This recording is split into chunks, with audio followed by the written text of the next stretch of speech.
An old man approaches Siwoo, chiding him for working the fields tirelessly without a single break. He gets a bit defensive, trying to wave off Siwoo's jab about his own land going to waste. Siwoo smirks, casually mentioning he planned to pay off a debt with drinks but is now reconsidering. He winks, knowing he's already told a certain Mr. Tungba about his plans. The old man panics at the thought of losing free booze and dashes off, vowing to claim it all for himself.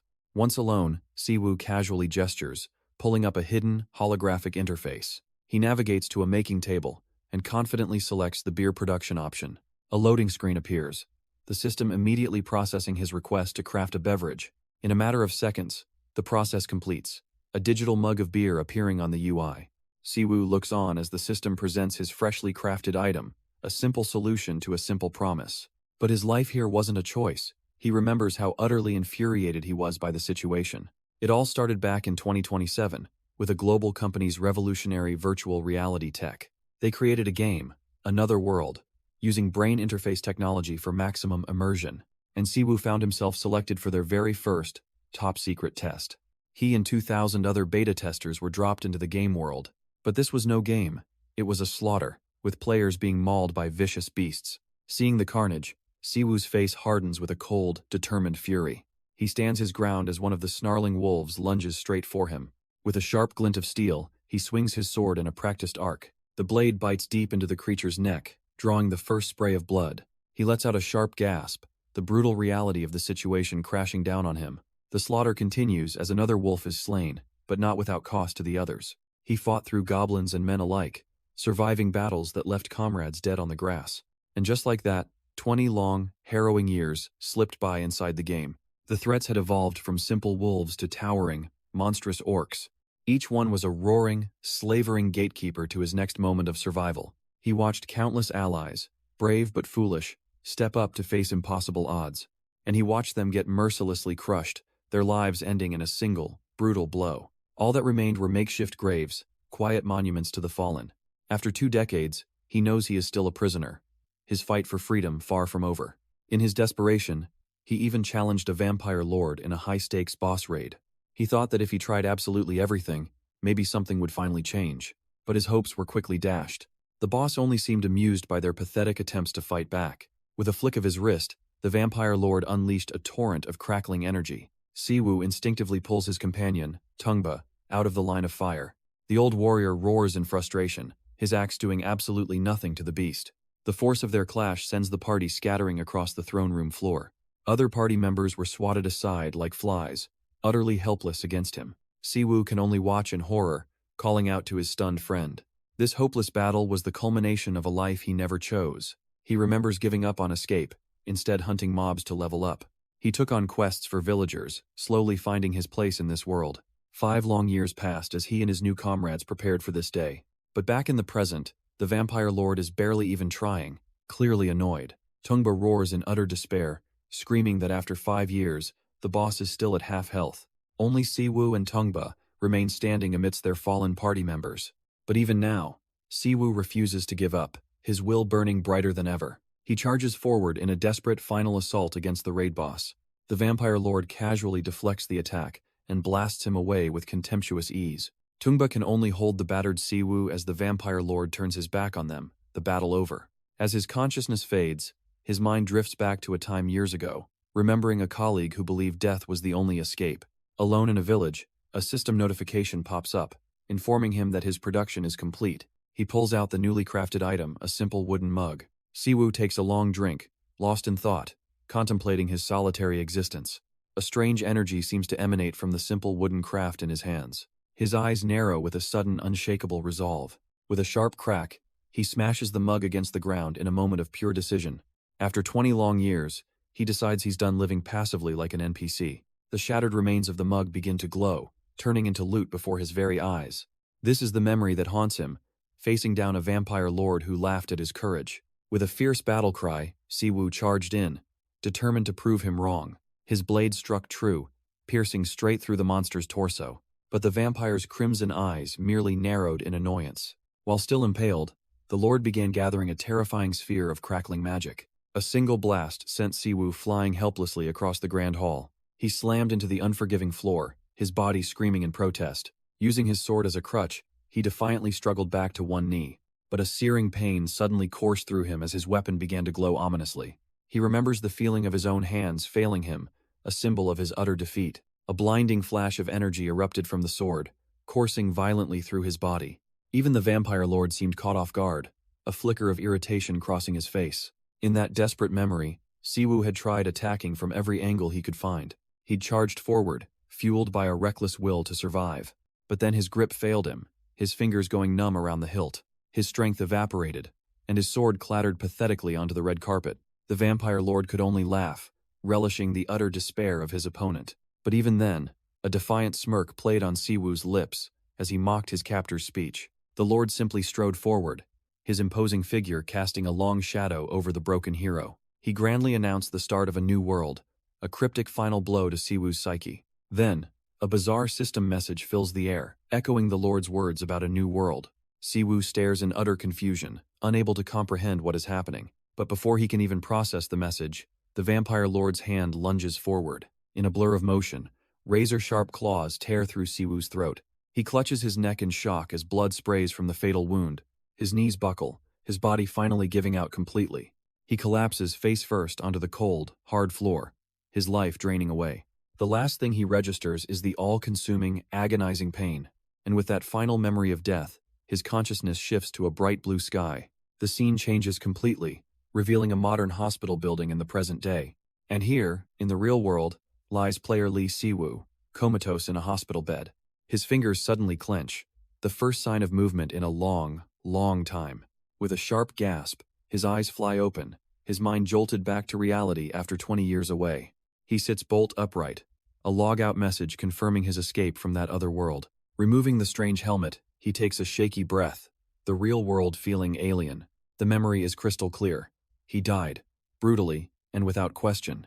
He grapples with the strange paradox. Did he have to die just so he could finally live?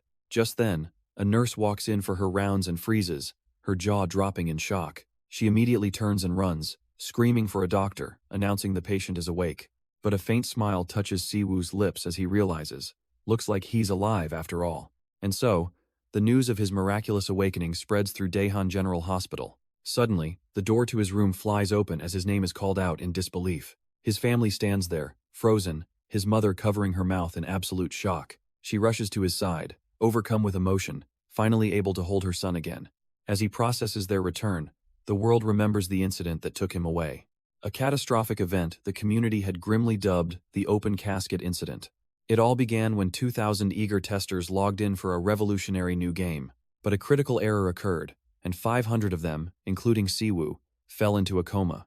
This was back in 2017, when the world was pouring trillions into the VR arms race. A younger, ambitious Siwoo was just one of many looking for his big break. He remembered how everyone was focused on virtual reality, ignoring the mountain of problems. The first and biggest issue was brain overload. The human mind was far too sensitive. On top of that, the addictive properties of full immersion VR were a terrifying unknown. Some even joked that if you weren't careful, you could end up a drooling idiot. Game addicts couldn't just write it off as training when the dangers were so real. People already lost themselves for days in front of regular monitors, barely surviving. The thought was chilling. If a screen could do that, what would a fully virtual world do? But a massive corporation, simply called Global, stepped in with a supposed answer. Their grand solution was to trick the brain, making time inside the game pass much slower. And for a young Siwoo, stuck on crutches, this promise of a new reality was everything. The concept was a game changer. 1 real hour could become 2 hours of virtual experience. For a boy who could only watch others run freely, this was more than just a game. So, with a deep breath, he lets the crutches fall away. He stands unsteadily, a desperate hope rising within him. Could he actually walk? He takes a single, shaky step, testing his own limits. All he ever truly wanted was the simple freedom to move on his own 2 feet. As he takes another step, he reflects on how brilliant the idea was. It was a technology worth acknowledging, but he knew all too well the disastrous result it led to. He walked away from his physical prison, leaving his old life behind on that track. A decision that would ultimately trap him in a hospital for 10 long years. He walks down the hospital corridor, a free man for the first time in a decade. But he freezes, hearing a familiar voice echo from just around the corner. Peeking out, a look of complete shock washes over his face. It's his father, swarmed by a pack of reporters and their flashing cameras. With cold fury, His father declares he will sue the global company and make them pay. A reporter asks if it's true the company at least offered to cover the hospital fees. His father confirms it, but makes it painfully clear that their family is in ruins. He explains how this incident forced them to move and threw them deep into debt. This isn't just about medical bills. He announces they will pursue civil lawsuits. Siwoo can only watch, silently witnessing the years of pain his family endured for him. He thinks the timing couldn't be worse when suddenly his phone begins to ring. Answering the unknown number, he cautiously offers a hello. A cold voice on the other end asks if this is Mr. Lee Siwoo. He confirms his identity, demanding to know who's calling. The man cryptically replies that he's the one who's been waiting for him to wake up. The caller immediately brings up the massive debt his parents incurred for his 5-year hospital stay. Siwoo listens in stunned silence, the weight of the man's words crashing down on him. The voice presses further, reminding him of his own responsibility to pay back the money. With quiet determination, Siwoo simply says that he will. But the caller, revealed to be a ruthless-looking executive, scoffs at the idea, mocking what he could possibly do with his broken body. But Siwoo cuts him off, declaring that he will pay the money back and find a way himself. He waits through the silence on the other end, his expression unreadable, almost smug. Intrigued, the executive agrees to observe him for the time being, but he adds a chilling condition to their little arrangement. If Siwoo disappoints them, they'll make him regret ever waking up from the game. A month passes, shifting the scene to a humble city neighborhood. Siwoo now resides in a small, bare-bones apartment, the pressure clearly mounting. He moves toward the kitchen, but something on the refrigerator catches his eye. A bright red seizure notice is plastered on the door, a sign of impending doom. His mother appears behind him, asking if he's going to eat, totally unaware of the notice. He quickly puts on a brave face, telling his mom he was just about to eat, but alone at the table, the facade crumbles instantly. His grand meal for the day is a single cup of instant noodles. Siwoo just stares at it, the weight of their situation crushing any hint of an appetite. Noticing his dark mood, his mother's expression softens with concern. She promises to make him a proper meal after work, trying to lift his spirits. But her kindness is too much for him to bear, and he calls out to her, his voice trembling. She turns back, sensing that something is deeply wrong. With his head hung low, Siwoo finally cracks, admitting that all of this is his fault. The confession hangs in the air, leaving his mother standing in stunned silence. He can only whisper an apology, the weight of his failure crushing him. But his mother pulls him into a tight embrace, completely refusing to let him carry the blame. She reminds him that as long as they don't give up, they can earn it all back together. Later, alone in his room, Siwoo is trapped in a spiral of hopelessness. He stares blankly at his desk, feeling utterly powerless to change their grim situation. Suddenly, his phone buzzes, cutting through the suffocating silence. It's a message from his brother, Minsu, wanting to celebrate him getting out of the hospital. And so, the two meet up later that night for a much-needed break. They clink their glasses together in a hearty toast. Over beer and chicken, Siwoo finally gets a moment to breathe, thanks to his brother. Siwoo takes a long gulp of beer, the taste a welcome relief after everything he's been through. His brother, Minsu, grins, just happy to see him looking a little more like his old self. But he quickly picks up on Siwoo's quiet, distant mood, asking if something's wrong. Siwoo admits that it's nothing, just that the beer tastes a bit different than he remembered. As they sit, their attention is pulled towards a large screen in the restaurant. An explosive advertisement is playing for the VR game that changed the world. New World. Minsu excitedly points out its global phenomenon status, boasting over 70 million users. The ad showcases powerful players and diverse classes adventuring through a vibrant fantasy landscape. It highlights the ultimate prize, the ability to earn real-world fortunes, to become a billionaire player. A final, taunting question hangs in the air. How long will you let yourself get left behind? The advertisement even shows off one of the game's infamous raid bosses, the Vampire Lord. But the hype is cut short when Siwoo suddenly asks his brother how to log into New World. Minsu nearly chokes on his chicken, shocked that he would even ask. He can't believe Siwoo is seriously considering going back after being trapped for 5 years. Siwoo's expression hardens as he reminds his brother of their family's dire situation. He needs money, and a lot of it, but Minsu insists there has to be another way. But for Siwoo, it wasn't 5 years in real time. It was 20 agonizing years inside the game. After being gone for so long, he doubts he can even function in a normal job anymore. His brother listens with concern as Siwoo quietly admits money isn't the only thing he's lacking. A flashback to his tearful reunion reveals the truth. He's also running out of time. His brother downs his drink, a sudden decision made. He looks at Siwoo and suggests they go to a login room right away. Soon, they arrive at a facility filled with high-tech gaming pods. Siwoo settles into one of the capsules, the sleek lid humming as it closes. His brother's voice rings in his ear, asking if he'll be okay going in alone. A confident smirk plays on Siwoo's lips. He thinks that would take all the fun out of it. Minsu tells him to add his character, Hawkeye, as the system activates around him. Suddenly, Siwoo finds himself in a virtual space with a single system notice. Before him stands his old character, the very one he lived as for 20 years. And now he's faced with a simple, yet world-altering choice. Use or delete. The system presents the choice, but he's stuck on a terrifying thought. What if he gets trapped again? Still, he spent 20 years with this avatar. Starting over is simply not an option. His resolve hardens as a digital grid flickers across his face. With no hesitation, his mind locks onto the only real choice. Use. In a flash of light, his eyes snap open, now inhabiting his legendary character. He finds himself standing in a bustling city square, completely blown away by the sight. Walking among the other players, he's stunned by how incredibly real everything feels. The level of detail is almost indistinguishable from reality itself. But he pushes the awe aside, knowing his first priority is checking his status. The window pops up, revealing a perfectly clean slate.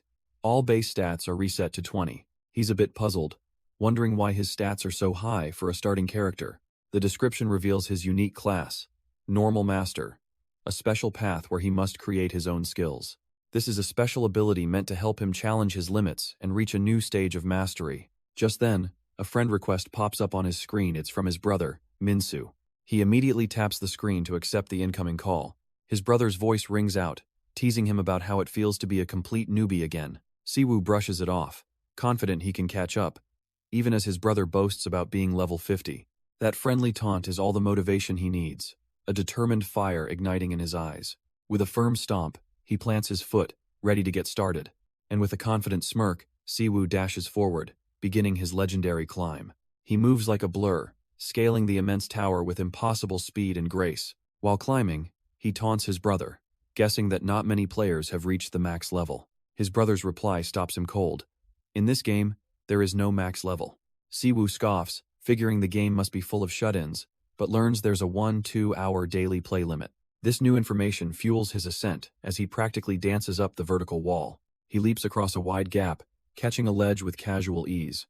With a triumphant shout, he swings himself higher, clearly enjoying the freedom of movement.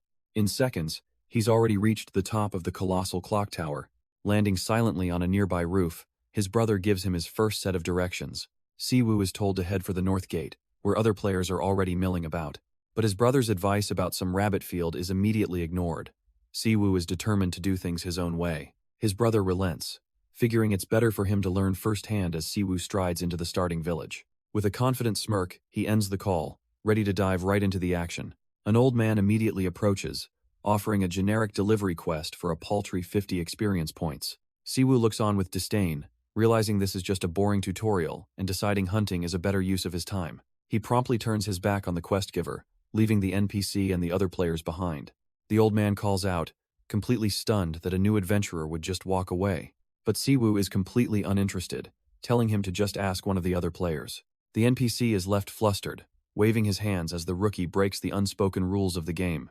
Suddenly, a new quest window appears. The system itself has reacted, offering a special wolf hunting mission that cannot be cancelled. Siwoo considers the new quest a pile of gold and experience just for a few wolves. The deal is sweetened even further with a free beginner's dagger. With a confident smirk, he confirms the rewards with the old man, his interest now fully captured. The NPC assures him it's all true, offering the blade with a warm, encouraging smile. Well, you don't have to tell him twice. He immediately hits the accept button. He turns to leave, sent on his way by the seemingly kind villagers and other players. The old man watches him depart, his grandfatherly expression holding for just a moment longer. But the instant Siwoo is gone, that friendly face twists into a look of pure contempt. His eyes narrow with a sinister glint, mocking these idiotic hunting freaks. The quest window remains, a silent contract for a mission that is clearly not what it seems. And the fine print reveals the catch. This quest is mandatory and cannot be cancelled. The old man's parting thought confirms the malice. He expects Siwoo to break, just like the others. But our hero, completely unaware of the trap, confidently heads out from the village. His first targets aren't the fearsome wolves, but a small group of fluffy, harmless rabbits. One of them senses danger, its ears twitching just a moment too late. A brutal slash cuts through the air, and the tiny creature is struck down instantly.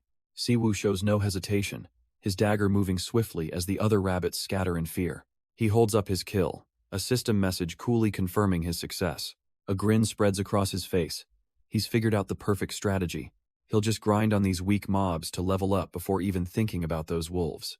And so, the grind begins, one rabbit after another falling to his dagger. He can't help but feel a little smug, thinking he outsmarted a tutorial NPC to get a great quest. With his new plan in mind, he sets a simple goal. Just kill about 100 of them. But just as he's getting into the rhythm, a strange system window pops up out of nowhere. The message is a brutal slap in the face. Experience cannot be gained until the old man's favor is done. Siwoo's confidence completely shatters, his mind struggling to process what just happened. He wonders if it's some kind of bug, confused why that quest is suddenly being mentioned. Scrambling through the quest log, his eyes catch some tiny text he'd overlooked before. There it is, in the fine print. This quest is mandatory and cannot be cancelled. He seethes. It's a familiar feeling, reminding him of lying helpless in that hospital bed. Back in the game, his eyes burn with rage, wondering why he always has to suffer like this. He questions if he just looks like an easy target, a pushover to be exploited. With his hand trembling in fury, he grips his dagger, deciding he's had enough. He unleashes his anger on the nearest creature, a helpless rabbit. But the only reward is that same cold system message popping up again. Uncaring, he slaughters another, screaming his frustration at the world.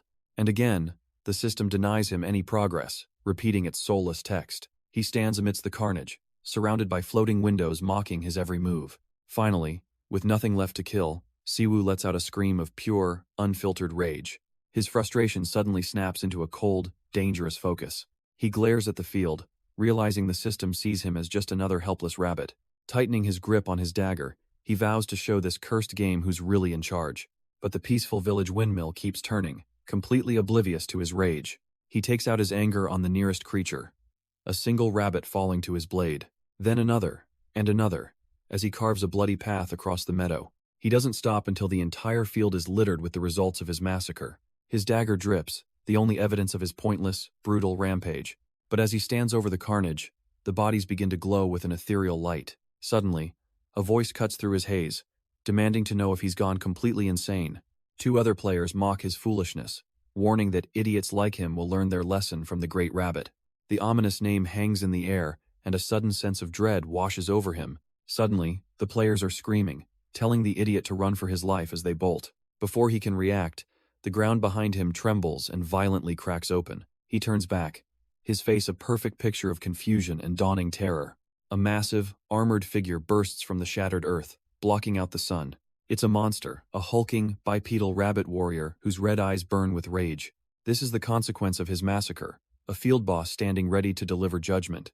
With impossible speed, the great rabbit closes the distance and throws a devastating punch. The impact sends him flying, slamming him into the grass with brutal force. Stunned and trembling, Siwoo can barely process that he was just hit.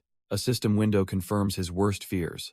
It's the Great Rabbit, and its level is ominously hidden. His mind races a boss mob shouldn't be in a low-level area like this. The rabbit doesn't give him time to think, unleashing another lightning-fast backhand swipe. But Siwoo digs his heels in, bracing himself against the follow-up assault. His shock quickly morphs into defiance. He's not about to be beaten by a giant rabbit. With a furious roar, he refuses to be looked down on and charges straight at the beast. He throws everything he has into a punch that connects squarely with its face. A smirk crosses his lips. He thinks he's got this, it's just big, not strong. His confidence shatters as the monster effortlessly catches his fist, stopping him cold. The beast casually flings him away, sending him skipping across the field like a stone. He crashes against a tree, the pain so visceral he can hardly believe this is just a game. Just then, a voice from the side chimes in, calling him an absolute dumbass. Another player scolds him, explaining that he's fighting an elite ubermob that's immune to normal attacks. Siwoo can only glare back, wondering why he's only hearing this incredibly vital information now. Before he can process the warning, the Great Rabbit begins its slow, menacing approach. It looms over him, casually raising a massive foot to stomp him out of existence. He grits his teeth in frustration, cursing this impossible game and his own rotten luck.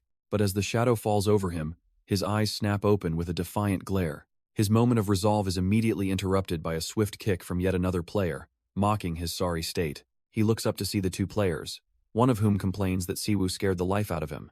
The other calmly explains they've already stopped the bleeding and patched him up as best they could. His shoulder isn't broken, but the wound is deep, so he needs rest. Siwoo can only wonder how he survived. The warrior in green armor scoffs, annoyed that this rookie doesn't even remember the trouble he caused. And then it flashes back, the great rabbit's foot descending, ready to crush him flat. But at the last second, the player with the staff rocketed in, wrapped in a golden aura. He slammed into the monster's leg with a powerful shockwave, and in that split second of confusion, he grabbed Siwoo and leaped to safety. Back in the present, his partner urges him to hurry up and get out of there. With Siwoo thrown over his shoulder, the rescuer shouts back that he's going, and they begin their escape. Streaking across the field like twin comets, they leave the giant rabbit in the dust. Still dazed, Siwoo can't help but wonder why these powerful players would rescue him. The warrior in green armor scoffs at the question, asking what else it looked like they were doing. But the man with the staff gives a more personal reason. Siwoo reminded him of his younger brother. He explains his brother was just as reckless, always picking on weak mobs before getting chased by a boss. A little surprised by the story, Siwoo asks where this brother is now. The man's smile fades as he reveals his brother logged out a month ago permanently. Siwoo falls silent, the unexpected weight of that tragedy hanging in the air. Trying to break the heavy mood, the other warrior asks Siwoo for his level, to which he simply replies 1. Level 1? The warrior is stunned, immediately demanding to see his stats. Siwoo nonchalantly reveals that all his base stats are at a solid 20. The warrior in green armor nearly drops his mug, shouting that it's impossible for a level 1 with no special gear. The two players start whispering, guessing he's either a hacker or just a pay-to-win whale, much to Siwoo's annoyance.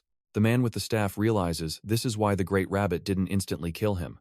Siwoo is still confused, wanting to know what that monstrous rabbit even was. Hess told it's an ubermob, a special monster added to punish high-level players who farm in beginner zones. A flashback shows two arrogant players who found this out the hard way. The great rabbit appeared and brutally dispatched them without any effort. So, because Siwoo's stats were so high, the game flagged him as a high-level bully and summoned its enforcer. The green-armored warrior takes a long drink, grumbling about players who just do whatever they want. The warrior explains this system was created precisely because some players would just kill and steal indiscriminately. The game, he says, can distinguish between those players and the ones who are playing for real. A flashback reveals Siwoo's own history, showing him working hard alongside the villagers. He was there when Tungba was injured, ready to step in and protect the old man. His genuine efforts to help them didn't go unnoticed by the game system. Back in the present, Siwoo brushes off their theories and asks where he can find the wolf hunting area. The staff user gives him directions, a bit concerned that he's already rushing off to another fight. But Siwoo just turns to the grumpy warrior, cheekily asking for a sip of his beer. Still calling him a hacker, the warrior reluctantly hands over the mug, telling him to take just a swig. Siwoo promptly ignores him, chugging the drink down without a moment's hesitation. He lets out a satisfied breath, having downed the entire mug in one go. With a new fire in his eyes, he's done wasting time. Siwoo places the empty mug down, his brief rest now over. Without a second glance, he thanks the others and heads for the wilderness. He soon finds the hunting grounds, standing before a dark, unwelcoming cavern. This is where it begins. He's ready to solve his real-life problems through the game. And just like that, his first target appears, a sleek black wolf with hungry eyes.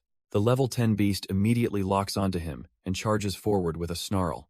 Siwoo calmly reaches into his bracer, pulling out a small, claw-like blade.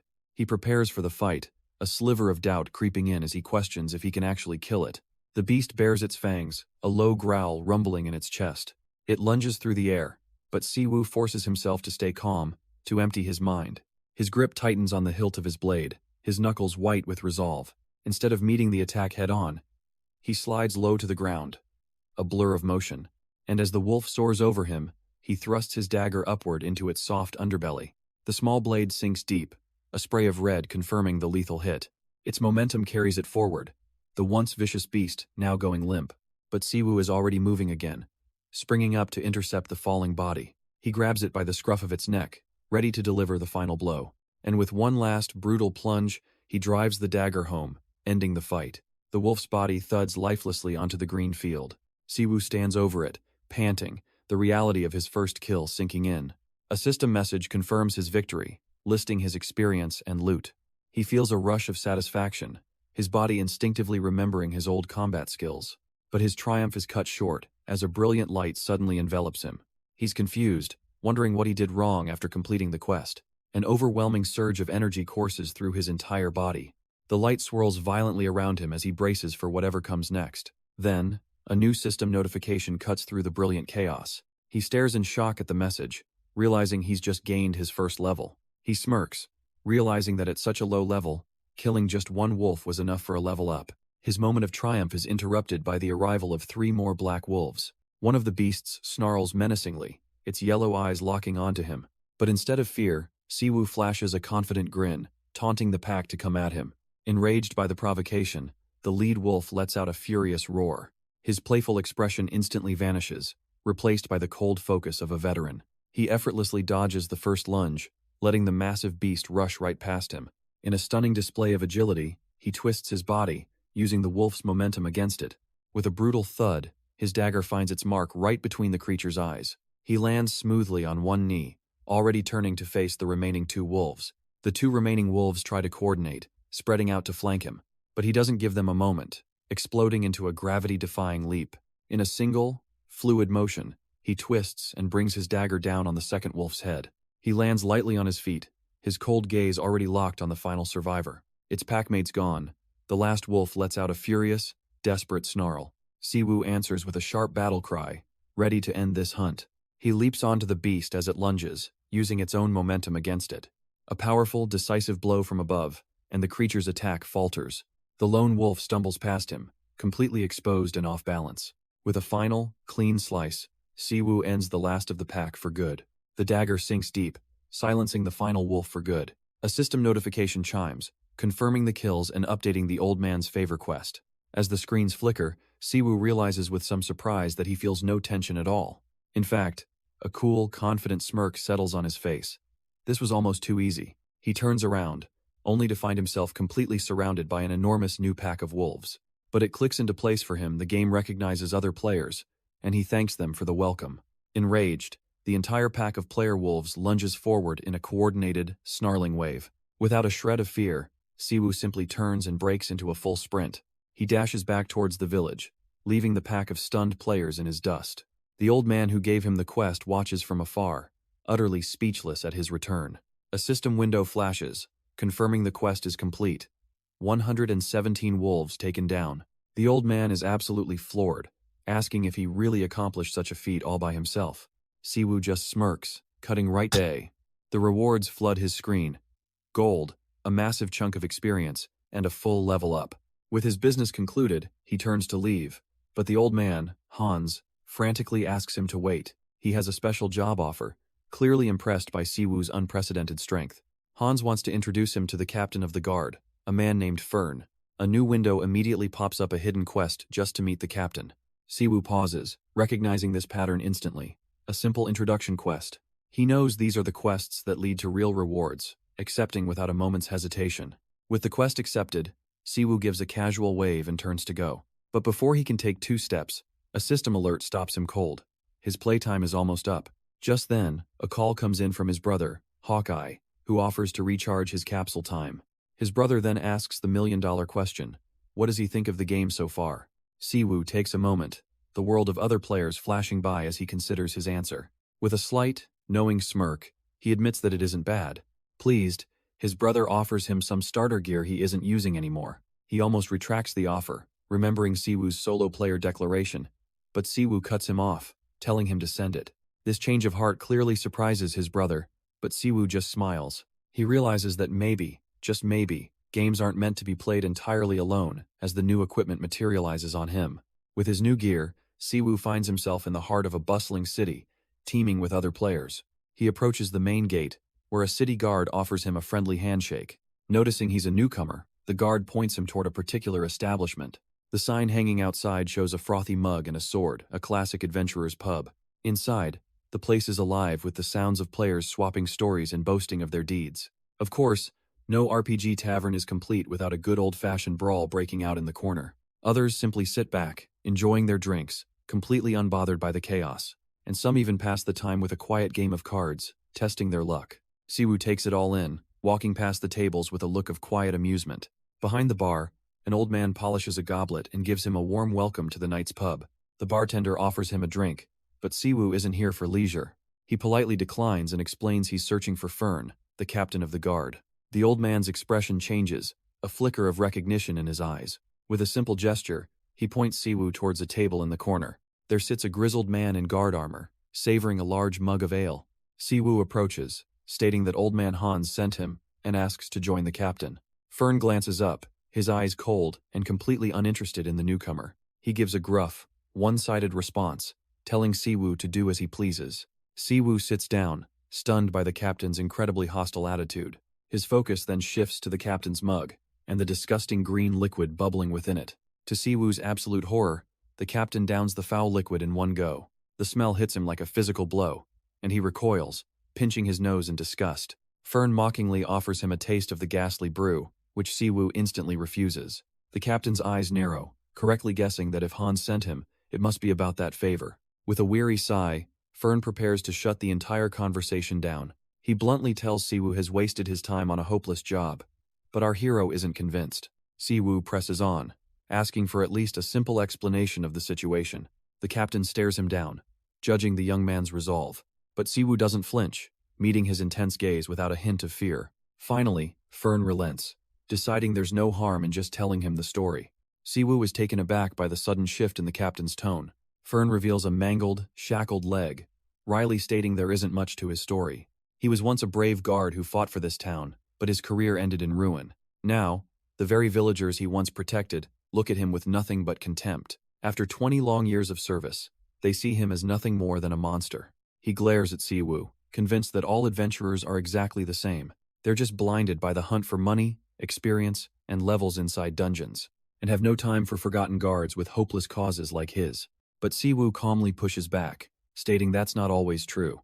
Intrigued, Fern conjures a glowing orb, asking if he's truly willing to do him a favor. The orb solidifies into a quest prompt, a C-rank mission to gather white tiger bones for Fern. Siwoo sees the catch immediately. A failure would cost him 3 entire levels, but Fern knows from experience that the true reward in these unusual quests is never what's written. Trusting his gut that this could lead to something more, Siwoo confidently accepts the task. He then asks for the white tiger's hunting grounds, but Fern gives a cryptic, unhelpful answer. Siwoo presses him for a real location, but the old guard just shrugs, insisting it could be anywhere. Thinking Siwoo is haggling for more loot, Fern quickly clarifies that he's broke and has nothing to offer. Annoyed by the misunderstanding, Siwoo tells him to just get ready while he handles the search. He turns his back on the guard, walking through the pub and calling for someone named Minsu.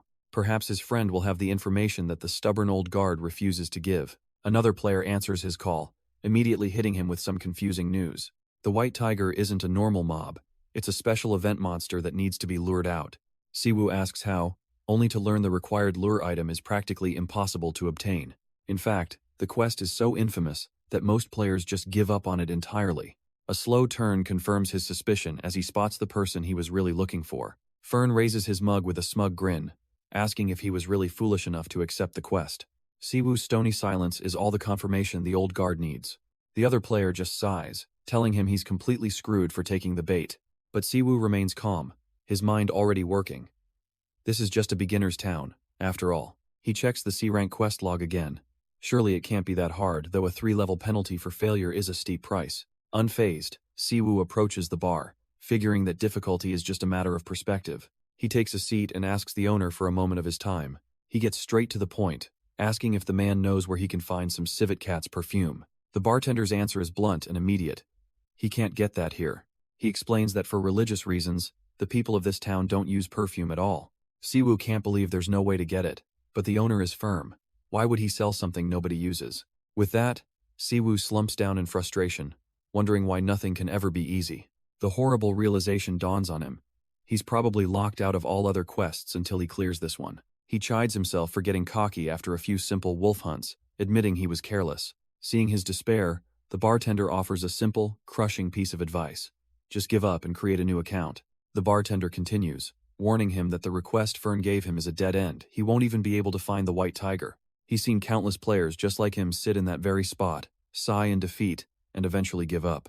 Even another player at the bar agrees, telling him it's not worth caring about someone like Fern when he could be out hunting for experience. The bartender then poses a surprisingly profound question. In this world, isn't leveling up the best thing you can do? Siwoo is completely stunned. He can't wrap his head around what kind of NPC this is. His mind races, thinking about how non-player characters are supposed to work. They're just helpers, quest givers, or background decorations. They're meant to stay in one place and offer simple, repetitive dialogue. At most, They might trigger a small event or offer a simple delivery quest for a tiny bit of experience. But he knows it's possible to build relationships with them, to make them more than just code. After all, he was stuck in another world for 20 years, learning their every nuance, but this bartender is something else entirely.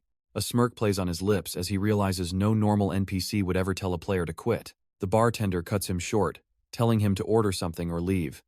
Siwoo sees it clearly now. This is a test. Leaning in, he confidently asks for the same drink the guard Fern was having. The old man just stares back, asking if he's absolutely sure he wants to drink Goblin's urine. Siwoo is visibly disgusted by the name, but the bartender confirms that's what they call it. Not one to back down from a challenge, he simply tells the old man to serve it up.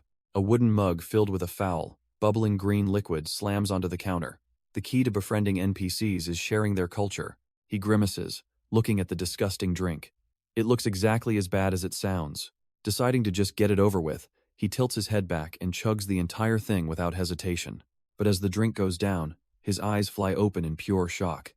This taste, it's not what he expected at all. The guard, Fern, watches from his table, intrigued by the bold display. He's visibly surprised when Siwoo slams the empty mug down.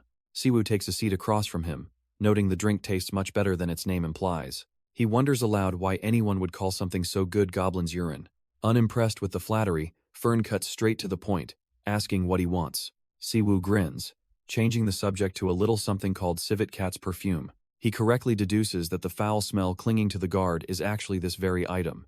At that moment, a system window pops up right in front of him. His plan worked. His affinity with Fern has slightly increased. Siwoo then cleverly links the misunderstood perfume to the equally misunderstood drink. Fern concedes that Siwoo is indeed different from the other players he's met. Impressed, he slides a bottle of the valuable civet cat's perfume across the table. Having gotten what he came for, Siwoo gets up and walks away without another word. The guard is left alone with his thoughts, watching the peculiar player leave. Meanwhile, out in the fields beyond the village walls, two other players find themselves cornered by a snarling black wolf. The white-haired swordsman tells his companion, Ah-hyung, to stay behind him. She looks on with doubt, questioning if he can really handle this alone. He scoffs at her concern, boasting that he has a rare item to deal with it. The wolf, however, seems unimpressed, growling as it prepares to lunge. But just as it's about to pounce, the wolf's ears suddenly twitch. It completely ignores the two players, turning its head as if sensing a far greater threat. Without a moment's hesitation, the beast tucks its tail and bolts. The swordsman laughs, arrogantly assuming his own powerful spirit scared it away. But then his eyes widen as he catches a glimpse of something else in the field. A new figure has appeared without a sound. Our boy, Siwoo. The white-haired player is stunned into silence, realizing the monster wasn't running from him. Siwoo doesn't even acknowledge them, simply walking right past the bewildered duo. He stops a few paces away, pulling out a small item and calmly adjusting his gloves. Then, he casually tosses a strange, crystalline potion bottle up into the air. The bottle shatters on the ground, as Siwoo announces it's time for his opponent to appear. From out of nowhere, a massive white tiger materializes, stunning the other two players. The beast lets out a ferocious roar, its powerful form thundering across the field. With glowing blue eyes and bared fangs, it looks ready to tear anything apart. But Siwoo remains completely unfazed, dryly noting its rather chaotic entrance. He brushes the thought aside, knowing it's time to get ready for the real fight. A quick check of his status screen confirms he's hit level 14 from hunting wolves. His stats have jumped significantly, and he's even got 65 bonus points to spend. Now, opening his inventory, he just needs to decide on the right tool for the job. He decides it's finally time to use a proper weapon, a ball of crackling energy forming in his hand. With a smirk, he silently thanks his friend Minsu, promising to put this gift to good use. The light solidifies into a gleaming, ethereal sword, which he raises against the sky. Across the field, the white tiger lets out a low, guttural growl, its eyes glowing with predatory intent. Meanwhile, the other two players are still gawking, the white-haired one recognizing the mythical beast in disbelief. His companion, Ah-hyung, however, is only thinking about the potential loot, completely missing the sheer danger. As the tiger barrels forward, the other player explains that hunting it would grant legendary fame. Siwoo plants his feet, grips the new blade tightly, and steels his nerves for the impact.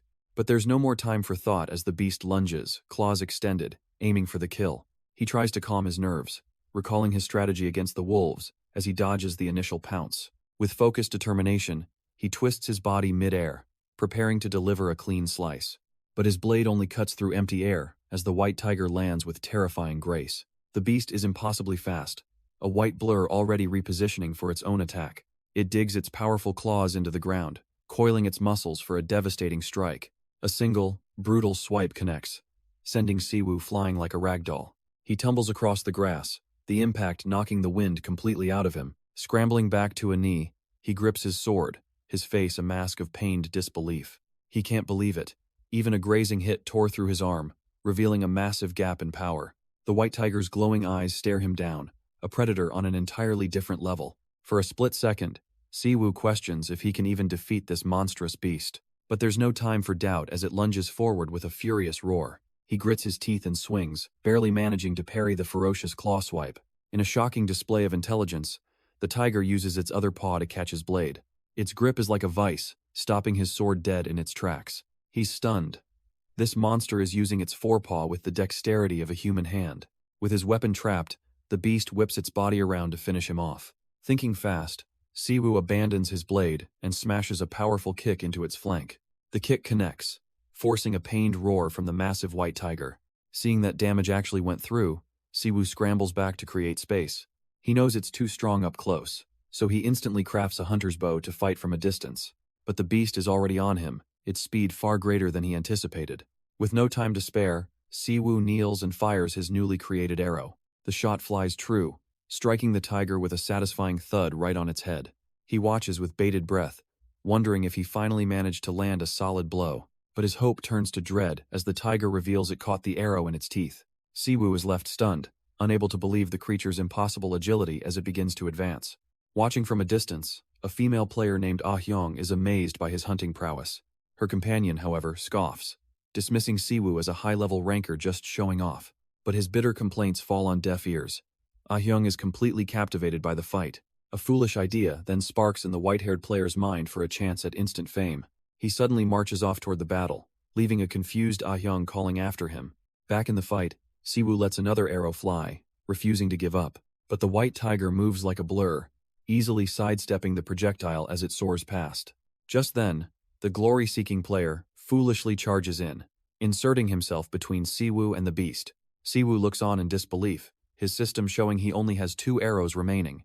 He curses his own carelessness, realizing he should have restocked at the shop before this fight. The glory-seeking player, however, takes his shot, only for it to sail right past the beast's head. With the tiger now pouncing, he realizes there's no time to switch weapons and braces for impact. Siwoo can only shout a warning as the reckless player rushes into the monster's path. Putting everything he has into it, the player thrusts his sword directly at the charging beast. But his blade meets an impenetrable hide, bending uselessly against the tiger's flank. The creature's eyes flare with a menacing blue glow. Its patience has clearly run out. But just as it's about to strike, the light in its eyes suddenly vanishes, going completely white. The massive tiger collapses, leaving Siwoo utterly baffled by its sudden, inexplicable death. With a heavy thud, the colossal beast collapses, kicking up a cloud of dust. Siwoo can only stare in utter disbelief, trying to understand what just happened.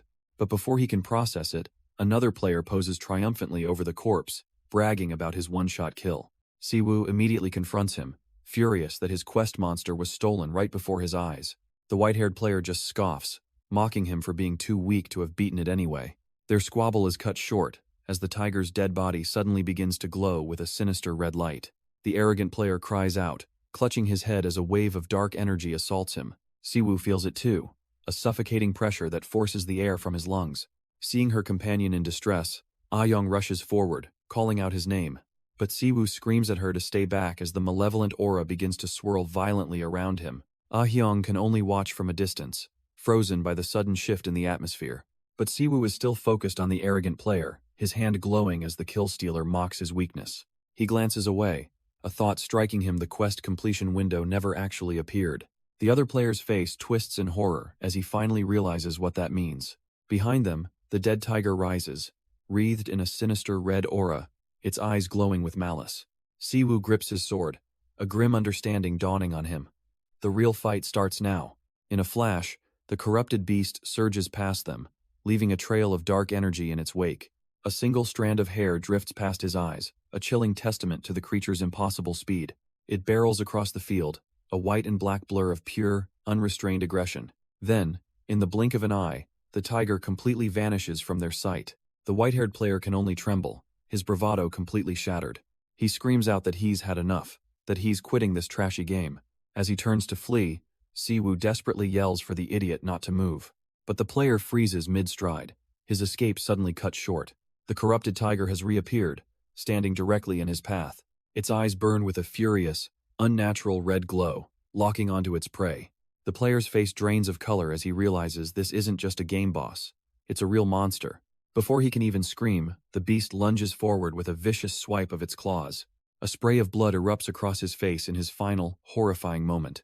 And just like that, his headless body crumples to the grass, a grim end to his foolish panic. The foolish player's corpse lies forgotten on the field, his sword just out of reach. In a flash of light, his body disintegrates, a permanent logout from this deadly game. But his mistake has consequences. As the corrupted tiger lets out a ferocious roar, a system window reveals its new powers: increased evasion, a skill called Claw Flash, and health regeneration. Siwoo can only curse inwardly. That idiot just made this raid infinitely harder. With its newfound power, the tiger's glowing red eyes scan for its next victim.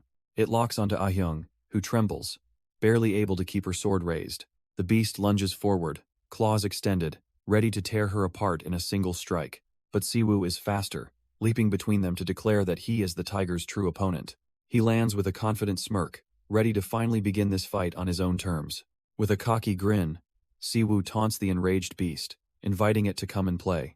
He plants himself firmly in front of Ah-hyung, shielding her from the immediate danger. Without even looking back, he orders her to get out of the way, and she looks stunned by his command. After a moment's hesitation, she trusts him and begins to retreat from the battlefield. Now alone, Siwoo charges forward, blade slicing through the air as he makes his first move. But the tiger's speed is on another level, easily dodging his initial assault. His sword clangs uselessly against the ground.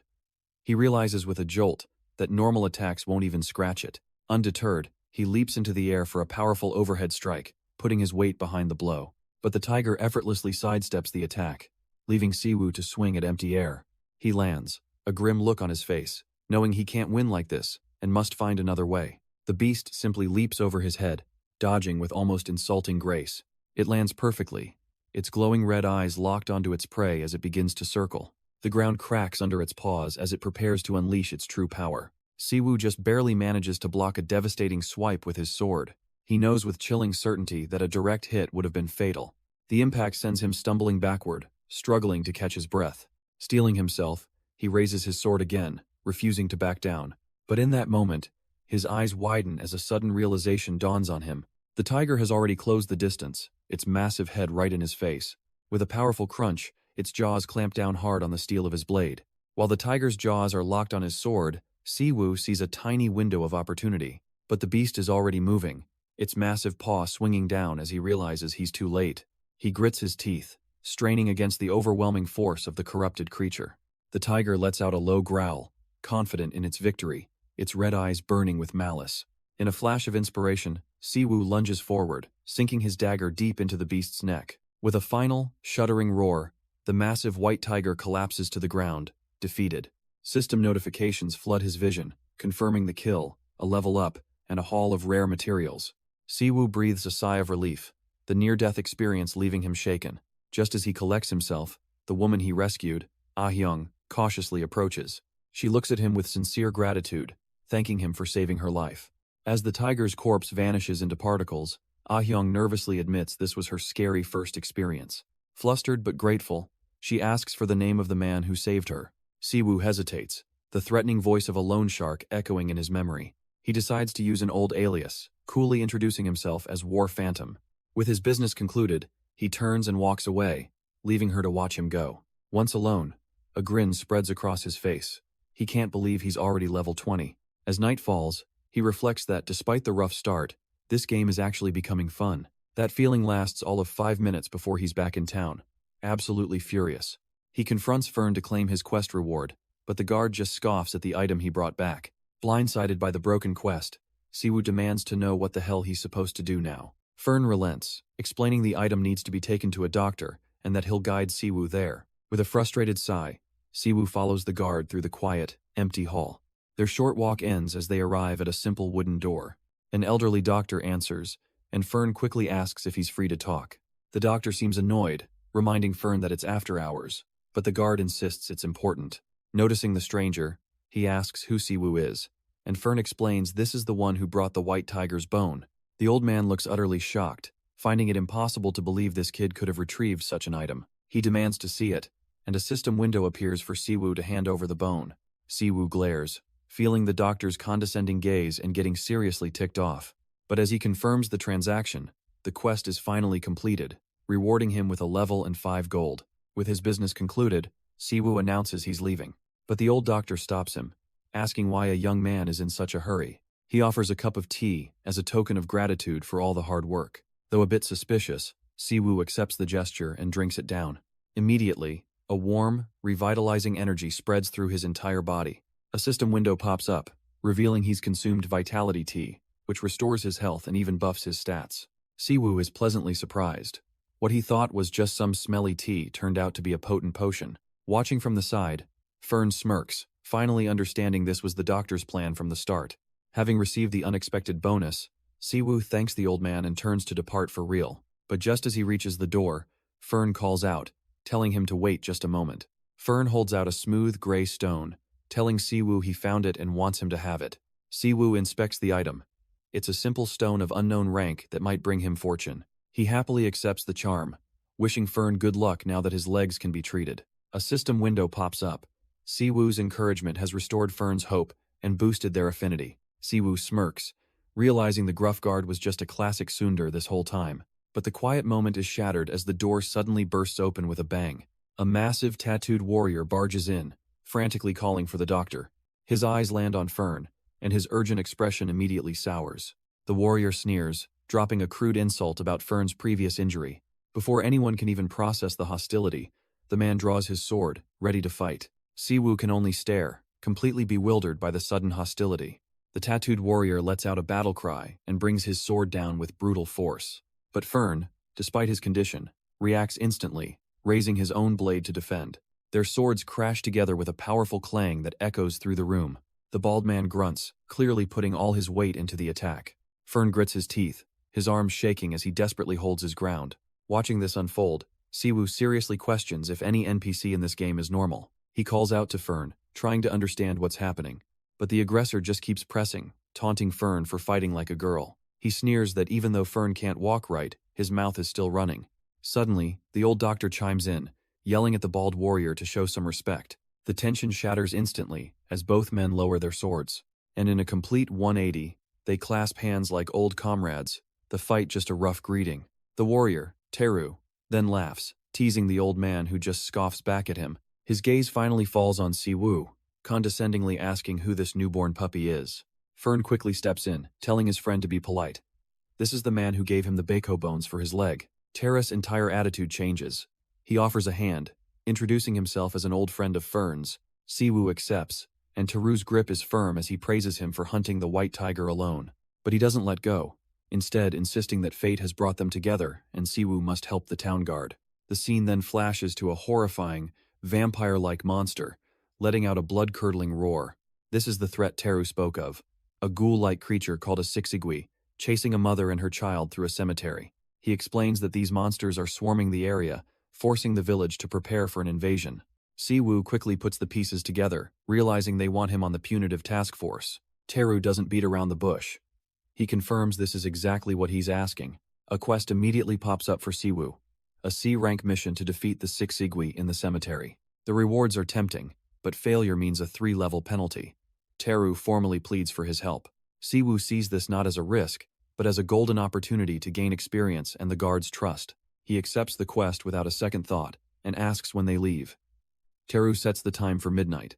As night settles over the village, Siwoo asks his system if he can quickly log out. He has a good reason. His brother is on his way to his connection room in the real world. He explains that his brother, Jongmyoung Ryu, is on his way to join him in New World. With his family arriving, Siwoo decides it's time to log out for a while. He materializes back in his connection room, only to hear his name being called out. It's his brother, Jongmyoung, looking sharp in a suit and casually asking if he's leveled up. They sit down with their other brother, and Jongmyoung asks how Siwoo's recovery is coming along. Siwoo assures them his rehabilitation is going smoothly, and he should be discharged soon. But their reunion is quickly interrupted by his other brother, who urgently points toward a screen. On the TV, A news program for New World begins, hosted by a woman named Ciola. She gets right to it, promising the audience some major breaking news. The topic is a critical issue involving the game's #1 ranked player. His brother lights up, assuming the news is about his role model, the #1 ranker Lee Shin-jan. But Siwoo overhears a different name, one that makes him pause: War Phantom. Jongmyoung notices his confusion and tells him to listen carefully, since he's been out of the loop. He adds that Siwoo should really know about the #1 player, but there's more to this story. Back on the screen, Ciola introduces a special guest, the very woman who submitted the video. A figure appears on screen, her face completely pixelated to protect her identity. The anchor reassures her that they've taken precautions, blurring her face so she won't be recognized. The anonymous informant then confirms the person in the video is a hero who saved her life. When asked for a name, she states with certainty that he called himself War Phantom. His brother is stunned, realizing this exclusive video isn't about the ranker at all. Jongmyoung scoffs at the news, suggesting this player is just an impersonator with a faked level. Siwoo calmly refutes this, pointing out that since no one has seen his face, he has no reason to come forward. But his argument is cut short as his eyes dart back towards the television screen. The video footage begins, and to their shock, it shows a player summoning the legendary white tiger, Bako. All three brothers are now completely captivated, staring in awe at the incredible movements on display. The tiger is a whirlwind of destruction, effortlessly swatting another player away. One of them notices a glaring detail: the mysterious hero is just using a basic longsword, a simple starter weapon, nothing more. The question hangs in the air. Why is a player with such basic gear in a high-level rap zone? The footage lingers on the figure, revealing the unmistakable avatar of Siwoo himself, and in a moment of shock, Siwoo blurts out that the hero on screen is him. His friend Jongmyoung turns to him, completely oblivious, asking what he thinks of this awesome new player. Siwoo can only laugh awkwardly, as Jongmyoung calls the mystery man an idol for all New World users. Another friend cuts in, reminding them he has work tomorrow and that they should log on quickly. As the others walk off, one of them teases Jongmyoung, asking if he's still playing that same weak wizard. Siwoo silently bristles, thinking to himself that the wizard's area of effect skills are nothing to laugh at. Soon after, they've all logged into the world of New World, arriving in a quiet village at night. A small group of players, including Siwoo, are queued up at the local blacksmith. He seems surprised to learn about an in-game broadcast, identifying himself as the player War Phantom. Stepping forward, he meets the blacksmith, recalling he's used these names since his days in another world. The idea of having fans feels strange, but Siwoo pushes the thought aside to browse the weapon list. He needs to focus on the quest, so he selects a simple mercenary sword to get started. The blacksmith retrieves the blade, inspecting the craftsmanship with a critical eye. Confident in his speed, Siwoo decides to sell his old equipment to afford some light armor. The blacksmith, however, is a shrewd negotiator, offering him only half of its value. With his new gear equipped, Siwoo feels ready and declares it's time to go hunting. The full moon hangs high in the sky, casting a pale light over the landscape. His destination is an unsettling cemetery, its tombstones standing like silent sentinels. But as he approaches, the rhythmic sound of heavy boots marching in unison can be heard. An entire platoon of guards is also heading to the first cemetery, just 5 kilometers from the south gate. Siwoo knows that to fight a powerful mob, stats are just as important as gear. Pulling up his window, he sees a wealth of stats, but the game is unique. He has 100 bonus points to spend, a tempting but permanent choice. Before he can decide, a voice calls out to him, breaking his concentration. It's Teru, who acknowledges his victory over the white tiger but offers a stern warning. This place is different. Powerful enemies can appear without any notice. Siwoo listens intently as Teru explains how difficult these monsters are to hunt. The creatures here, the Sixigui, must have their brains destroyed to be killed. Elsewhere in the graveyard, the town guards draw their swords, ready for a fight. A powerful tremor shakes the ground as something immense makes its arrival known. Without warning, the ground beneath one of the guards gives way, dragging him down into the earth. A dark pit is all that's left, the sound of splintering bone echoing from its depths. His comrades are frozen in shock, unable to comprehend what they just witnessed. Suddenly, something is violently ejected from the hole, landing with a sickening thud. It's the man's helmet, now grotesquely filled with his own bloody skull. A terrified scream rips through the cemetery as the reality of the threat sinks in. Teru arrives on the scene, his voice booming as he demands to know what's going on.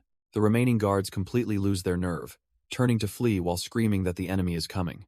But Teru is enraged, roaring at them for being fools who would dare turn their backs. He stands his ground, ordering them to pull themselves together as another guard is consumed by the earth. But his lecture is cut short when something bursts from the ground, catching Siwoo completely off guard. The adventurer can only curse as the earth itself begins to swallow him whole. Teru whips around, his eyes wide with disbelief at the sight. If even a powerful adventurer can be taken down so easily, he realizes they are in serious trouble. A terrified guard screams at him that the enemy is finally here. And from the graves, a ghoulish monster with glowing red eyes lets out a horrifying shriek. It's not alone, an entire horde of these undead creatures, the Sixigui, begins to swarm the cemetery. Terra's blood runs cold. This isn't just a random attack. It's a meticulously planned ambush. Just as they brace for impact, a dark object is suddenly hurled into the middle of the graveyard. It lands with a soft thud, rolling to a stop right in front of the confused ghouls. It's the severed head of one of the ghouls, its red eyes still wide in a silent scream. Teru stares in disbelief, a cold dread washing over him as he recognizes the creature. Suddenly, a figure vaults over them with a playful oopsie, landing with impossible agility. He slides across the dirt, digging a small trench before coming to a perfect stop. The newcomer, Siwoo, kneels and casually remarks on the foul stench of the Sixigui. He then rises and greets a stunned Teru with a confident, almost mocking smile. The adventurer can only stammer out a confused reply, completely caught off guard. Siwoo just pats his own shoulder, explaining that the creatures die if you simply blow their heads off. Teru and the guard look on, utterly speechless at this casual, yet vital, piece of information. He asks if Siwoo is all right, but the young man just tells him to take care of his own team. And just as he says that, the ground begins to break. Ghoulish hands claw their way out of the dirt, and suddenly, they're surrounded. Siwoo springs into action, telling the adventurer he'll take the front line. Blue energy swirls around his blade as he channels his power into the sword. He unleashes a devastating whirlwind of slashes, cutting down ghouls left and right. The guard and Teru can only watch, completely frozen by the display of power. Teru finally snaps out of his shock, screaming at his men to get a grip. He orders them to support Siwoo from the rear and clean up the leftovers. But Siwoo is just warming up, a smirk playing on his lips as he eyes his cute experience. Another ghoul lunges forward, barely registering as a threat in his eyes. With a single hand, Siwoo effortlessly grabs the ghoul by its throat. He launches the creature away, taunting the rest to stop wasting his time. A brutal kick follows, as he mockingly promises to tear them apart. Watching from the side, Teru can't believe a single person is handling the entire mob. But Siwoo stands in the center of the horde, completely at ease. He scoffs at their clumsy movements, finding them far too slow to be a threat. His sword becomes a blur, carving a path of destruction through the undead. Another ghoul is cleaved in two with a single, elegant swing. He lets out a sharp battle cry, preparing for one last powerful slash. In an instant, a rain of severed heads falls to the blood-soaked ground. A system window confirms the quest is complete, showering him with experience points and loot. Siwoo stands unfazed in the graveyard, the fallen ghouls dissolving into glowing motes of light. He smirks as a notification confirms his level has gone up. This is almost too easy, but his satisfaction is cut short as a sudden, menacing presence catches his attention. A hulking, monstrous creature, far larger than the others, looms out of the darkness. It crushes one of its smaller brethren underfoot without a second thought. Teru shouts a warning, realizing this new adventurer is facing a truly dangerous foe. He believes their only hope is to fight together against this towering undead giant. But Siwoo yells for everyone to stay back, telling them not to interfere with his fight. He plants his foot firmly, preparing to dash forward and face the monster alone. Ignoring the warnings, Siwoo launches himself into the air, aiming straight for the giant. He nimbly uses the monster's own arm as a platform, vaulting even higher. With a determined glare, he positions himself for a devastating downward slash. His blade slices clean through, severing the monster's arm at the shoulder. The massive limb thuds heavily onto the graveyard soil. Siwoo lands, feeling confident that this oversized foe is nothing special, and the fight is nearly over. But his cockiness fades as he sees the monster staring down at its wound with a chilling grin. Before he can react, its remaining fist comes swinging with terrifying speed and power. The blow connects, and a jolt of pain and shock registers on Siwoo's face. Seeing the adventurer is in real danger, Teru finally screams for all his units to charge in. But the reinforcements can only stare in utter disbelief at what's happening.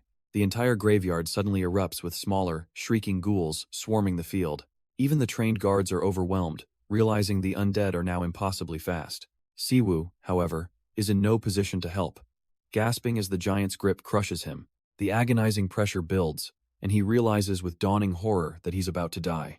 As the monster savors his suffering, Siwoo desperately forces himself to think of a way out.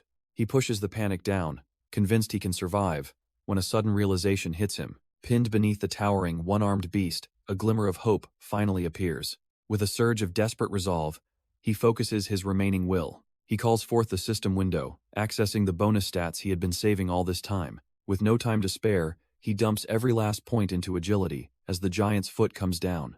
The massive foot slams into the ground, crushing his hand in a sickening splatter of blood.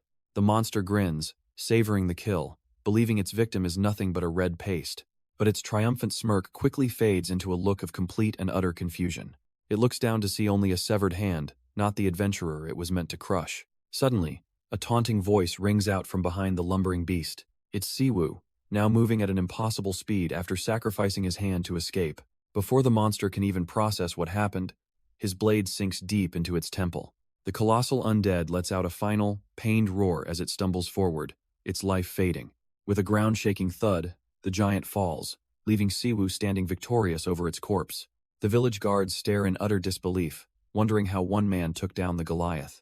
Even the stoic warrior, Teru, is left speechless, acknowledging the incredible feat. Siwoo smirks, enjoying the attention and feeling pretty good about his dramatic victory. He casually walks over to the monster's head to retrieve his sword, but when he tries to pull it out, the blade is lodged deep, refusing to budge. Suddenly, the creature's eyes flash open, burning with a terrifying crimson light. Siwoo's confidence shatters into pure shock as he realizes it's not over yet. The guards, still oblivious, rush forward to praise the amazing adventurer, but he screams at them to stay back, a look of sheer panic on his face. With a horrifying roar, the monster lurches back to life, flinging Siwoo helplessly into the sky. The revived monster rises to its full height, with Siwoo tumbling helplessly through the air. It turns its head, a cruel, intelligent smirk spreading across its face as its eyes glow with malice. Suddenly, a foul, crimson mist begins to pour from its body, spreading across the graveyard floor. The guards are instantly enveloped, their cheers turning to choked screams as the toxic cloud surrounds them. Their armor and even their flesh begin to dissolve in the horrifying, corrosive gas. Watching from a safe distance, Teru realizes the gas is contaminating the entire area and yells a warning. The remaining guards panic, scrambling desperately to escape the spreading poison. One of them rushes to Teru, reporting that they have another, even more urgent problem. It's the other zombies they've been waiting for this moment to make their move. The guards look on in absolute despair as a massive horde of ghouls emerges, completely cutting off their retreat. The giant ghoul stands firm, its toxic aura pinning everyone down while its smaller brethren close in. A guard desperately turns to Teru, pleading for orders before the gas overwhelms them all. With his own men melting around him, Teru turns to his only remaining hope, the adventurer. But Siwoo has his own problem. His sword is lodged deep in the monster's skull and refuses to budge. A flicker of frustration gives way to a grimly creative idea. He realizes if the monster loves his weapon so much it can keep it. Using the embedded hilt as a foothold, he prepares to turn its brain into mush another way. With a final taunt, he leaps into the air, positioning himself directly above the creature's head. He stomps down with all his might, driving the sword through its skull with a sickening crunch. The behemoth finally crashes to the ground, dead for good, as Siwoo lands beside its fallen body. Siwoo catches his breath, the adrenaline from the brutal fight finally starting to fade. And just like that, the system rewards flood in a massive XP boost, a level up, and 2 new items. The giant's corpse dissolves into particles of light, its foul presence finally erased from the world. With a smirk, he muses that the nasty business with the monster is truly over. His sword, left standing in the dirt, is a testament to his victory, a warning for the beast to stay dead. Now, it's time to see what all that serious asshauling actually earned him. His eyes fall on the first piece of loot, a small, ominous ring adorned with a skull. The system reveals it's the Ring of Death, a rare item packing bonus strength and a nasty weakening curse. Next up is the Flower of Death, another rare item described as an incredibly potent poison ingredient. He pockets the flower, figuring a powerful poison will undoubtedly prove useful in the future. As Siwoo comes to his senses, a voice cuts through the silence, asking if he's all right. He blinks, the adrenaline fading as he finally takes in the scene before him. It's Teru, backed by the entire guard force, all kneeling in unison to honor their savior. The faces of the guards are filled with nothing but pure, unadulterated relief. They know they were moments from being wiped out, and this adventurer changed their fate. A smirk crosses Siwoo's face. He has to admit, having an entire platoon of soldiers bowing to him feels incredible. And right on cue, a system notification floods his vision with rewards, a level up, gold, and a huge spike in fame. With the crisis averted and night falling over the village, he thanks Teru and prepares to leave. But just as he turns to go, Teru calls out, asking him to hold on for a moment. The grizzled warrior makes one final, bold request, for Siwoo to reconsider joining the guards. Siwoo politely declines, explaining that an adventurer's life means he can't be tied down. But Teru is clever, offering him an honorary watchman title with no strings attached. The deal is instantly sealed when a 30% shop discount is mentioned. Siwoo's principles vanish in a flash of greed. Teru smirks, having found the perfect way to appeal to the young adventurer's true motivations. As they finalize the arrangement, Siwoo's attention is caught by someone approaching. It's Fern, one of the guards who was on the brink of death, now standing tall. The man is clearly still recovering but is able to walk on his own 2 feet again. He raises a hand, calling out to the hero who saved him and his comrades. Fern explains that while it's still baby steps, his condition is improving. Siwoo offers a warm smile, wishing the guard a speedy recovery and return to duty. With a humble laugh, Fern gives Siwoo all the credit for his miraculous recovery. He just wanted to express his gratitude in person, a simple but heartfelt gesture. But before they part ways, the guard mentions that the town doctor has been asking for him, and so, Siwoo makes his way through the quaint village as evening approaches. He arrives at the doctor's office, where a warm welcome and a steaming cup await him. Siwoo is surprised the news traveled so fast, but the doctor just laughs it off. The guards won't shut up about their savior. A smirk plays on Siwoo's lips as he realizes his fame points must be skyrocketing among the NPCs. The old doctor snaps him out of his thoughts, urging him to drink the special brew he's prepared.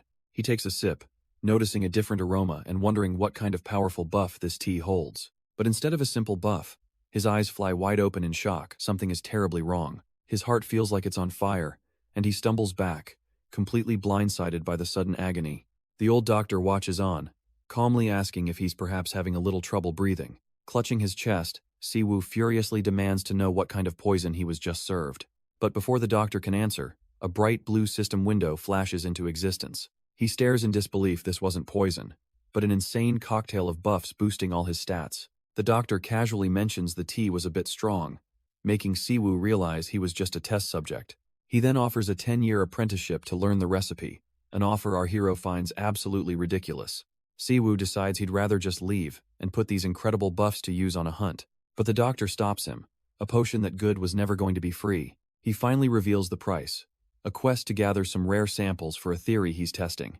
The doctor leans in with a sly grin, offering the ultimate prize, immunity to pain and regeneration from fatal wounds. Siwoo is stunned. He can't believe such a god-tier ability is even possible in this world. To get it, the doctor needs him to capture 6 trolls from a colony south of town, and a quest window pops up. The details are laid out. Capture 3 males and 3 females alive for a massive reward, but failure means losing 5 levels. Before heading out, Siwoo makes a pit stop, his mind blown by the 500 gold price tag on a certain item. A burly blacksmith confirms the market price for a ring with 3 stat options is indeed that high. Siwoo looks at the skull ring he acquired. It's powerful, but useless to him with its level 40 requirement. He decides to auction it off, setting the buyout at a hefty 700 gold to fund his journey. With the deal set, his financial problems are on their way to being solved. Now, equipped with a quest and a plan for quick cash, Siwoo walks out into town, ready to hunt some trolls. The doctor's promise of an incredible reward echoes in his mind as he sets off. Walking through town, Siwoo examines the small red vials he was given for the trip. He realizes they're not for healing, but some kind of energy drink for the long road ahead. Just as he's about to take a sip, a sudden system alert flashes right before his eyes. Incredibly, the Ring of Death has already sold for the full buyout price of 700 gold. A slow grin spreads across his face. He can't believe how fast someone snapped it up. Deciding it's better not to get greedy, he immediately confirms the sale to secure the funds. He quickly does the math, remembering the game's gold-to-cash conversion rate. That single item just earned him nearly 7 million won in the real world. With a determined clench of his fist, he realizes his debts might not be a problem for much longer. But his moment of triumph is shattered by a piercing shriek from the nearby forest. Siwoo's head whips around. That wasn't a monster's cry. It was a person screaming. He rushes toward the sound, discovering the bodies of village guards already lying motionless. A frantic chase is underway, with a lone guard desperately trying to escape. He's being hunted by a pack of grotesque, ghoul-like creatures. The guard is gasping for air, his face a mask of pure, unadulterated terror. These monsters are clearly enjoying the hunt, letting out a ferocious roar. One of them licks its blade, casually remarking that the chase was a decent appetizer. But the guard's stamina gives out, and he collapses to the ground, utterly defeated. Just then, Siwoo arrives on the scene, cautiously approaching the fallen soldier. But it wasn't the guard who needed help. It was a young boy, trembling as he gripped a sword too big for him. He was completely surrounded by a pack of jeering orcs, with absolutely no way out. The poor kid is paralyzed by fear, his hands shaking so badly he can barely hold the weapon. One of the orcs grins, deciding the appetizer is over and it's time for the main dish. The mockery intensifies when they see the boy is so terrified he's wet himself. From behind a tree, Siwoo watches the whole pathetic scene, hearing the orcs joke about not needing salt. He glances at the fallen guards again, noticing their uniforms aren't from Darren, which only deepens the mystery. With a sigh of resignation, he decides he can't just let the kid die, no matter how annoying this is. Just as a massive orc roars and swings its blade for the killing blow, a sword comes spinning through the air, aimed right for the pack. The kid lets out a pathetic shriek, flinching away from the incoming death blow. Frothing at the mouth, the orc roars that it'll eat his body and keep his head as a trophy. But before the blade can land, Siwoo is there, cleaving straight through the monster's chest. The other orcs freeze, their bloodlust turning to pure shock. The young boy can only stare, sweat dripping down his face, unable to comprehend his last-second rescue. With another fluid motion, Siwoo's sword flashes, severing the orc's arms at the elbow. The monster can only scream in agony as its limbs fly through the air. Siwoo calmly walks past the maimed creature, borrowing its earlier words about the appetizer being over. A confident smirk plays on his lips as he declares, it's now time for the main course. The remaining orcs can only screech in terror, realizing the hunter has just become the prey. Their legs tremble uncontrollably, every ounce of bravado now replaced with primal fear. A few moments later, the forest clearing is silent, littered with the bodies of the slain orcs. Siwoo calmly collects his loot, already thinking about selling the scrap metal back in town. With business concluded, he turns to the boy he just saved, checking to see if he's okay. The young boy, though still shaken, manages to insist that he's all right. Siwoo casually asks what a kid is doing so deep in the woods, a question that seems to prick the boy's pride. Puffing out his chest, he declares he is a squire from Lutein, out here for combat training. A smirk crosses Siwoo's face. He finds it hard to believe someone so young could be a squire. The boy defensively claims he could have handled the orcs himself, but Siwoo just waves him off. Mocking his formal tone, Siwoo bids the young squire a safe journey home and turns to leave. But the young squire isn't done with him yet, calling out for him to wait. With his arms crossed, he questions Siwoo, noting his swordsmanship is far from ordinary. Siwoo just grins, telling him he's an adventurer and that he should drop the old-fashioned speech. Slightly flustered, the boy changes tactics, asking if the adventurer would kindly escort him to Lutein. His request triggers a quest window, an official mission to protect someone named Jada. Siwoo eyes the rewards a full level's worth of EXP and 20 gold is nothing to sneeze at. Since he needed to travel anyway, he figures he might as well take the unexpected job. He agrees to the escort, but only if Jada promises to obey his every command if monsters show up. With the boy's eager agreement, they begin their journey toward the distant village. As they walk, Siwoo probes again, asking why he was really in the forest, certain he wasn't a squire. Seeing the boy's hesitation, Siwoo simply tells him not to worry about it, but Jada suddenly calls out, stopping the adventurer in his tracks. Siwoo turns around, a bit confused by the sudden change in tone. The boy looks at him with genuine admiration, asking what he needs to do to be as strong as him. The unexpected question hangs in the air for a moment. A sly grin spreads across Siwoo's face as he gives his secret. Live broke and take out huge private loans. Jada is completely baffled by this bizarre and nonsensical advice. He blushes with curiosity, innocently asking if this private loan is some kind of powerful magic. The pure, unadulterated absurdity of the question sends Siwoo into a fit of laughter. His amused laugh echoes over the village as their journey continues on a much lighter note. Siwoo keeps up the playful mockery, calling Jada a green boy who knows nothing about the real world. He scoffs at the kid's innocence, finding it almost ridiculously funny. But his laughter is abruptly cut short by a solid kick right to his rear. Stumbling forward, he spins around in disbelief, demanding to know what that was for. Jada's expression is no longer naive. He declares with surprising intensity that he wants to protect someone. The emotion overwhelms him as he asks if Siwoo could ever understand that desperate feeling. The sudden shift in tone leaves Siwoo speechless, the boy's raw pain catching him off guard. After a moment, he simply calls out to the kid, as blue energy crackles around his hand. Jada tenses up, thinking Siwoo is pulling out a weapon just because he got his pride hurt. But instead of an attack, Siwoo materializes a fine sword, reminding Jada of a promise he made.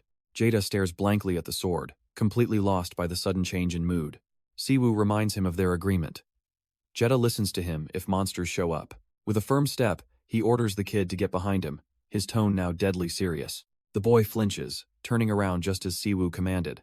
And right on cue, a group of orcs appears, blocking their path forward. Siwoo pushes the terrified Jada behind him, telling him to snap out of it. An orc wastes no time, swinging its heavy cleaver down with full force. But Siwoo meets the attack with a sharp clang, his smaller blade holding strong.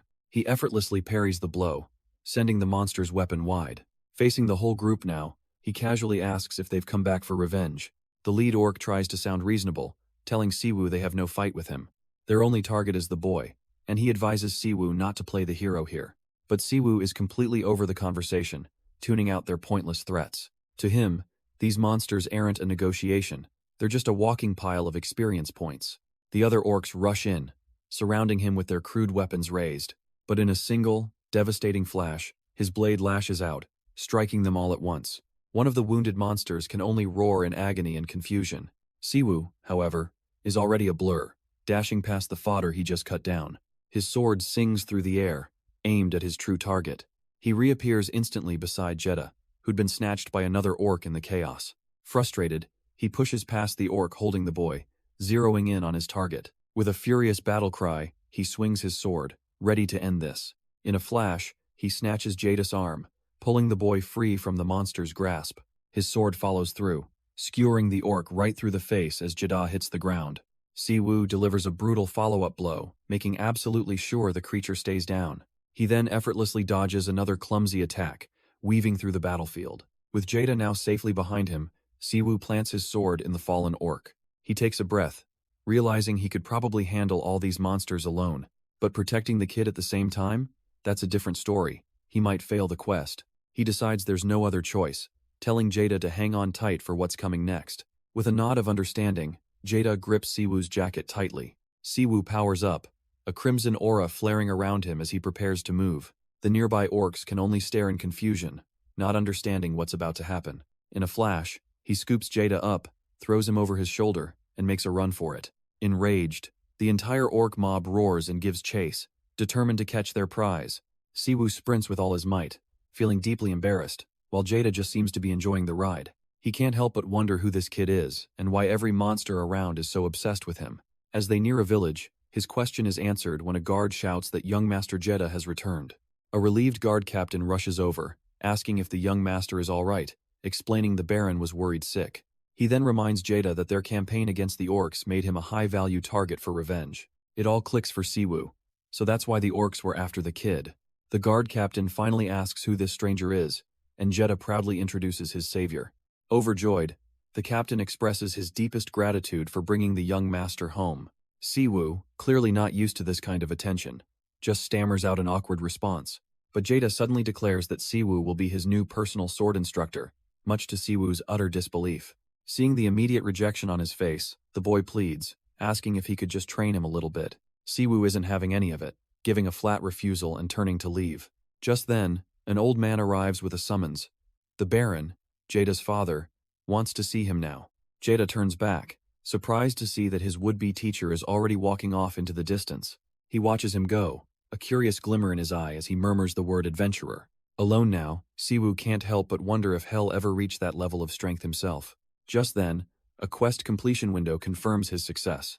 He's leveled up and gained favor with the locals. He brushes off the notifications and continues on his way, the job now officially done. But another alert pops up, this one a reminder that his time in this world is about to expire. Seeing the prompt, he figures it's a good time to call it a day anyway. He makes a mental note to log back in tomorrow to deal with the trolls. With a thought, the vibrant fantasy world dissolves, replaced by the quiet streets of his neighborhood at night. He steps into his apartment, weary from the long session, only to hear an unfamiliar voice. His eyes widen in shock and dawning fear as he recognizes the person waiting for him. A bald, menacing man greets him with a sinister smile, a chilling end to his day of virtual heroics. Siwoo stands in stunned silence, unable to comprehend what's happening. A system window blips into existence, presenting him with a terrifying real-life quest. The man calmly explains he's here to discuss the plan for paying back a debt. The pieces click into place for Siwoo. This intruder is a loan shark. He demands to know how the man got in, but his question is met with casual disdain. The loan shark tells him to forget the how and focus on the why of his visit. Still not grasping the danger, Siwoo pulls out his phone to call the police for trespassing. In a flash, the man snatches the phone right out of his hand. A swift, hard kick buckles his knee, sending him stumbling forward. With a sickening crack, the loan shark slams him to the floor, mocking his foolishness. The man leans in, reminding Siwoo that he'd be keeping an eye on him. He scolds the boy for playing video games while drowning in debt. With a flick of his wrist, he tosses the phone back onto Siwoo's lap. The ultimatum is delivered. 10 grand by the end of the week. And if he fails, the next visit will be to his parents. It's not a suggestion, it's a promise. The door slams shut, leaving Siwoo alone on the floor, the threats echoing in the silence. His hand trembles, not with fear anymore, but with a simmering rage as he clenches his fist. That anger follows him back into the game, his avatar's hand mirroring the same tight grip. He hardens his resolve, realizing the first thing he must do is pay off that debt. He can't be a burden on his parents. This is a mess he has to clean up himself. He decides to use his 85 remaining bonus points to get stronger. He pours them into dexterity, hitting the 100 point mark and upgrading all his dex-based skills. With a satisfied smirk, he feels the change coursing through his avatar. His goal is now crystal clear. Get rich, or it's game over. Wasting no time, he plants his foot and prepares to move. He dashes forward, a blur of motion streaking down the road. A system notification confirms his movement speed is boosted, though it now consumes mana. He zips past a crowd of other players, leaving them completely stunned by his speed. And another bonus pops up: his reaction time has been enhanced as well. He knows that to achieve his goals, he has to become even stronger. Siwoo blazes past other players, leaving them to wonder what kind of high-level mob just passed them. Up ahead, a monstrous great rabbit scoffs as it stomps a less fortunate player into the dirt. The beast is caught completely off guard as Siwoo suddenly appears before it in a flash. With a surge of energy, Siwoo prepares himself for the impending fight. A system window pops up, confirming his strength, dexterity, and vitality have all hit 100. He puts his new stats to the test, narrowly dodging a devastating blow from the rabbit. And with that milestone, a whole new system is unlocked. Combat perks. Wasting no time, he leaps forward, sword in hand, to press his advantage. Siwoo puts all his might into a single, decisive sword slash. A new system message confirms his balanced stats are now boosting his combat power. The effect is instantaneous, as his blade slices clean through the giant rabbit's torso. As the beast falls, he remembers a past confrontation, a promise he made to himself. He recalls the face of the executive who threatened him, telling him it was game over. Back in the present, the monster's lifeless body crashes to the ground. Catching his breath, Siwoo glares with renewed purpose, vowing to own this entire world. The scene shifts to a remote, fortified village nestled in the mountains as night falls. But peace is far from certain, as two monstrous, ghoul-like creatures stand guard. Hiding in the shadows, Siwoo confirms this must be the troll colony he was looking for. He smirks, thinking it'll be easy to just capture a few males and females for his quest. But just as he finalizes his plan, a terrifying roar echoes from inside the walls. The unexpected sound catches him completely off guard. A sense of unease creeps in, and he decides he should probably take a look. Cautiously, he sneaks right up to the base of the massive wooden fortress. Before going any further, he quickly brings up a system window to reallocate his stats. The notification confirms he's channeled all his strength directly into his legs. With his speed now drastically increased, he crouches down, ready to make a massive leap. A blue streak of energy propels him vertically up the fortress wall. The skill comes at a cost, however, draining 50 MP every second. He lands silently on a rooftop, right above an unsuspecting guard. Peeking over the edge, he's stunned by the scene unfolding below. A monstrous, ghoul-like creature lets out a guttural roar, and it's not alone. A whole tribe of them are gathered around a bonfire. In the firelight, he sees the source of the roars: captured players, bound and helpless. A blonde woman struggles against her ropes, her fear plain on her face. Another player in armor can do nothing but glare as the monsters loom over them. The entire tribe of gray-skinned brutes dances and cheers around the bonfire, a truly intimidating sight. And among them, a larger, more menacing figure steps forward, clearly their leader. He raises a fist, a silent command that quiets the horde. With a powerful clasp, he asserts his absolute authority over the entire camp. From his perch on a watchtower, Siwoo takes in the scene, his eyes locked on the leader. He immediately identifies the hulking brute that has to be the orc chief. The chief then turns to a captive, his voice a low growl as he asks him to choose his death. Bound and helpless, the armored player frantically insists they were only there to hunt. Siwoo is in shock. He knew they were smart, but he never imagined they could actually talk. But the chief isn't listening, accusing the players of trespassing before and calling out their lies. The orc chief, now revealing his name is Zoltan, promises the captives eternal suffering unless they talk. The armored player is clearly at his breaking point, barely able to process the threat. His companion is more concerned with real-world problems, complaining that he's been stuck for 2 days. But another captive, a blonde woman, refuses to give up, unwilling to lose her progress by starting over. Her party leader tries to compromise, suggesting they just wait out the game's 7-2-hour logout penalty. A fourth player, however, completely snaps, screaming that he can't endure it any longer. His desperate outburst silences the others, their fragile unity completely shattering. But Zoltan's interest has shifted. He strides forward, unfurling a map he confiscated from them. With a burning gaze, he ignores their squabbling and demands to know where they found it. The player just looks back with bitter defiance, certain that the orc has no intention of letting them go. Zoltan smirks, deciding he'll see just how long the player can maintain his silence. With a simple nod, he gives his grunts the signal, and the orcs descend upon the prisoners, beating them mercilessly with their clubs. Watching from a nearby guard tower is Siwoo, piecing the situation together. A secret map and a desperate crew, he realizes a hidden dungeon must be close. His first instinct is to simply charge in and wreak havoc to get that map. But a quick survey reveals the camp is crawling with an entire battalion of orcs. He knows jumping in would be foolish, even as the players are brutalized below. Then, his eyes catch something odd, a pair of trolls using a functioning well. Siwoo pauses, a new, more subtle plan beginning to form in his mind. His plan starts not with an assault, but with a loud banging on a door in the nearby village. The town doctor, Lancel, cracks open a weary eye, annoyed by the early morning disturbance. But he's stunned to find Siwoo standing there with 6 perfectly bound orcs. The doctor inspects the captives, surprised at how quickly the job was done and how healthy they seem. Siwoo just gives a smug thumbs up, saying it was actually fun to fish them out one by one. Impressed, Lancel promises more work in the future, but Siwoo stops him before he can leave. He tells the old doctor that he actually has a favor to ask. This gets Lancel's attention, and he turns back to hear him out. Siwoo opens his inventory, pulling up a strange flower and a vial. He asks if the doctor can help him use these ingredients to craft something. The doctor's eyes narrow. He knows exactly what Siwoo plans to make with these items. Meanwhile, at a heavily fortified camp, orcs lumber around their settlement. But high above, Siwoo has already found the perfect vantage point on a watchtower. He spots his target almost immediately, the camp's central water well. With the potion now successfully crafted, a devious grin spreads across his face.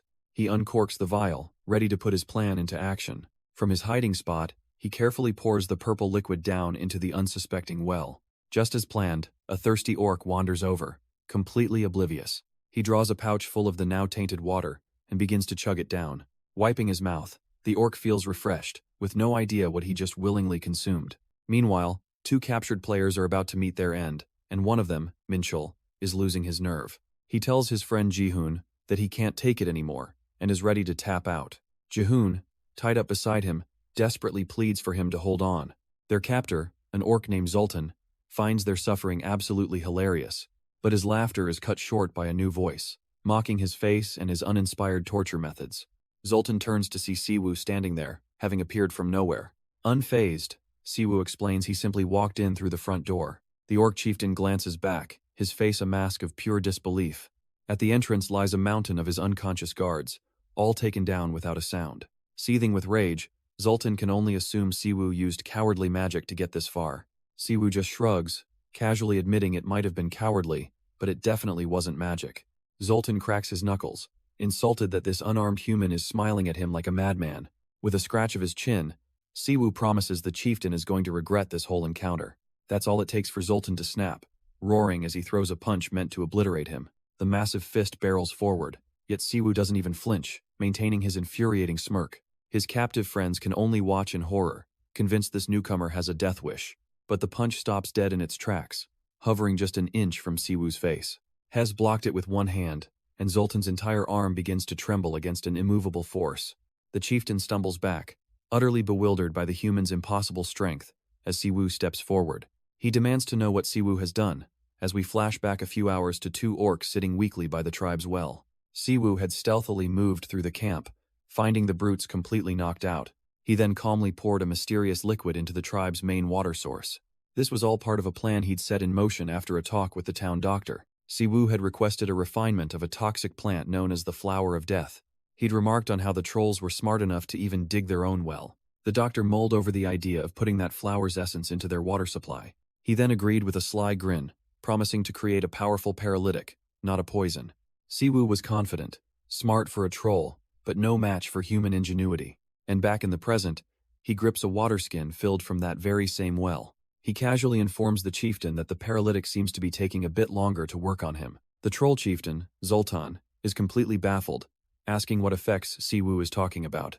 While casually rummaging through the troll's belongings, Siwoo explains the effect is simple: paralysis. He pulls out a scroll, smugly adding that the creator of this paralytic knew what they were doing, and Zoltan won't be moving for a while. Watching from the side, another captive named Jahoon is stunned, wondering who this unarmed man is that just captured the mighty Zoltan. A blonde female player, also tied up, sees her chance and pleads with their mysterious savior to untie them. Siwoo turns to face her, his expression making it clear that nothing in this world is free. Before he does anything, he wants to know exactly what they were doing out here in troll territory. The woman's hope quickly turns to frustration. She thought he was supposed to be the good guy. Jahoon quickly interjects with a nervous smile, claiming they were just out hunting and got lost. Siwoo considers this, repeating the word hunting, as if he's not quite buying their story. Unimpressed, Siwoo holds up a map he found, asking how this fits into their little hunting story. Jahoon sweats, trying to downplay it as nothing important, just something for newcomers. But Siwoo's cold expression says it all. He doesn't believe a word of it. With their lies exhausted, he simply announces he's leaving, and starts to walk away. Jahoon panics, desperately calling for him to stop, not to abandon them. He even scrambles forward and grabs Siwoo's leg, begging him to stay.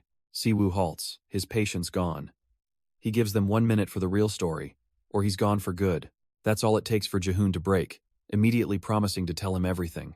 One of his teammates, however, is furious, yelling at Jahoon for caving so easily. Jahoon snaps back, asking what other choice they possibly have in this situation.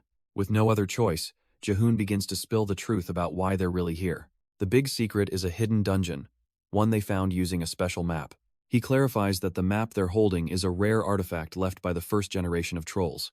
Siwoo listens, his interest piqued when he hears the map came from the sheriff of Daron, a legitimate source. Jahoon then invites him to join their team, but Siwoo just scoffs, confident he could clear it alone. One of the other captives quickly chimes in, stressing that the sheriff specifically called it a dungeon for a crew. That one detail changes Siwoo's mind. He recognizes the unskippable mechanics of a mandatory party quest. He agrees to help, but on one condition. He'll untie the leader first, and in return, he gets party command.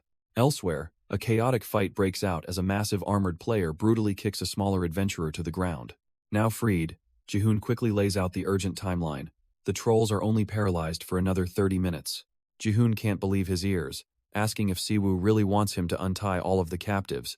Siwoo coolly explains that if they miss this window, they'll be stuck fighting trolls instead of finding the dungeon entrance. Hearing this, Jahoon's party members immediately voice their support for Siwoo's plan. Nearby, one of the paralyzed troll adventurers can only glare, seething with impotent rage at the humans. Siwoo smirks back, casually resting a sword on his shoulder, and telling the troll not to be so bitter about his impending death. But once freed, the troll adventurers immediately confront him, their leader demanding to know if he plans to share the treasure. Jahoon pulls one of them aside, quietly assuring the man that he has a plan to sort this out. Siwoo, meanwhile, just watches the unfolding drama with an amused, confident grin. The troll leader stomps over, getting right in Siwoo's face and calling him a coward. He roars out the accusation for all to hear. Siwoo didn't beat them in a fair fight. He poisoned their well. Siwoo just smirks, casually confirming the accusation by noting the potion must be wearing off. He even offers a backhanded compliment about the troll's impressive recovery speed. Without breaking his stride, he calls out the two men whispering behind his back.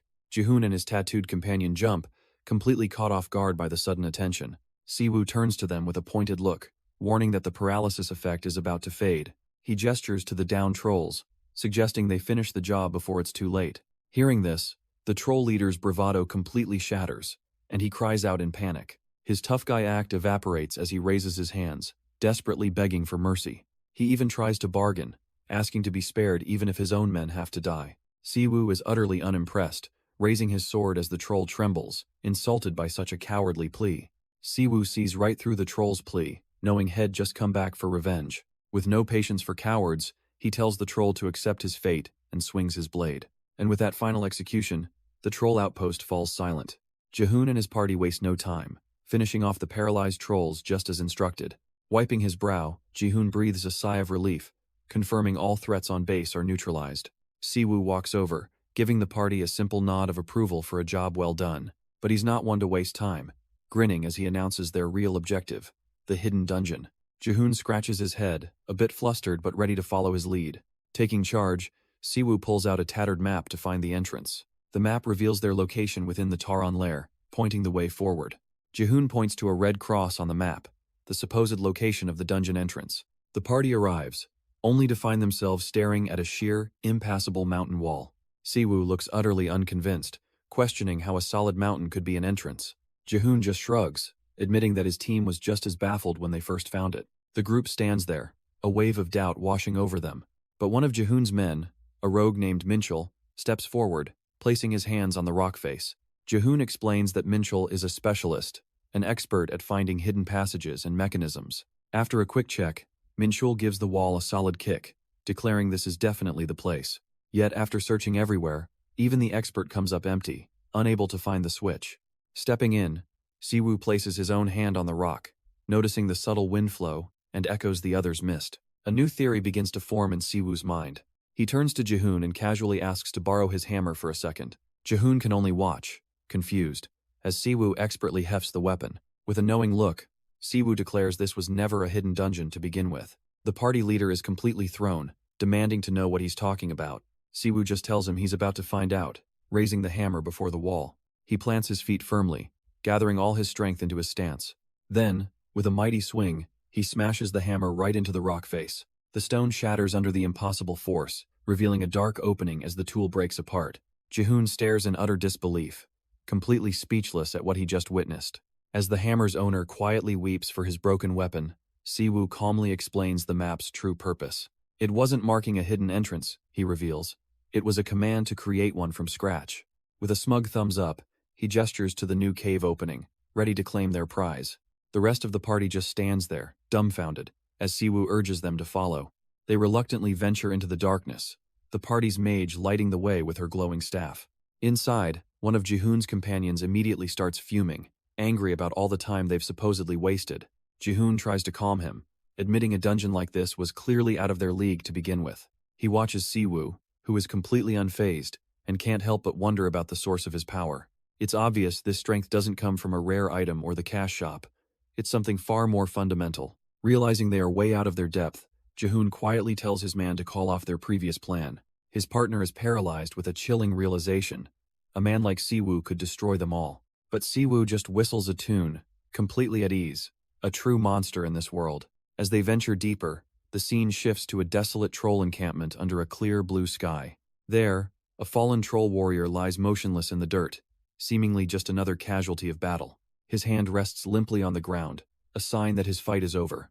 But then, with a subtle twitch, his finger begins to move. A flash of red light consumes his vision as a terrifying power awakens from within. Back in the cavern, the party marvels at what they assume is the hidden dungeon of the ancient trolls. Minchul, however, feels a chill, noting that the eerie silence makes it feel more like a ghost town. Suddenly, a sharp chime echoes through the hall as a system window appears, startling everyone. The message confirms it. They're the first to discover the ancient troll heritage, earning double XP in gold for a full day. Siwoo smirks, feeling vindicated that all his hard work is finally about to pay off. Jihoon readily agrees, knowing a 2-4-hour buff like this is an incredible stroke of luck. But their celebration is cut short by a deep rumble and a booming voice declaring this a sacred place for descendants only. Siwoo whips his head around, trying to pinpoint the source of the disembodied threat. Losing his composure, Jihoon demands that the mysterious speaker show themselves. The entire cavern trembles violently, forcing the party to stumble as a large figure begins to step into view. The voice roars again, its thunderous warning shaking the very foundations of the dungeon. Jihoon panics, wondering if they've triggered a booby trap or if it's just an earthquake. Suddenly, one of his party members points ahead, her eyes wide with alarm as she spots the source. A massive, chained foot stomps down, its owner warning away all who are not descendants. The creature raises a viciously spiked mace, giving them one last chance to leave. It steps into the light, a furious, gray-skinned giant, swinging its weapon with terrifying speed. Jihoon can only gape, utterly shocked by the Guardian's immense size. With eyes glowing red, the giant roars, ready to unleash its wrath upon the intruders. The sheer force of its cry sends the entire party stumbling back in a wave of pure terror. A system message confirms the monster's name is Quillen, and his fury has granted him a damage boost. Siwoo calmly suggests they strike first, but Jihoon is already shaking his head, too scared to move. Done with the cowardice, Siwoo announces he's going in alone and dashes forward, sword in hand. He leaps into the air, closing the distance in an instant to face the colossal Guardian head-on. With a burst of speed, Siwoo pivots, dodging the massive spiked mace as it smashes into the ground. He uses the giant's own weapon as a ramp, leaping up to deliver a clean slash across its face. The Guardian roars in pain, clutching its bleeding eye, clearly staggered by the unexpected assault. But as Siwoo lands, he senses something is off. The monster's movements feel sluggish and clumsy. Even Quillen himself seems confused by his own weakness, prompting Siwoo to wonder what this boss truly is. Then, a flicker of intelligence sparks within the giant's crimson eyes, a sudden and terrifying clarity. The dazed look vanishes, replaced by a sinister grin that promises nothing but pain. Siwoo instinctively backs away, realizing with a grim certainty that the real fight is only just beginning. But from the shadows, Jihoon suddenly appears, stabbing the distracted Guardian deep in the back. Quillen whirls around, his face a mask of pure fury, enraged that such a weakling dared to strike him. Seeing the danger, Jihoon's party member screams a desperate warning, but Quillen is already in motion, swinging his massive weapon with terrifying speed. Jihoon can only watch in shock, realizing he's completely underestimated the monster's agility. A deafening clang rings out as steel meets steel just in the nick of time. His party's tank, Jang-hoon, intercepts the blow, his shield trembling violently from the impact. He digs his heels in, refusing to give the monster an inch of ground. With the boss's attention fixed, another teammate vaults over the shield, ready to strike. His hammer slices deep into Quillen's shoulder, drawing first blood for the party. Though the attack is successful, the sheer force of the mace sends the tank skidding backward. But it worked. Quillen is wounded and distracted, giving Jihoon the perfect opening to plan his next move. And seizing that opening, another figure explodes into motion, planting his foot for a powerful launch. Before Quillen can even react, Siwoo is upon him, blade poised to strike his heart. His sword plunges deep into the monster's chest, a perfect, fatal strike. Siwoo yanks the blade free as the giant stumbles back, blood erupting from the wound. He wobbles for a second, a satisfied smile creeping onto his face. He knew its weak point. Jihoon approaches, barely able to process what just happened, asking if it's really over. Siwoo humbly thanks the party, insisting he couldn't have done it without their help. He glances over as the healer tends to their tank's broken wrist, a real casualty of the fight. But Jihoon isn't buying it. He realizes this wasn't teamwork at all. Siwoo just soloed the boss. The rest of the party can only stare, amazed that this guy didn't even break a sweat. Siwoo scoffs at their awe, finding the whole situation almost tragically predictable. But Jihoon remains on high alert, a cold sweat telling him the danger isn't over yet. Suddenly, Minchel's face contorts in pure terror, shouting Jihoon's name in a panic. His hand trembles uncontrollably as he points towards a new presence in the shadows. An ominous silhouette materializes from the gloom, its form cloaked in dark energy. Two piercing red eyes ignite in the darkness, a disembodied voice whispering its judgment.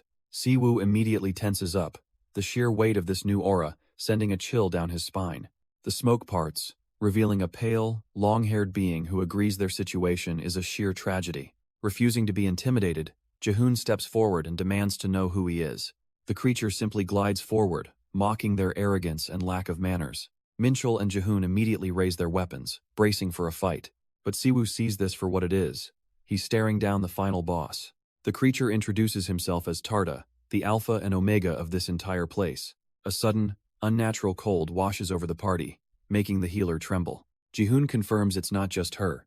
He feels the bone, deep chill as well. A wicked grin spreads across Tarda's face, proud of the fear he inspires. Siwoo clenches his fist, completely done with this guy's dramatic monologue. He steps forward, cutting him off to ask if he's basically just the king of trolls. Tarda's grand demeanor shatters, offended by the comparison to a mere troll. He insists there is a fundamental difference between him and those lesser beings. His eyes burn with ancient malice as he reveals a shocking truth about their past. Siwoo and Jihoon listen, confused by this talk of a mysterious figure who subdued his kind. But then, the supposedly dead troll leader on the ground begins to twitch. Its eyes snap open, glowing with the same crimson light as the vampires. The reanimated corpse slowly sits up, its movements stiff and unnatural. It lurches to its feet, towering behind Siwoo as a grim puppet in this history lesson. Tarda grins, explaining this entire domain was created for them to regain their strength for revenge. With the story finished, the reanimated troll lets out a furious roar. Siwoo is caught completely flat-footed by the sudden return to violence. He barely dodges as the massive spiked mace swings down right where he stood. Siwoo stares up at the resurrected giant, his mind racing to understand how this is even possible. But the answer comes swiftly as Tarda unleashes a torrent of chilling blue energy from his hand. The reveal hits Siwoo like a ton of bricks. This vampire wasn't just a brawler, he was a magician. The blast of magic hurtles towards him, and he knows there's no time to evade this one. Suddenly, Jang Hoon slides in front of him, bracing to take the full force of the deadly spell. Taking the hit, the tank roars for his leader Ji-hoon to fight back while he has the chance. Without a moment's hesitation, Ji-hoon charges straight for the vampire lord, sword raised. Tarda scoffs, easily deflecting the incoming attack and calling the swordsman far too slow. But a confident grin spreads across Ji-hoon's face. The direct charge was just a feint. He leaps high into the air, calling for Minchul to spring their coordinated trap. The vampire lord pauses, confused by the sudden command. But before he can react, Minchul is right behind him, taunting him with a smirk. The rogue's blade sinks deep into his back, a perfect surprise attack. Shock and fury twist the vampire's face. How did this human get so close? From above, Ji-hoon mocks the creature, declaring that trolls are no match for them. But the vampire is far from finished. Summoning a crackling ball of blue flame, he unleashes the spell with contempt, blasting Minchul and sending him flying. Ji-hoon and his mage rush to their fallen comrade's side, realizing their plan just backfired. The wound on the vampire's back is already closing as he gathers energy in both hands, promising to liquefy them all. Jang Hoon spots the imminent danger, screaming a warning for Ji-hoon to watch his back. A hulking guardian with burning red eyes looms over him, certain its prey has nowhere to run. Siwoo simply smiles, agreeing that running is no longer an option. The beast raises its massive cleaver, a single swing meant to end it all.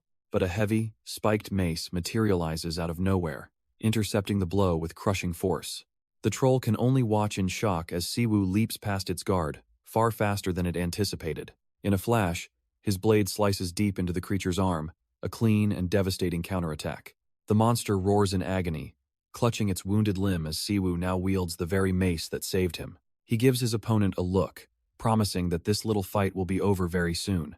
But the troll's pained expression twists into a sinister, knowing grin. The grievous wound steams and closes in an instant, the arm regenerating as if it were never harmed at all. Siwoo stands before the fully regenerated monster, realizing this is going to be a much bigger problem than he thought. The troll's eyes glow with malevolent power as it mocks him, claiming to be an immortal being. But Siwoo doesn't flinch, his expression hardening with defiance rather than fear. At that very moment, the peace of a nearby village is shattered by screams of absolute terror. Panicked civilians flee through the streets, desperately trying to escape an unknown attacker. An old man peers out from his home, confused by the sudden chaos, until his eyes widen in horror as he recognizes the source of the commotion. An entire army of reanimated troll adventurers is marching silently into the heart of the town. They immediately descend upon the helpless villagers, bringing nothing but destruction and slaughter. Two other adventurers, caught completely off guard, can only stare in shock at the unfolding massacre. Suddenly, glowing blue system windows materialize right in front of them. A mandatory quest has been issued. Defend the town from a raid led by a chieftain named Zoltan. The alert ripples through the village, sparking confusion and panic among the adventurers. A veteran knight cuts through the noise, ordering everyone to stop talking and prepare for battle. Amidst the chaos, an old doctor named Lancel desperately calls out for someone named Pharaon. The knight urges the doctor to get to safety, but he staunchly refuses, putting the town first.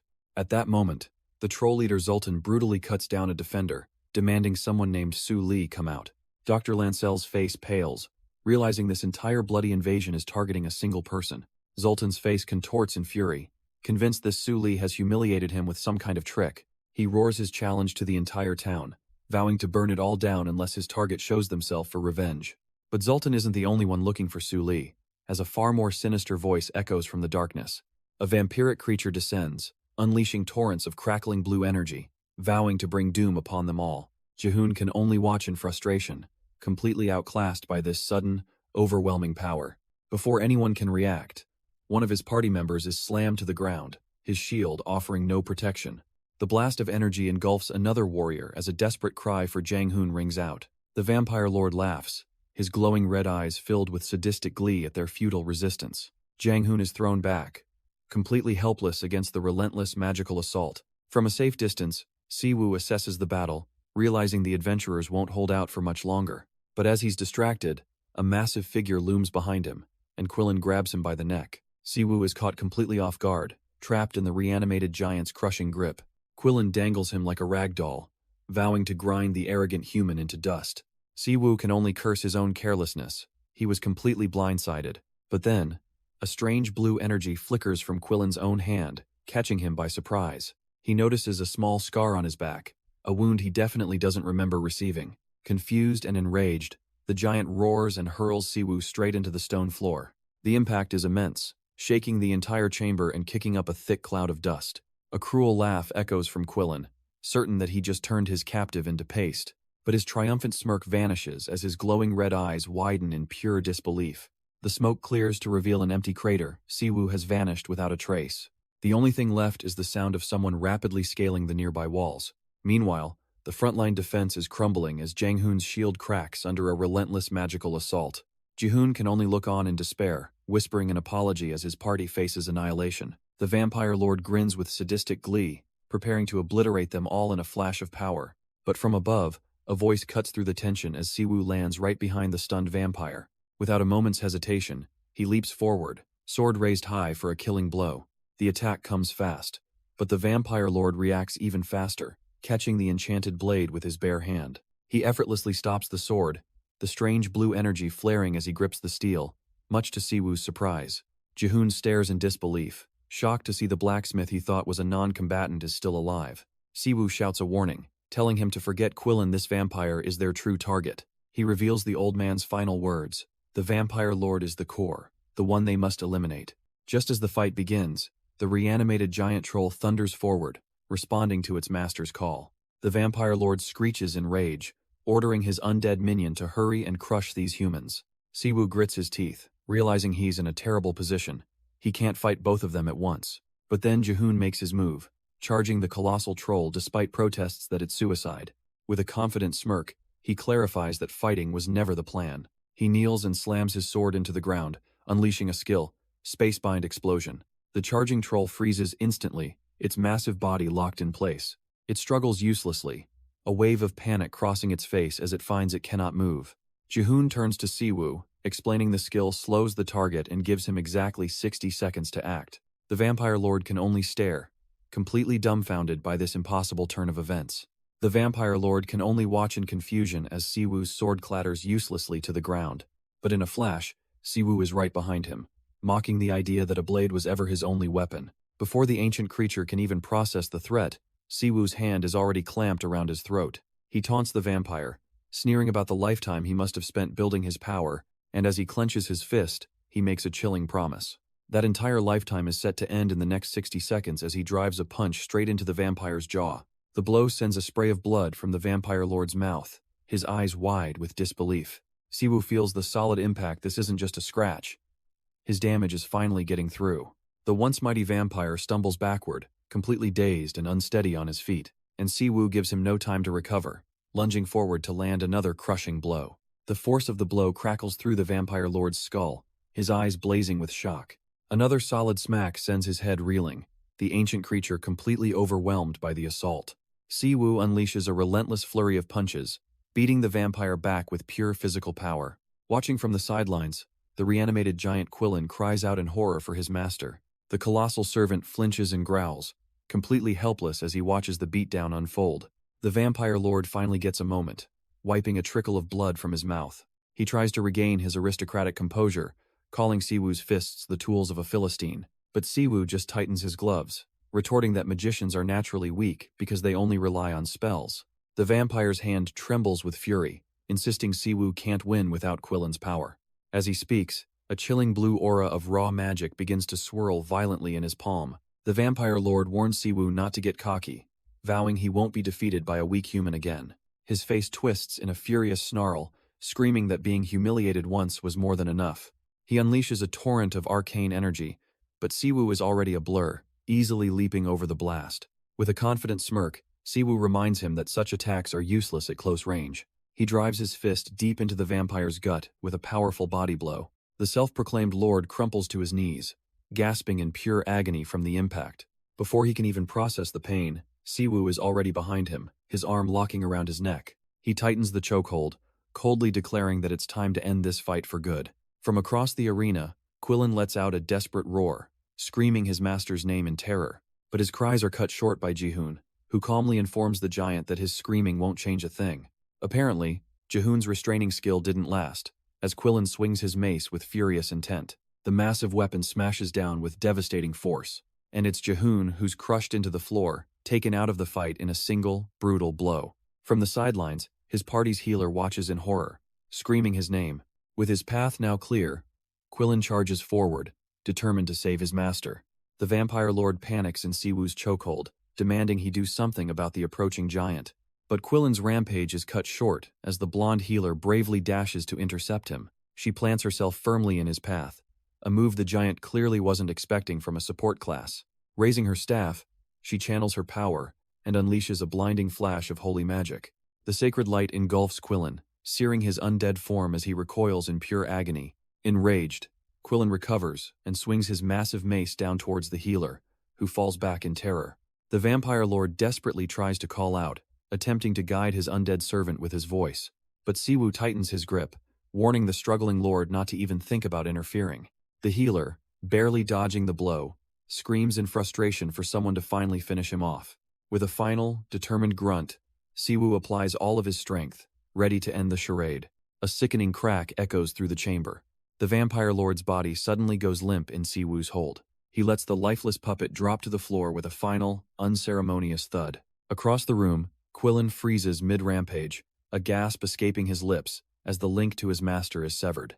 He stares in disbelief as his own reanimated flesh begins to hiss and crumble away into dust. With a final, desperate whisper for his master, Quillen's colossal form dissolves into nothing but dark ash. Siwoo finally allows himself a moment to breathe, the dust of his vanquished foes settling around him.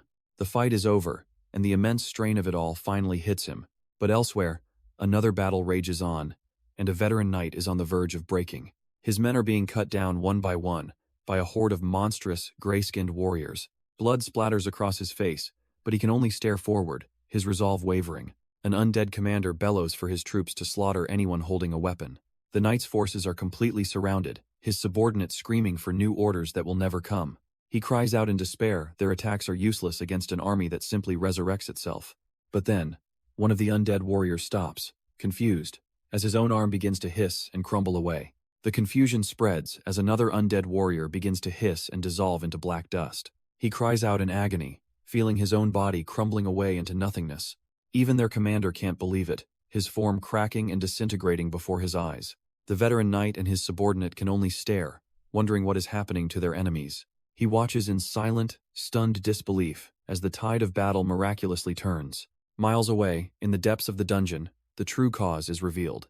Siwoo stands panting over the fallen vampire lord, the master of the undead army.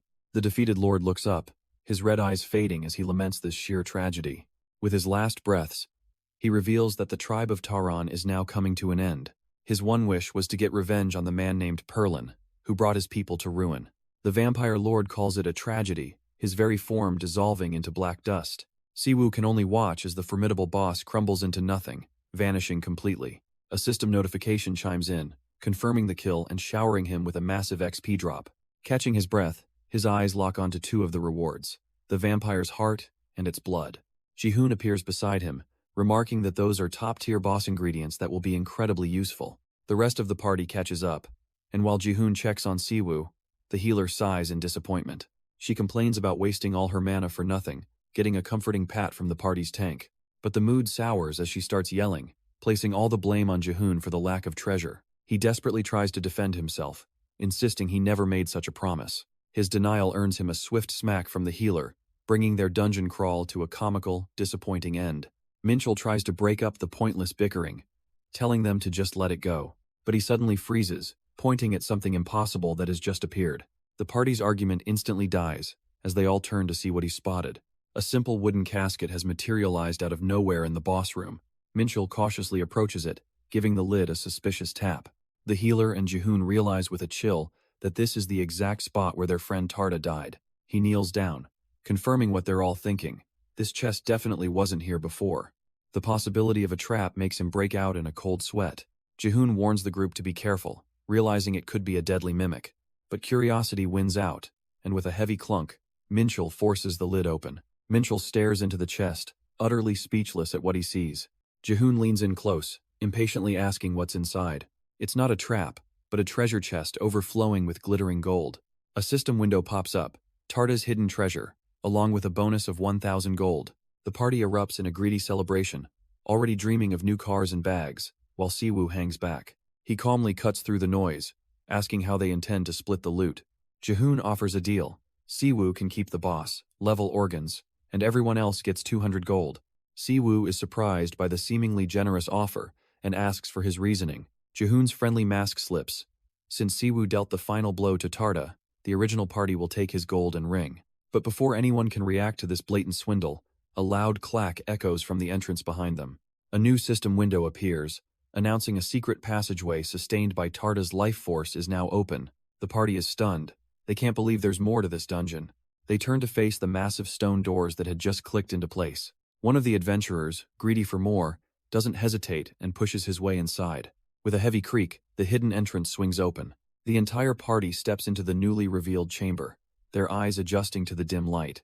Inside, they find what looks like some kind of old laboratory, lined with shelves of potions. Jihoon, ever the opportunist, immediately tells everyone to start searching for treasure.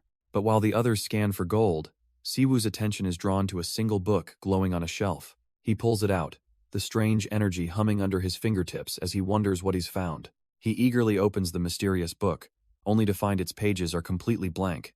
Just then, Jihoon calls out, satisfied that they're done here and ready to head out. He even dismisses the book as worthless, but Siwoo can't shake the feeling there's more to it.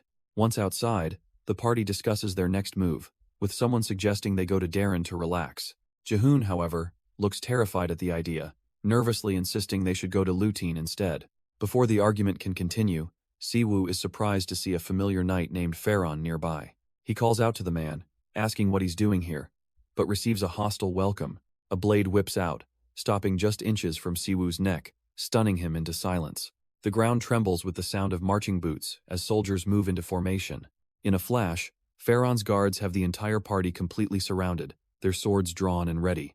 Jihoon and his party members can only stare in shock, completely blindsided by the ambush. Siwoo is just as confused, throwing his hands up as a sword is pointed at his face. The veteran knight, Pharaon, makes a formal declaration with a grim expression. He's placing Siwoo under arrest for being an accomplice to an insurgency in Daron.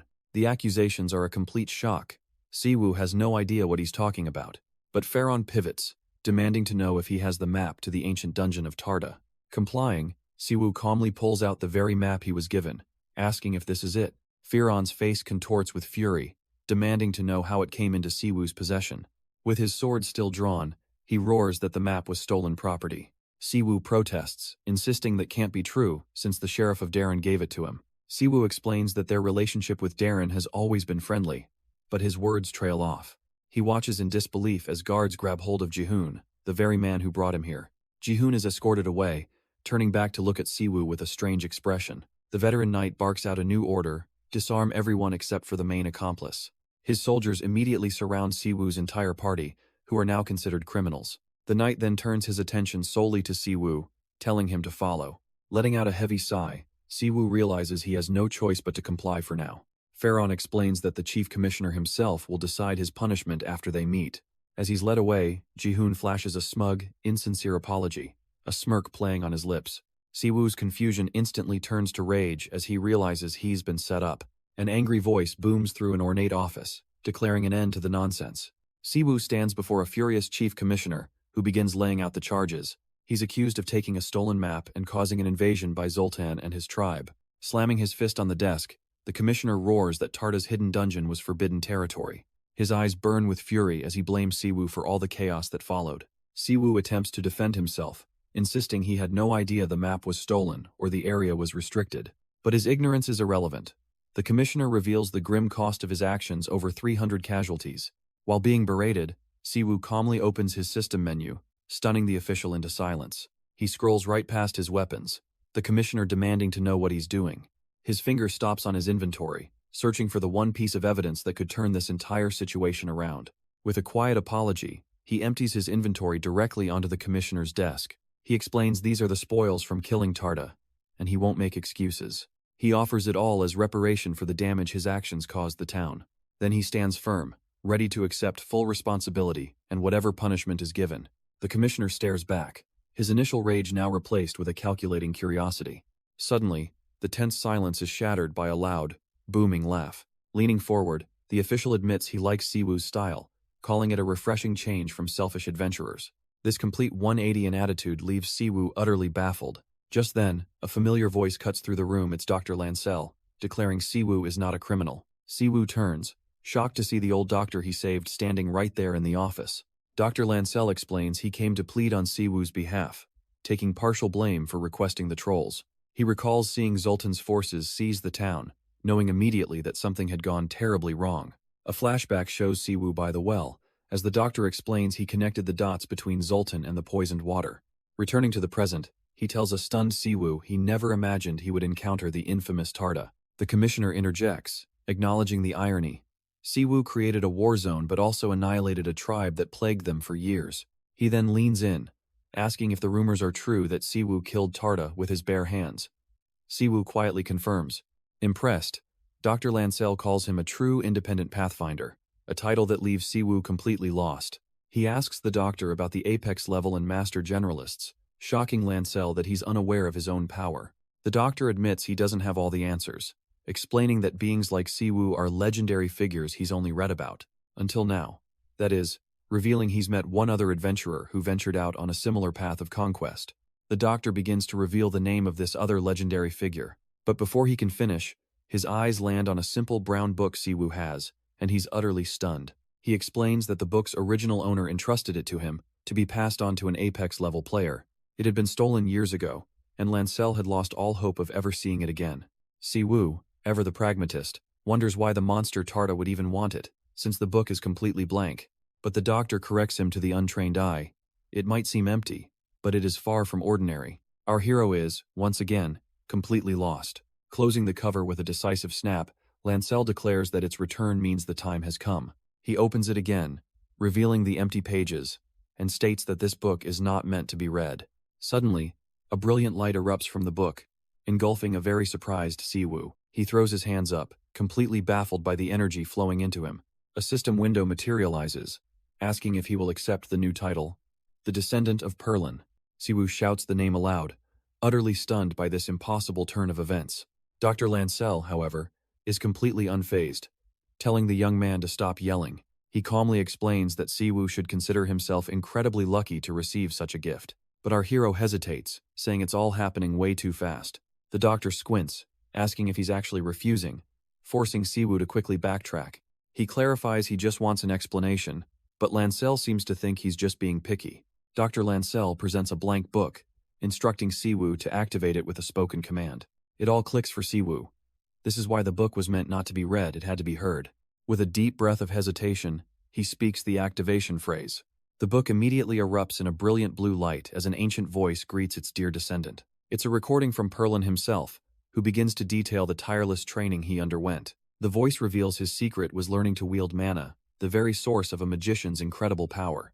However, since he wasn't a mage, he had to rely on crafting potions from herbs to recover his energy. This led him to his ultimate fate, becoming a master herbalist, a revelation that leaves Siwoo stunned. Dr. Lancel beams with a massive, knowing grin, asking if he isn't just thrilled by this amazing inheritance. But Siwoo's face falls. An herbalist? He was expecting something far more impressive. Dr. Lancel's eyes narrow, sensing the boy's blatant disappointment from a mile away.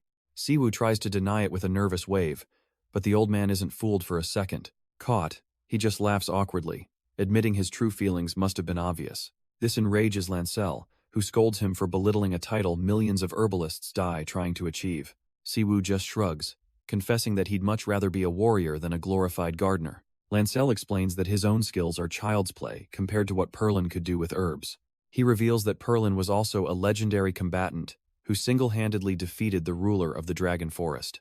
Stunned by this revelation, Lancel demands to know if he truly wants to throw away such a powerful legacy. Siwoo considers the offer, knowing the old man doesn't make empty promises. With his mind made up, he reaches out and accepts the glowing blue tome. The instant he touches it, the ancient book begins to tremble with immense power. He quietly states his acceptance of the class change, his voice barely a whisper. But that's not good enough for Lancel, who demands he declare it with pride. A fire ignites in Siwoo's eyes as he finds his resolve. He shouts his full name, formally accepting his new path as the descendant of Perlin. The book responds to his conviction. An overwhelming energy engulfs him as the legendary name echoes in the room. The sheer spectacle of the class change leaves even the veteran officials completely stunned. For Siwoo, it's an agonizing torrent of information and power flooding his very being. Then, a powerful voice resonates directly in his mind, addressing him as its chosen heir. From the book, a holographic projection of a bearded man flickers into existence right before him. This must be Perlin himself, leaving a cryptic summons to a place called the Land of the Sovereign. But the message is frustratingly vague, and as it ends, Siwoo scrambles to ask for more details. He shouts for the apparition to wait, but his plea is met with only silence. The light vanishes, and he finds himself back in the room, staring at the pile of dust where the book used to be. Dr. Lancel snaps him out of his daze, asking with a knowing smile if he's all right. Siwoo frantically tries to explain the vision, the light from the book, and the mysterious voice. But Dr. Lancel stares back blankly, telling him there was no light. He just started screaming alone. Realizing how unhinged he sounds, Siwoo awkwardly tries again, focusing on Perlin's message. He asks the old man if he's ever heard of a place called the Land of the Sovereign. The name clearly strikes a chord with Dr. Lancel, who murmurs it to himself in deep thought. Unfortunately, the doctor admits that even he isn't quite sure, leaving Siwoo with another dead end. With no answers to be found, Siwoo is left alone with this cryptic new quest. The next day arrives, bringing a fresh start in the bustling adventurer's town, and Siwoo is already making moves, joining a party and feeling pretty good about his new life, despite his class. He internally recaps his massive stat boost, a cool 5,000 extra HP, and a hefty increase to all his defenses.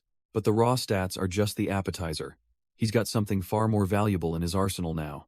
As his new party members walk on ahead, completely unaware of his hidden talent, Siwoo closes his eyes, preparing to activate the unique gift Perlin left for him. His eyes flash open, unleashing the power of Perlin's eyes. Instantly, the world around him transforms, with hidden plants beginning to glow. Previously unseen herbs and valuable ingredients shine with a brilliant aura. Each one pulses with a light that only he can perceive, a personal treasure map. A sly grin spreads across his face. He can now find any herb, anywhere in this game. Siwoo approaches Dr. Lancel, ready to discuss his next move and the new powers he's awakened. The old doctor shares a crucial piece of information, a rumor of a key to ancient secrets, hidden deep within the Dragon Forest. The name immediately catches Siwoo's attention. A new, legendary destination is now on his map. Dr. Lancel explains that Perlin's spirit will guide his descendants whenever they face a roadblock. He reminds Siwoo that his new herb-finding ability is just the start of his inherited potential. With a gentle push, he tells the young adventurer to stop hesitating and explore the world to gain experience. Just then, a high-ranking knight enters, his eyes landing on the Tarta heart left on the desk. Siwoo tries to explain it was an offering, but the knight dismisses his concern, saying the gesture was more than enough. The knight cracks a smile, thanking Siwoo for single-handedly dealing with the ghouls and Taron's forces. He reminds our hero of his new status as an honorary guard, assuring him he's a celebrated ally, not someone in trouble. With the knight's words echoing in his mind, Siwoo finds himself outside, thinking about the mentors who've helped him. He quickly shakes it off, realizing there's no time for daydreaming. It's time to explore the Master Herbalist class he just unlocked. The details are staggering, identifying herbs by smell, creating god-tier potions, and even enhancing equipment. Eager to try, he opens his crafting menu, seeing he can only make a simple recovery potion for now. The system lists the ingredients, Coriodalis and Curly Dock. He just needs to find them. He closes his eyes, focusing on his new sensory ability, trying to pick up the scent of the herbs. Siwoo begins sniffing his way along the path, drawing a few confused looks from passing adventurers. Suddenly, his skill activates, highlighting a nearby plant with a distinct, magical glow. He wastes no time, swiftly plucking the glowing herb from the ground. A system window confirms his find. It's Coriodalis, ready for harvest. He taps yes without a moment's hesitation, securing the first ingredient. One down, one to go. He immediately focuses again, sniffing the air for the next herb. It doesn't take long for his new skill to activate, highlighting another plant nearby. He's found it the curly dock, the final piece of his potion recipe. With both ingredients gathered, it's time to see if this master herbalist class is the real deal. He pulls up the 2 items in his crafting window, ready to combine them. Focusing his will, he smashes the ingredients together as green energy crackles around him. A brilliant flash of light erupts from his hands as the materials perfectly merge. Success! A notification confirms he has crafted a low-grade HP potion, and he can't hide his excitement. But that's not all. Another notification immediately catches his attention. His potion manufacture skill has already leveled up from that single attempt. The initial shock quickly melts into a sly, determined grin. He understands now. The more he crafts, the faster his skills will grow. Looking out at the fields, now glowing with harvestable ingredients, he wonders just how long this will take. 2 hours of intense grinding later, he finally reaches the town of Lutein. It's a bustling place, filled with adventurers and merchants going about their business. Everyone seems energetic, ready for their next quest or sale. Siwoo, on the other hand, can barely even walk straight. He limps into town, completely exhausted from his marathon potion-making session. But his exhaustion is overshadowed by a smug satisfaction. His inventory is full, and it's time to cash in. He walks through the town, pulling up his interface, completely oblivious to the other adventurers around him. The real prize, however, is reaching level 7, which has unlocked the recipe for MP recovery potions. The system shows him the simple ingredients required: pine needles and vinegar. He already has the pine needles from his recent grind, so all he needs is to find a shop that sells vinegar. But as he turns to head for a store, a voice suddenly calls out to him. Siwoo stops, a little confused. As one of the adventurers he just passed formally greets him, the man introduces himself as Judaman, from the Lutein Defense Corps. Siwoo has absolutely no clue who this person is, or what he could possibly want. Judaman explains he heard about Siwoo passing the South Gate, and was specifically looking for him, only deepening the mystery. Judaman decides to be frank, cutting straight to the chase. He admits they've only just met, which Siwoo is keenly aware of. But with a serious expression, he says they desperately need his help.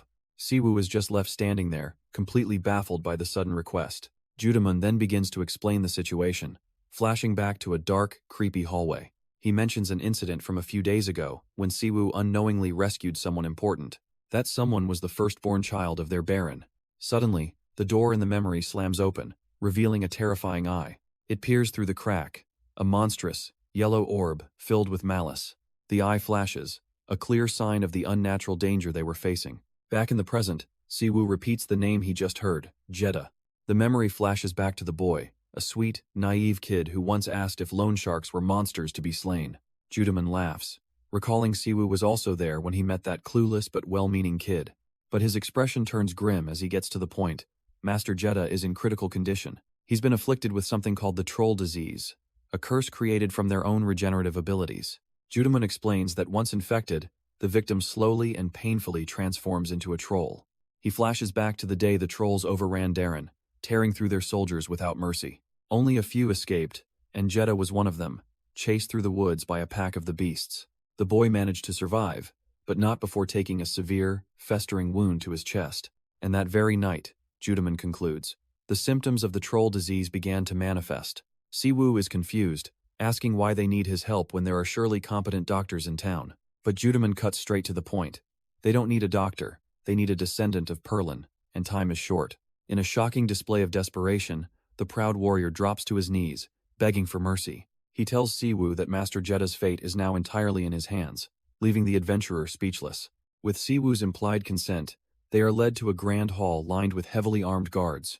Judaman announces their arrival to a noble figure standing at the end of the hall. The man turns, revealing himself as the lord of this place, and calmly invites them to approach. He introduces himself as Su Li, Jeddah's father, stating that he's heard a lot about Siwoo. Su Li then formally asks if Siwoo, the savior of Darren and descendant of Perlin, would be willing to look at his son. A little embarrassed by the title, Siwoo humbly deflects the praise but seems ready to help. Su Li explains with a grim expression that even the best healer in town told him it was too late. But his voice trembles with emotion as he insists that a father can never give up on his son. He turns to Siwoo, confessing that Jeddah is more precious to him than the entire world. Siwoo can feel the genuine love, a sincerity he didn't expect from a noble, and the pressure is immense. The Lord finally asks the ultimate question: can he save his son? A quest notification immediately appears. The system presents the task: heal Jeddah's disease, a C+ difficulty quest with huge rewards. But the penalties for failure are severe, and Siwoo has never even heard of the troll disease. With no knowledge of the boy's condition, he accepts the quest without a moment's hesitation. Relief washes over Su Li as he turns, leading Siwoo and Judaman down the grand hallway. The Lord pushes open a heavy door, ready to reveal the patient Siwoo has sworn to save. With a somber look, Su Li invites them into the chamber. Siwoo steps forward, his face set, ready to see the patient for himself. The room is grand, but a heavy, oppressive feeling hangs in the air. As they enter the lavish bedroom, the tension is almost suffocating. Judaman quickly intervenes, advising the Lord to stay back for his own safety. Siwoo overhears this, instantly realizing the boy must be dangerous. Just then, a frail voice cuts through the silence, calling out for its father. Standing near the bed is a young boy, Jetta, his entire body trembling violently. He slowly looks up, his eyes glowing with a terrifying, unnatural yellow light. Siwoo is stunned. This isn't just a sick child. This is a monster in the making. Ignoring the warnings, the boy's father kneels, desperately trying to reach his son. But Jetta's request for a seat is just a distraction, his monstrous fangs now fully visible. In a blur of motion, the boy lunges forward with inhuman speed, aiming for his father's throat. Judaman screams out a warning, but he's far too slow to react. A firm grip cuts through the air, stopping the attack dead in its tracks. Jetta is caught by the neck, his ferocious lunge halted by a single hand. It's Siwoo, holding the boy aloft as if he weighs nothing at all. The little monster struggles and chokes, completely overpowered by Siwoo's casual strength. With a smirk, Siwoo tells the kid to chill, admitting he's strong but clearly not strong enough. He glances back at the stunned Lord and his knight, asking if everyone's okay. Judaman stammers out that they're fine, clearly still in shock. His retainer, Su Li, kneels nearby, worried by the Lord's terrified expression. Judaman then pleads with Siwoo to be careful, reminding him that the creature is his son. But a system window pops up, alerting Siwoo that his relationship with the Baron has just tanked. Hes completely baffled, he lost 30 points for what? Saving the man's life? With the Baron now glaring at him, Siwoo realizes the ridiculous condition. Cure the boy without touching him. But while he's distracted, Jetta's claws lash out, tearing deep into his arm. Siwoo winces in pain, clutching the fresh, bloody wounds. Bright red blood drips onto the polished floor, staining the tiles. The feral boy growls, and Siwoo is left wondering how to handle this impossible situation. The Baron's glare cuts through the room, his suspicion practically a physical force. Siwoo, trying to manage the situation, awkwardly asks for some privacy to work. The Baron questions why he can't be present, so Siwoo bluntly says he's being a distraction. But before the argument goes any further, Jetta lunges and sinks his teeth deep into Siwoo's other hand. Reacting on pure instinct, Siwoo smacks the boy away, sending him flying. He cries out in pain, clutching his now bleeding hand from the vicious bite. Blood drips from his glove, and he can only curse the little monster under his breath. Suddenly, the Baron grabs him by the collar, his face twisted in absolute fury. He accuses Siwoo of wanting to be alone just to harm his son, completely misreading the situation. Siwoo is left speechless, trying to explain it's a huge misunderstanding, but the Baron isn't listening. The Baron gets right in Siwoo's face, making it clear what will happen if his son is harmed. He promises to burn Siwoo alive with his own 2 hands, his eyes blazing with conviction. Siwoo can only think about the so-called best healer this town had before him. He's caught in an impossible situation. The furious father wants to burn him to death, and the feral son wants to bite him to death, hissing with pure animalistic instinct. Suddenly, the boy lets out a piercing roar and lunges forward in a blur of motion. He's impossibly fast, his claws extended as he streaks right past Siwoo. Before he can even register it, a sharp sting slices across Siwoo's cheek. Jetta becomes a whirlwind of claws, unleashing a savage, lightning-fast flurry of strikes. Siwoo is completely overwhelmed, barely managing to shield his face from the brutal assault. He barely manages to sidestep another impossibly fast attack from the feral boy. Catching his breath, Siwoo has to admit the kid hits way harder than he looks. He knows he needs to recover first, pulling out a health potion from his inventory. But as he begins to drink, a faint, desperate voice suddenly whispers in his mind. The world seems to fade, and he sees Jetta, lucid and terrified, begging to be stopped. Siwoo is stunned, questioning if he's just hearing things or going crazy. As the potion's warmth spreads, he realizes the voice was too real to be a hallucination. The illusion shatters as the real Jetta lets out another animalistic roar. With renewed fury, the boy leaps forward again, ready to tear him apart. At that exact moment, Jetta's father, Judaman, cries out with a look of pure desperation. Ignoring the father's pleas, Siwoo shouts, hoping to reach the real Jetta trapped inside. And it works. The feral boy freezes in his tracks, his attack halting mid-air. Siwoo knew it. He wasn't going crazy after all. He takes a confident step forward. Instead of preparing a counterattack, he drops into a solid defensive stance. He plants his feet firmly on the ground, bracing himself for the inevitable. Jetta's feral instincts take over again, and he lunges, his claws tearing into Siwoo's defenses. Judaman watches in horror, screaming that this is far too dangerous. Blood flies as Siwoo endures the savage slashes without even trying to block. But just as another strike comes, he effortlessly weaves out of the way. The boy pants, a moment of clarity in his eyes, as if the real Jetta is signaling something. A system window flashes, revealing Siwoo's trump card, a simple recovery potion. He turns his back, casually showing the glowing wounds that are already beginning to mend. He explains that taking a few hits is nothing. His inventory is full of healing potions. Jetta lunges again in a rage, but this time Siwoo easily stops the blow cold. He catches the boy's fist, looking him straight in the eyes to finally get his attention. Siwoo then reminds him of their first meeting, when Jetta attacked him out of desperation. He recalls the boy's motive back then, a fierce desire to protect his loved ones. With Jetta's eyes glowing, Siwoo asks if he truly meant those words. He tells the boy that if he ever wants to save others, he has to start by saving himself. The message sinks in, and the feral energy drains from Jetta, leaving him swaying on his feet. Siwoo pulls the boy into a firm hug, pleading with him not to let the disease take control. Stunned by the embrace, Jetta can only stammer the word adventurer. Siwoo looks down at him, trying to get a response, calling out his name. Watching from the doorway, the Baron and Judaman look on with grim concern. Jetta finally looks up, confirming that he recognizes Siwoo and could never forget him. With tears welling in his eyes, he confesses how terrified he was, but that he fought to the end. A single tear escapes as he whispers his gratitude, thanking Siwoo for not letting go of him. But just as the tension breaks, Jetta's body goes completely limp in Siwoo's arms. The Baron shouts in alarm, demanding the boy wake up and open his eyes. Suddenly, a system window pops up. Siwoo's relationship with the Baron has skyrocketed, but he has no time for that, desperately trying to wake the unconscious boy in his arms. The Baron and Judaman can only watch from a distance as Siwoo cradles Jetta. With a heavy heart, the Baron notes that his son called for Siwoo first, not him. He stares, the weight of that realization settling in as he processes his son's bond with this stranger. Some time passes, and the mood in the room shifts from panic to quiet waiting.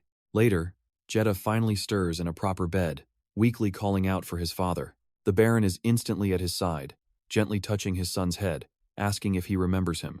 With his eerie yellow eyes, Jetta looks up, assuring him he could never forget his own father. The Baron's expression softens, urging his son to rest and recover his strength to fight the disease.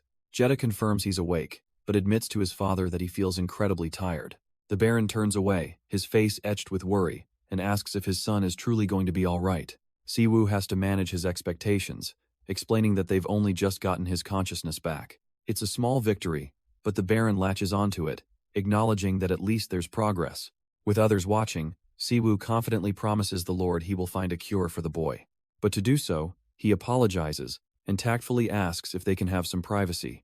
The Baron stares at him, considering the request to leave his son's side in this critical moment. A moment later, the heavy wooden door clacks shut, leaving Siwoo alone with his patient. He stands over the bed for a moment, the room now silent, the pressure entirely on him. Sinking into a nearby couch, he finally confronts the real problem: how to even begin treating this unknown troll disease. But as he sits there, a strange vibration catches his attention. It's the plain, unassuming book he received from the old man. As he holds it, a holographic system window materializes right before his eyes. It offers him the one thing he needs most: a way to create an antidote for the troll disease. Stunned but hopeful, he immediately accepts the unbelievable offer. The recipe appears, requiring Tarta's heart and blood items he already possesses. He stares at the book, realizing its power far exceeds anything he could have imagined. Following the system's guidance, a vial containing the shimmering blue cure is created. Sometime later, Siwoo stands before the Baron, explaining he's cured Jetta and even made an extra dose. Overwhelmed with gratitude, the Baron rewards him with a chest brimming with gold. But the gold is barely cold in his hands before the Baron asks for another favor, a new quest. Intrigued, Siwoo immediately agrees to hear him out. The Baron's expression turns deadly serious, admitting this is the first time he's ever asked an outsider for help. He tasks Siwoo with finding a barren wasteland just outside the South Gate, a place known as the Abandoned Paradise. There's one critical condition, however: he must go completely alone. Under the cloak of night, Siwoo slips out of the city, heading towards his mysterious destination. He stops, drawing a dagger, and with grim determination, slices open his own palm. His blood pools in his hand, glowing with a faint, crimson energy. Before long, he arrives at a field of ancient, crumbling ruins. A soft footstep breaks the silence as someone steps out of the shadows to greet him. The figure is a blue-skinned woman, wobbling unsteadily through the ruins. Siwoo sees her slow movements as the perfect opening, dashing forward to capture her alive. But her eyes suddenly flash with a malevolent crimson light, her weak act dropping in an instant. She lets out a piercing shriek, unleashing a powerful shockwave of violet energy. The sonic blast hits Siwoo head-on, forcing him to recoil in agony. His mind flashes back to the Baron's stern warning before he left on this mission. He was given one absolute order: capture the vampire alive, no matter what. Siwoo, puzzled by the command, had asked for a reason. The Baron simply turned away, musing that there are no eternal secrets. Then, with a grave look, he began to explain exactly who this vampire was. The vampire's scream manifests as raw, sonic power, blasting towards Siwoo in pulsating rings. He clamps his hands over his ears, his body trembling violently from the sheer force of the assault. But it's no use. The sound pierces straight through his defenses, rattling his very skull. He feels a sudden warmth, and to his shock, blood begins to seep between his gloved fingers. His vision blurs and his legs give out from under him, unable to withstand the disorienting attack. He drops to one knee with a thud, the world spinning around him as he fights to stay conscious. Blood now trickles freely from his ear, a grim testament to the damage he's just sustained. Gritting his teeth, he realizes this mission just became infinitely more difficult. Before he can even recover, the vampire leaps into the air with an unnatural grace. She hovers above him, her power radiating as she looks down on her wounded prey. Her red eyes glow with an eerie light as she reveals a shocking truth. She is Jetta's mother. Siwoo is completely stunned as she lands gracefully on the ground before him. But there's no time to process this revelation, as she unleashes another piercing sonic attack. The scene cuts away, flashing back to a memory of the Baron explaining the situation to Siwoo. He recounts how 3 years ago, his wife was taken by the so-called Vampire King. Ever since, Jetta has been wandering the woods seeking revenge, ignoring his father's warnings. Siwoo tries to connect the dots, asking if Jetta's mother is the one he's been hunting. The Baron reveals the painful truth. He lied, telling his son that his mother had been killed. He couldn't bring himself to fight his own wife after she was turned, so he remained passive. But seeing Jetta wasting away from the troll disease, he finally resolved to end this tragedy. The memory continues, as Siwoo awkwardly tries to pass on this insane job. But the Baron isn't taking no for an answer, bowing his head to beg him. He insists that ever since Siwoo cured his son, he knew he was the only one. He gives him one heavy condition: do whatever is necessary, just don't kill her. Back in the present, Siwoo realizes his plan to be a gentleman is completely shot. His first move surprises the vampire. He immediately turns and runs for it. He darts away, quickly finding cover behind a nearby stone pillar. She's not just going to let him go, though, and with a powerful stomp, she leaps into the air, soaring over the ruins to cut him off.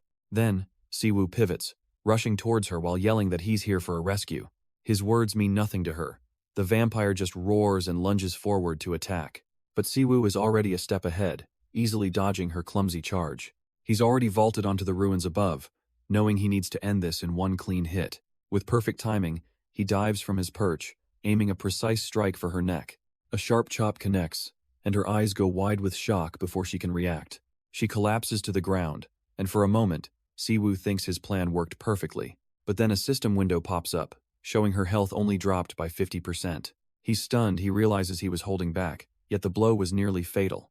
As she wobbles back to her feet, he knows he must subdue her without draining the rest of her HP. His attack only enraged her, and she lets out a piercing shriek as she charges again. He quickly ducks under her swipe, still desperately trying to hold back his true strength. Siwoo throws out a light kick, aiming to simply unbalance her, not cause real harm.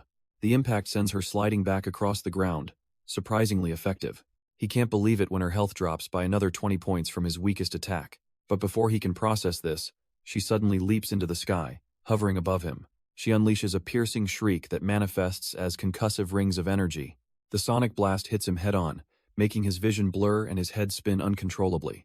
His legs buckle under the sheer pressure of the sound, and he starts to fall. He collapses to his knees, clutching his head, completely incapacitated by the attack. Seeing him suddenly so helpless, the woman halts, confused by his state. She suddenly flinches, and Siwoo looks up, just as bewildered by her sudden hesitation.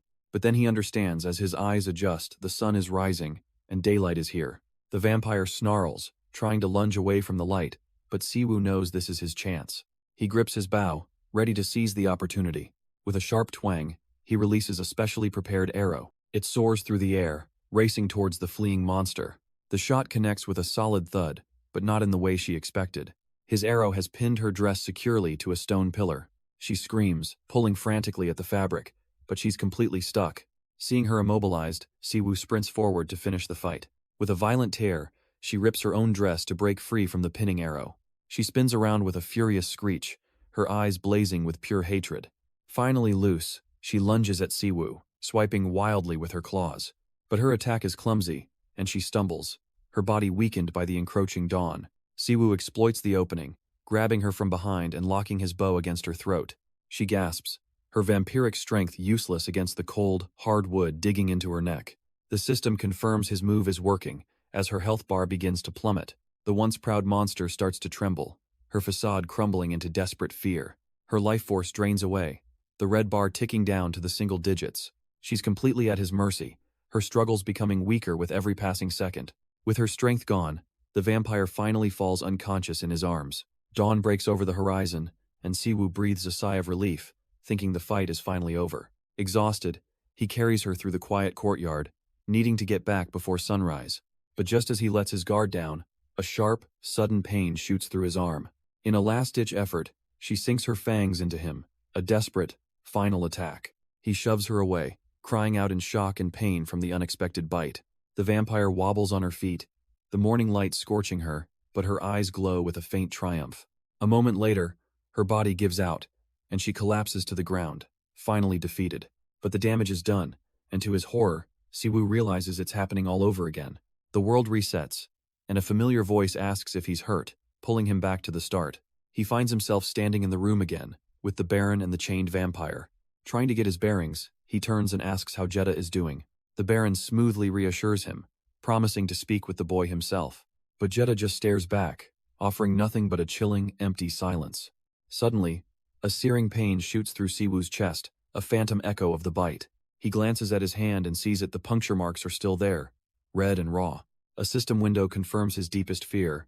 He's been infected and has 24 hours. He whirls on the Baron, the terrible realization dawning on him he was lied to.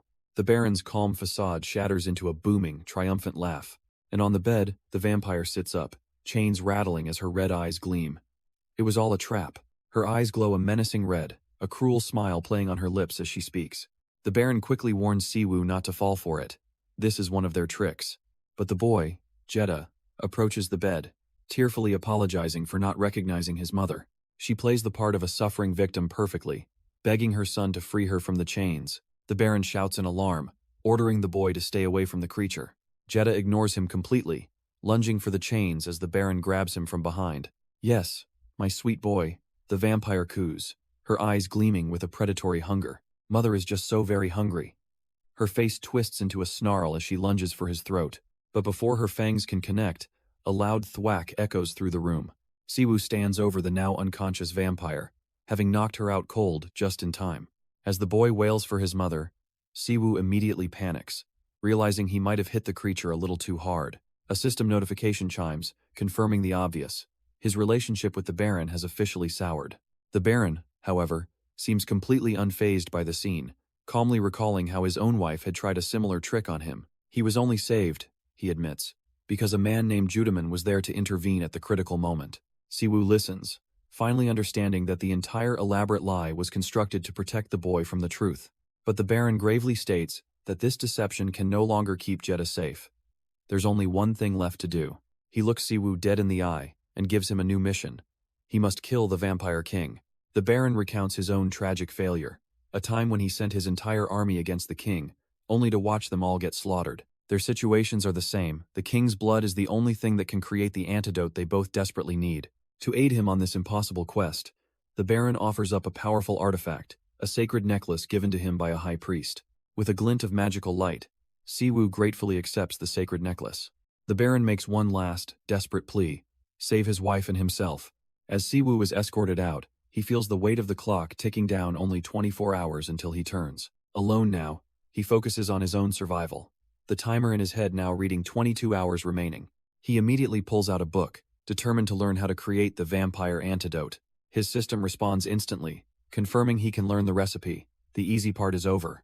But just as a sliver of hope appears, a sharp pain suddenly shoots through his body. He rips off his glove, revealing the dark, purple veins spreading across his hand. The infection is getting worse. A horrifying vision flashes through his mind, a village beneath a blood-red sky, the vampire's lair. He sees a brutal memory of a vampire ambushing a helpless victim, a grim preview of the fight to come. The vision crystallizes, revealing a sadistic vampire, mocking his victim's carelessness. His prey, a captured knight, spits defiance, but the creature simply revels in being the Vampire King's pawn. Patting his stomach, the vampire declares his meal finished, and that it's now time to clean up. The knight looks up in utter confusion, the grim reality of his situation finally dawning on him. With a manic grin, the vampire lunges forward, dagger raised, intending to slice him into pieces. A piercing scream echoes under the blood-soaked sky, the sound of the knight's final moments. The memory fades to the vampire walking away, laughing at the foolishness of his prey. He feels full now, casually flicking the blade he used for the slaughter, but his thirst for blood has been replaced by a simple desire for entertainment through murder. His crimson eyes suddenly shift, calling out to a new, unseen target. And just like that, a new challenger appears, catching the smug vampire completely off guard. Siwoo calmly walks up, asking if he might know the whereabouts of the Vampire King. The vampire's surprise melts into a predatory grin. He thinks he's just found a new toy. He mocks the newcomer as a plaything, but Siwoo corrects him he's a player, not an object. Unfazed, Siwoo presses for the king's location, earning a stern warning to watch his tongue. The vampire decides this mortal's blasphemy requires a violent punishment. He unleashes a flurry of blindingly fast slashes, but Siwoo effortlessly dodges every single one. Slightly impressed, the vampire admits he's skilled for a rat. Siwoo just smirks, retorting that the vampire's not so bad himself for a bat. The insult hits its mark, and the vampire's smug composure shatters into pure rage. With his rage getting the better of him, the vampire lunges forward with a wild slash, but Siwoo is faster, swatting the blade aside before landing a brutal kick to his head. The vampire stumbles back, trembling, unable to comprehend this raw power from a human without any gear. Siwoo calmly offers him a simple choice: reveal the king's location and live. The vampire can only laugh in disbelief. He finally seems to realize who he's messing with, asking just who this mysterious intruder could be. The arrogance drains from his face, replaced by pure terror as he begins to plead for his life. But it's too late for deals.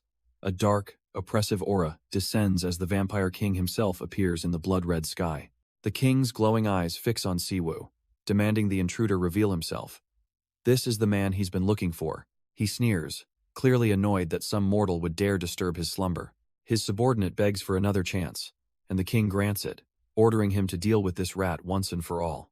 Suddenly, a quest window materializes before the vampire, leaving him utterly baffled. It's an official B-rank mission from the king. Stop the intruder, with a legendary gauntlet as a reward. A brilliant red light surges from his hands as the quest reward is granted instantly. He clenches his fists, a pair of ornate gauntlets now equipped, seeing this as his golden opportunity. Siwoo watches, a little surprised to find out this vampire is actually a player, and a gauntlet fighter at that. He can't help but mock him, asking how a human could abandon all self-respect to serve a monster. The vampire's grin widens as he confesses his utter disdain for humans, preferring to hunt them to level up. Unfazed, Siwoo glances at the bite mark on his own hand, casually wondering what becoming a vampire is like. The vampire sees an opening, pointing out that Siwoo was bitten and could easily join him. He extends an invitation to share in the blessings of his master, the Vampire King. The vampire launches into a monologue about his life's philosophy: survival of the fittest. We're shown a flashback to his human days, a time when he mercilessly crushed anyone weaker. He's always believed that the strong have the right to dominate the weak. It was a simple creed that he lived by, forcing others to kneel before his power. This ruthless drive defined him as a human, and it's the very same reason he now bows to his new master, the Vampire King. Back in the present, he formally invites Siwoo to join him and conquer the world of humans. Siwoo responds instantly, slapping the vampire's hand away in disgust. The friendly facade shatters, replaced by pure, murderous rage, as the vampire clenches his new gauntlets. He roars that the offer is off the table and lunges forward, ready to end this. But the vampire's furious punch only meets empty air as Siwoo casually sidesteps the attack. Without even looking, Siwoo sticks out a leg, expertly tripping the off-balance noble. The newly empowered vampire smashes into the ground, completely humiliated by the simple move. Siwoo stands over him, casually asking how it feels to be put in his place. And before the vampire can answer, He drives a vicious kick straight into his side. The blow sends a shockwave through him, forcing blood from his lips as his bravado shatters. Suddenly, all that talk about the strong ruling the weak seems a distant memory as he trembles on the ground. He scrambles back, hand held up in a desperate plea, his entire demeanor flipped on its head. This once proud bully is now on his knees, begging, admitting it was all his mistake. He promises to turn his life around, to show mercy, anything to avoid the fate he so freely dealt to others.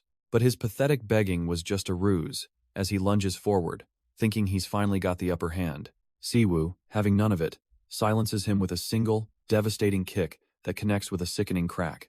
The vampire's eyes go dim as his lifeless body crumples to the ground, his last-ditch effort a total failure. A system notification immediately appears, confirming the kill and listing off a massive haul of rewards. Siwoo can hardly believe it, noting that a single blow was all it took. He wasn't even planning on a PK.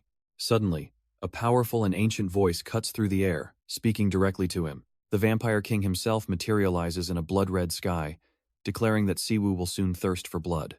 With a simple point of his finger, the king pronounces that this thirst will be the source of his suffering. A screeching swarm of demonic bats with glowing eyes bursts forth, descending upon Siwoo. He just watches them come with a bored smirk, completely confident that a few bats are no threat at all. But his smug confidence shatters as his eyes widen in genuine disbelief. The swarm of bats morphs into a legion of armored vampire knights, descending upon him. Annoyed, Siwoo clenches his fists, realizing this is a far more serious threat. He immediately engages, ducking under one attacker and sweeping another's legs with a powerful kick. With lightning speed, he parries a strike aimed at his neck, catching the vampire's arm. He unbalances the foe with a quick leg sweep, sending him stumbling. But as one falls, another lands a solid blow to Siwoo's back, making him grunt in pain. He slides forward from the impact but masterfully twirls on his heel, ready for the next wave. The vampires give him no quarter, leaping and dashing in for a coordinated assault. Siwoo digs his heel into the ground, bracing himself to meet the onslaught head-on. He immediately lashes out, a whirlwind kick cracking against the helmets of two charging knights. But in the chaos, a third vampire silently steps into his blind spot, perfectly positioned. Before Siwoo can pivot, the knight snatches him from behind, locking him in a tight hold. The others see their chance, dashing in to land the final blow while he's restrained. Thinking fast, Siwoo smashes his head backward, stunning the vampire holding him captive. He then hoists the dazed knight onto his shoulders, turning the enemy into a makeshift weapon. With a powerful throw, he sends the vampire flying into his own allies, scattering them like pins. Siwoo lands, catching his breath as their captain's voice echoes from above. The vampire captain descends, declaring that Siwoo's only escape is to become one of them. But Siwoo just cracks his knuckles, a grin on his face, telling them to keep coming. The vampire captain seethes, utterly disgusted by the human's insolence. But Siwoo knows he's running on fumes. His only hope is to stall until daylight. He shifts into a defensive dance, weaving between the knights' furious attacks. With a cocky smile, he tells them to swing all they want, easily evading every blow. The vampire captain watches this display, his initial anger turning into cold calculation. Siwoo continues to dodge, confident that he just needs to run out the clock. Suddenly, the captain's voice rings out, ordering his confused soldiers to halt their assault. Hez figured it out, a cruel smile spreading across his face as he exposes Siwoo's plan. Siwoo's smug look vanishes as the captain begins to explain a fatal flaw in his strategy. This entire domain is shielded by his magic, a place where the sun will never rise. The vampire captain smirks, his body erupting with a menacing red aura as he prepares to unveil his trump card. With a terrifying flash from his crimson eyes, he activates his domain, the Field of Blood. Siwoo looks down, startled, as the ground beneath him liquefies into a rapidly spreading pool of blood. He's trapped and surrounded, with the captain explaining that this cursed field will slowly drain the life from him. A system notification confirms it. The vampires are now buffed, and his only escape is to defeat them all. The captain gives the final order, and his elite knights charge forward with renewed, deadly purpose. Siwoo desperately tries to fight back, but his earlier evasive maneuvers are no longer working. He's quickly overwhelmed, his movements slowing just enough for one of the knights to grab him. In an instant, the others close in, pinning his arms and leaving him completely helpless. The vampire horde descends, sinking their fangs into him as they begin to drain his blood directly. The vampire captain watches on, telling his men to enjoy their feast, though he thinks it's a pity. But suddenly, the entire dogpile of knights is thrown back with a violent jolt. One knight is sent flying, tumbling helplessly through the air. another is blasted away by a brilliant flash of golden energy. The remaining vampires struggle to hold on as a powerful light builds from within their grasp. With a massive burst, Siwoo unleashes his power, sending them all flying. One of the knights skids to a halt right in front of the captain, who can only stare in disbelief. His smug satisfaction completely vanishes, replaced by utter confusion. Siwoo slips on a pair of knuckle dusters, admitting he didn't plan on using his old gear. But with a confident smirk and a glowing amulet, he's more than ready for round 2. The enraged vampire captain points, demanding his men silence this impudent human. But before his words even fade, his knights begin to dissolve into shimmering dust. One by one, they crumble away, their armor clattering to the empty ground. A system notification chimes in, rewarding Siwoo with a massive chunk of XP, and hilariously, a worse relationship with vampires. Siwoo smirks, calling out the captain for just buzzing orders like a fly instead of fighting. The captain seethes, his pride shattered that a mere human dares mock him after wiping out his squad. But Siwoo isn't done, casually pointing out just how angry the vampire looks. And as if on cue, another message pops up, a perfectly timed level up. A brilliant golden aura erupts around Siwoo, his power surging with his new level. Finally pushed past his limit, the vampire captain abandons all strategy and lunges forward himself. The captain's furious punch is stopped dead, his fist halted effortlessly by Siwoo's hand. Siwoo smirks, informing him that he'll die by the very item he gave his human lackey. Before the vampire can react, Siwoo lands a sharp hook right across his jaw. The powerful blow sends the captain stumbling backward, completely disoriented. He roars in absolute fury, humiliated by the sudden turn of events. But his wild counterattack just cuts through empty air as Siwoo easily sidesteps him. Siwoo follows the dodge with a brutal kick that smashes into the vampire's side. He doesn't give the captain a moment to recover, driving a glowing fist into his face. Again and again, Siwoo hammers him with a relentless barrage of punches. The captain can only cough up blood, utterly overwhelmed by Siwoo's newfound power. Seeing his captain fall, the Vampire King's eyes burn with fury as he prepares to act. But he's far too slow. Siwoo closes the distance instantly, smashing a fist into his chest. The king hits the ground, defeated before he could even throw a single punch. A system notification pops up, confirming the kill and listing a massive haul of loot. Siwoo looks down on the fallen king with a smirk, thinking he was the imbecile all along. Among the spoils, the system offers him the chance to refine the Vampire King's blood. He accepts immediately, a clear purpose already in mind. The scene changes to a dimly lit room where the Baron watches over a gravely ill woman. Siwoo asks about their time limit, and the Baron confirms they have only 10 minutes left. With daylight as their shield, he says 10 minutes feels like hours, but the tension is thick. With the antidote complete, Siwoo presents the syringe, confirming it's ready. The Baron takes the cure, insisting he will administer it himself and telling Siwoo to rest. Siwoo warns him that the patient might struggle, questioning if he can handle it alone. But the Baron's resolve is absolute. He gives a firm, silent nod and enters the room. A moment later, a pained scream echoes from behind the closed doors.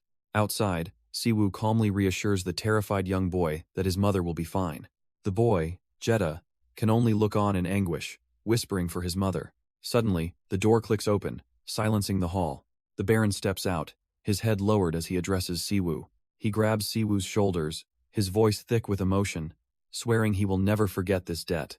A satisfying notification confirms the quest is complete, rewarding Siwoo with a level up, gold, and a huge boost in reputation with the Baron. The Baron, his face etched with pure relief, thanks Siwoo for everything, admitting he couldn't have done it alone. Siwoo simply smiles, replying that he's just glad it all ended well. But in the next room, a young voice cries out for his mother.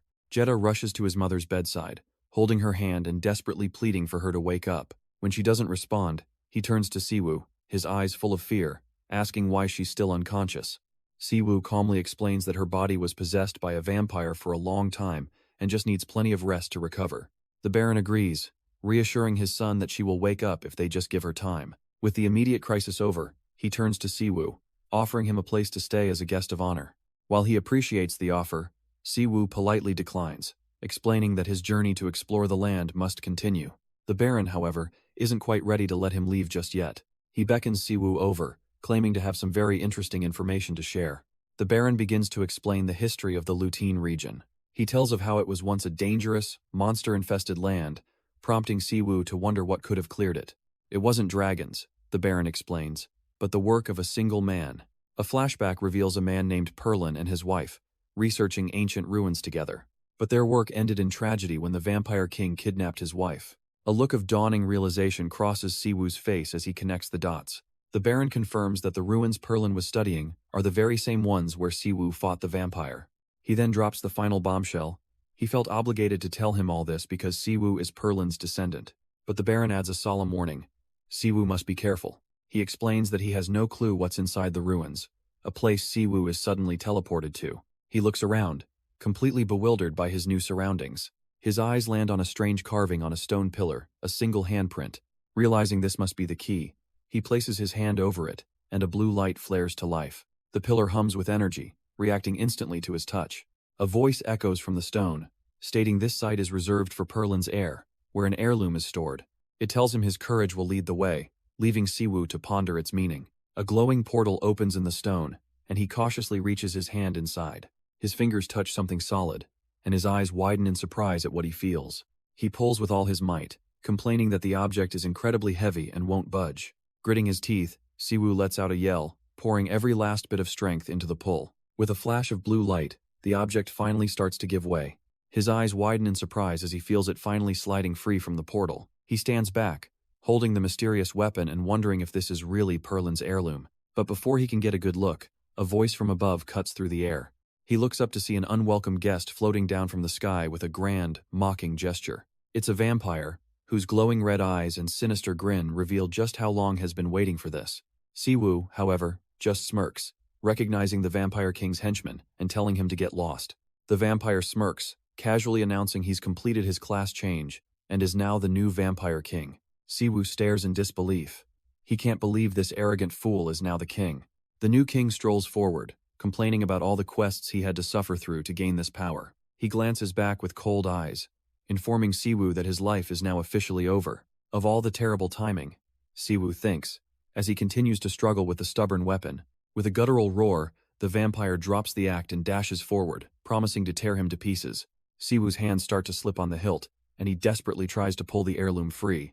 The vampire closes the distance in a single leap, screaming for his death. But as he lands, something goes wrong, and he stumbles forward, completely losing his balance. With a final, desperate heave, the weapon finally comes free, sending Siwoo sliding back. The vampire recovers his footing and lashes out with a kick, only to find his target already gone.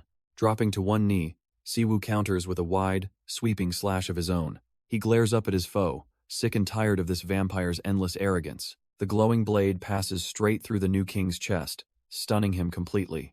He looks down, utterly baffled, wondering what kind of sword Siwoo is even holding.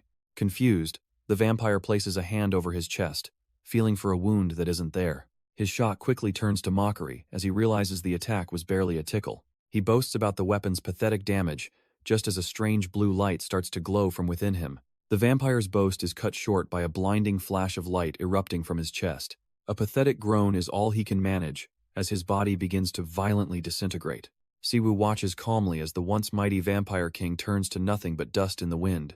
A system notification chimes, confirming he has officially acquired Perlin's greatsword. A mysterious voice suddenly speaks, explaining this is an heirloom only a descendant can wield. To maximize its power, he must find the other heirlooms and wear them as a complete set. The voice declares that his true journey has just begun, tasking him to continue the legacy. But before Siwoo can even ask a question, the light and the voice vanish, leaving only silence. He examines the incredible sword, pondering this new quest until his stomach growls, demanding a different kind of reward. He decides it's probably time to log out and grab something to eat. But before that, there's one last place he needs to visit in town. His system notifications begin to chime as his potions sell one after another. With a confident smirk, he knows exactly what he's going to do with this new cash. Back in the real world, Siwoo arrives at a drab facility management office. He drops stacks of bills on the desk, the 10 grand he promised. The director stares in disbelief, asking if he suddenly won the lottery. He then cynically guesses that Global Incorporated must have given him a fat check. Siwoo just stares back coldly, telling the man it's none of his business. The director flashes a smug, unsettling smile, as if he's won some grand prize. He taps his desk condescendingly, questioning why Siwoo has so much money for a mere video game. Siwoo fires back, asking why it matters how he got it, since the money is right there. The director just lets out a short, mocking laugh, completely unimpressed by the boy's defiance. He reminds Siwoo of a past warning, a promise that they would be keeping a very close eye on him. The threat triggers a memory of a far weaker Siwoo, forced to his knees in utter helplessness. But that was then. Now, he cuts through the lecture, simply asking about the 200,000 won that remains. The director seems pleased, believing his intimidation worked and that Siwoo is finally being sensible. Siwoo, however, just scoffs, comparing the man's endless droning to a mosquito buzzing in his ear. Siwoo coolly states that next time he'll just wire the money, to which the director says it makes no difference to him. The man offers a menacing grin, adding that as long as the payments continue, there will be no problems. With the transaction over, Siwoo wastes no time and turns to leave. But just as he reaches the door, the director calls out to him one last time. Leaning forward with that same unsettling smile, he casually asks how Siwoo's family is doing. The door slams shut, a clear and defiant answer to the man's veiled threat. Walking down the empty hallway, Siwoo feels a wave of relief, thankful he sold those potions. He knows that without Perlin's abilities, his debt would have only grown worse.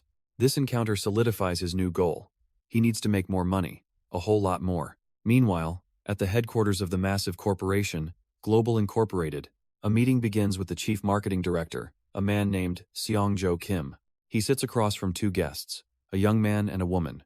The director immediately gushes, admitting he's a huge fan and that this is their first time meeting. The woman, Sora, offers a polite, almost practiced smile in return. He gets down to business, boasting that their game has already surpassed 100 million users in just 4 months. Her companion is visibly stunned by such an explosive number, but Director Kim just smiles, telling him not to get too excited yet because they expect even more. He reveals that they're planning a massive promotional event, which is the real reason he invited Sora. Her interest is finally piqued as she leans forward, asking what kind of promotion he means. Director Kim paints a picture of a massive, epic-scale event for the game. An event so grand, he claims, that it will create brand new heroes and launch them into stardom. His plan involves assigning various casters, including Sora, to designated locations to meet these heroes. But Sora immediately raises an eyebrow, questioning how this wouldn't compromise her channel's independence.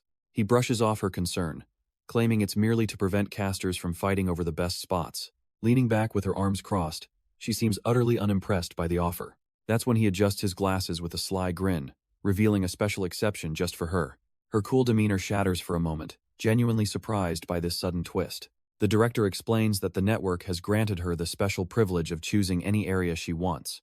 Now he has her full attention, as she thoughtfully considers the power he's just placed in her hands. With her decision made, she asks if he has a specific location in mind for her. Later, her companion is completely baffled by her choice, demanding to know why she picked that spot. Standing by the elevator, he questions what there could possibly be to cover in such a place. She calmly explains that opportunity often manifests where it's least sought after. Sora then turns the tables, asking if he's truly happy with where they are now. She crosses her arms, admitting that she needs something more than what they currently have. He tries to snap her out of it, reminding her that she's the #1 caster everyone wants to sign. But she confesses that she no longer feels the rush and just wants to enjoy what she does. Her companion starts to understand, questioning if her choice of location is really about finding that joy. He presses further, asking if she's really going back to where she started, a place she left because there was no action. She simply smiles, revealing that she's heard some very interesting rumors about this particular place. As the elevator dings on the first floor, her companion's curiosity is piqued, and he asks what she's heard. Stepping out of the elevator, Sora drops the bombshell. The rumors are about the hero of Darren. Meanwhile, that very hero, Siwoo, walks through a gaming lounge, completely oblivious to his new fan. He spots a couple of his friends and casually asks what they're doing here so late. They explain they have the week off, so they're just hanging out, and ask him what's going on. But instead of giving a straight answer, they just tell him to see for himself. On the big screen, the famous caster Sora is announcing a huge new promotional event. His friends explain that the week-long event is probably meant to raise the average player level and fix item prices. The event is then officially revealed. A massive monster invasion is coming, and all players are called to defend the world. The rewards are laid out. Unique grade items for anyone who makes it into the top 10. But the grand prize for first place is a full set of legend-grade gear and a one-of-a-kind title. Sora signs off with a playful wink, officially kicking off the massive hunt. Siwoo's friends are losing their minds, discovering even the top player in each town gets a hero title. On top of that, all XP, item drops, and gold gains are doubled for the entire event. A quiet intensity grows in Siwoo's eyes. He knows this is the opportunity he's been waiting for. Meanwhile, another high-level player, Jongmyoung Ryu, is already in-game, oozing with arrogance. He believes that once he completes his second-class change, he'll easily sweep up all the points. Facing a mob of low-level monsters, he scoffs, seeing them as nothing but free points on his path to victory. Back at the lounge, Siwoo plants his foot, a surge of energy showing he has made his decision. He smirks, absolutely certain that first place is already within his grasp. With a single fluid motion, his blade arcs through the air, cleaving through the monsters. Jungmyung Ryu is laser-focused. He knows he absolutely has to win this competition. The orcs barely have time to register the attack before they're cut down. Their shock is meaningless as his blade continues its deadly dance. He knows that getting the legend-tier weapon and necklace will finally let him pay off his debt. A confident grin spreads across his face as he surveys the easy kills. But this was just the appetizer. A whole horde of them now charges toward him. Hez unfazed, his plan already in motion. He'll get his second-class change first, and once he's powered up, he'll dive into the main event and crush everyone. A few days later, the quiet grind for power begins with a monstrous roar. Jungmyung finds himself in a graveyard, facing down a trio of undead warriors. Without a moment's hesitation, he launches into a powerful, spinning attack. His blade sweeps low, knocking two of the brutes clean off their feet. The last one is bisected in a flash of glowing blue energy before it can even react. With the enemies vanquished, orbs of experience begin to float up into the air. He can't help but crack a satisfied grin. This is almost too easy. And just as expected, a system window pops up to confirm his level up. But then another appears, and another, until he's surrounded by them. He just smirks, wiping his hand with a cocky flare, ready for the next wave. A new title appears, one that continues the legacy, granting him insane production buffs. He's finally reached it. Apex level 100. But just as he processes this, another notification pops up, catching him off guard. It's the second-class change quest, and his next step is to find a Dr. Lancel. With his new objective clear, he makes his way through a quiet, peaceful village. Inside one of the buildings, an old doctor is quietly enjoying a cup of tea. That is, until Su Li barges in, startling the man so badly he spits his drink everywhere. The doctor is furious, scolding him for his complete lack of manners. But then he recognizes him, noting he's no longer a rookie, but the descendant of Perlin. Su Li apologizes, and the old doctor pauses, stroking his chin in thought. Lancel observes that Su Li has grown much stronger, and assumes he's ready for the next step. The old doctor seems almost surprised, admitting he never thought this day would come so soon. With a warm smile, he tells the young man that Perlin would have been proud of him. Su Li, intrigued, asks him to elaborate on what this next step actually is. Dr. Lancel explains that it's a special test left behind by Perlin specifically for him. His expression darkens as he warns Su Li that this trial will not be easy. He even admits he's not sure if Su Li can pass, leaving our hero wondering if all this drama is necessary. But the doctor insists there's much to fear, summoning a magical interface as he speaks. A quest window materializes, revealing a cryptic mission: find Perlin's lost companion.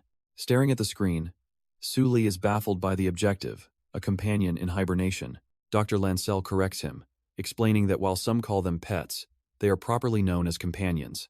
Ah, so it's basically the game's pet system. Su Li immediately understands the concept. He then asks the most practical question: how exactly does one find this special companion? The doctor's answer is frustratingly vague, saying it should look like a simple pebble or an egg. He emphasizes that it's designed to be nearly impossible to recognize at a glance. A pebble or an egg, the words echo in Su Li's mind, and suddenly, a connection is made. He quickly pulls up his inventory screen, a sudden realization dawning on him. Dr. Lancel watches, confused, as our hero scrolls past his other items, looking for something specific. And there it is, the smooth rock he received from a man named Pharaon for fixing his leg. Holding the polished, egg-like stone, he asks the doctor if this is what he meant. Dr. Lancel looks at the stone with a sly grin, confirming it certainly fits the bill. But his demeanor instantly shifts to outrage as he grabs Su Li, accusing him of making a fool of him. The old man is absolutely livid, convinced our hero had the legendary item all along and was just messing with him. Su Li, completely flustered, tries to explain he genuinely didn't know what he was holding. The doctor's anger vanishes, replaced by pure excitement as he confirms this is indeed Perlin's companion. With the misunderstanding cleared, he pulls out a dagger with a simple instruction: the stone needs his blood. Su Li is hesitant, but the doctor impatiently waves off his questions, telling him to just do it. So, he pricks his finger, letting a single drop of blood fall onto the smooth, white surface. The stone immediately begins to glow, the crimson drop seeping into its core and turning it red. It then falls from his grasp as a system message window suddenly appears, surprising them both. The rewards are beyond anything he could have imagined. A class change, an evolved sword, and a massive stat boost. He's still reeling from the good news as the stone on the floor begins to vibrate violently. With a sharp crack, its surface splinters, and the system explains how his new companion will work. It's a perfect symbiotic relationship. The doctor calls it a win-win, though he warns of a little pain. But before Su Li can ask what he means, a deep, guttural growl echoes through the room, startling them both. The sound is monstrous, coming from a beast with a mouth full of razor-sharp fangs. A massive, clawed paw slams down onto the floor with a heavy thud, and he braces for the worst. The gigantic creature suddenly flinches, its huge form contorting unexpectedly. Stunned, Su Li tries to process what he's seeing. This can't be Perlin's companion, can it? The terrifying beast shrinks down, revealing an impossibly small and adorable white tiger cub. Dr. Lancel casually dismisses the previous monster form, saying it's just a pup. The tiny tiger looks up with wide, innocent eyes and asks if Su Li is its new master. Su Li can't believe his ears. The creature can actually talk. With a gentle smile, the doctor confirms it, telling him to greet his new partner. The cub, overjoyed, bounds forward, eagerly calling out to its master. He hesitantly scoops up the affectionate little beast as it introduces itself, but the doctor cuts the moment short, reminding him the companion must be hungry. Su Li is at a complete loss, having no idea how to feed a magical tiger. Suddenly, the cub leaps from his arms, floating mysteriously in the air. A golden magic circle materializes beside it, humming with an unknown power. The little cub floats in mid-air as a golden magic circle materializes beside it. A second, crimson circle appears behind Zhongmyung Ryu, as the companion explains its unique power. It will take half his HP, but promises to return it with benefits, leaving him utterly baffled. The doctor just smiles calmly, assuring him the creature can't act without his permission. With his silent consent, a brilliant blue circle flares to life, its charge complete. Beams of light shoot from the sigil, piercing his body with a strange, heavy sensation. He clenches his fist, recognizing the feeling is similar to mana, yet somehow different. A system window reveals the benefit: a 1% increase to his attack, defense, and overall potential. This buff to his potential, the doctor explains, will expand his growth limit once he levels up. Feeling the surge, he summons Perlin's sword, now glowing with the power of his newly buffed stats. He realizes that a percentage-based buff from his companion means his potential for growth is now truly endless. Dr. Lancel smiles warmly, remarking on the excellent compatibility between the two. With the test concluded, Zhongmyung Ryu prepares to depart, much to the doctor's surprise. But just as he turns to leave, the old doctor remembers something and reaches into his vest. He pulls out a tightly rolled scroll, sealed with an official-looking wax stamp. Confused, Zhongmyung Ryu takes it as the doctor explains it's a message from the Baron of Lutine. He accepts the scroll, his gloved hand closing over the mysterious insignia. The message within reveals a new lead. Another of Perlin's heirlooms is waiting in the town of Agona. It's a land without a formal ruler, managed instead by a famous former knight. As he walks, his foot suddenly crushes something beneath it, a strange energy flaring up from the ground. As Zhongmyung Ryu walks, the doctor's final piece of advice echoes in his mind about the local knight. Suddenly, his journey comes to an abrupt halt. His senses flare, his eyes narrowing with focus. He knows he's being watched. 3 figures step out from the woods, introducing themselves as the notorious Baton Bandits. Their leader, a brute with a mohawk and a massive blade, demands he surrender all his items and cash. But Zhongmyung Ryu is completely unimpressed, a crackle of energy forming in his hand. He has no interest in negotiating, drawing his glowing sword with a sharp flick of his wrist. The bandit leader's confident smirk fades into a sneer. So much for doing this the easy way. He roars at his underlings, giving the simple order to attack. His 2 lackeys don't hesitate, rushing forward to take on a man they've seriously underestimated.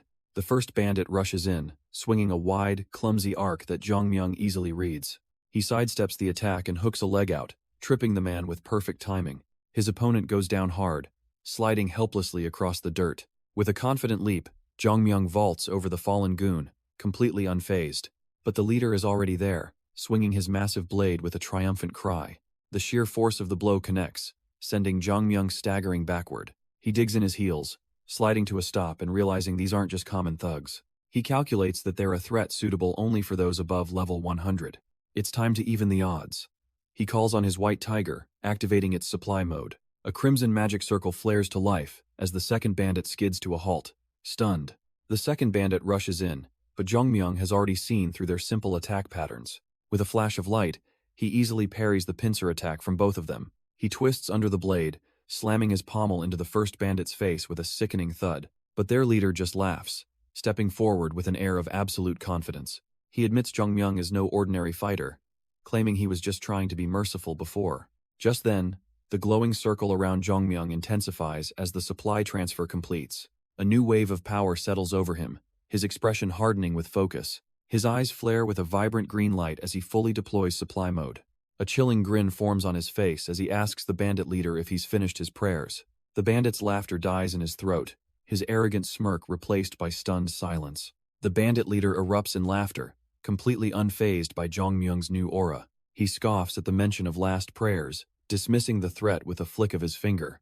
But Jong Myung just stands there, his supply circle glowing with contained power. The bandit smirks, assuring him that if a head is going to roll, it won't be his. As Jong Myung's eyes blaze with green light, he silently finishes the bandit's thought. Before the leader can even react, Jong Myung explodes forward in a burst of speed. The taunt catches in the bandit's throat as he realizes this kid is on a different level.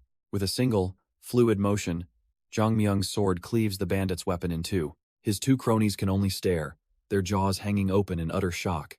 Jong Myung calmly walks past the disarmed and terrified leader, the fight already over. With his eyes glowing an intense green, Jong Myung decides their time for talking is over.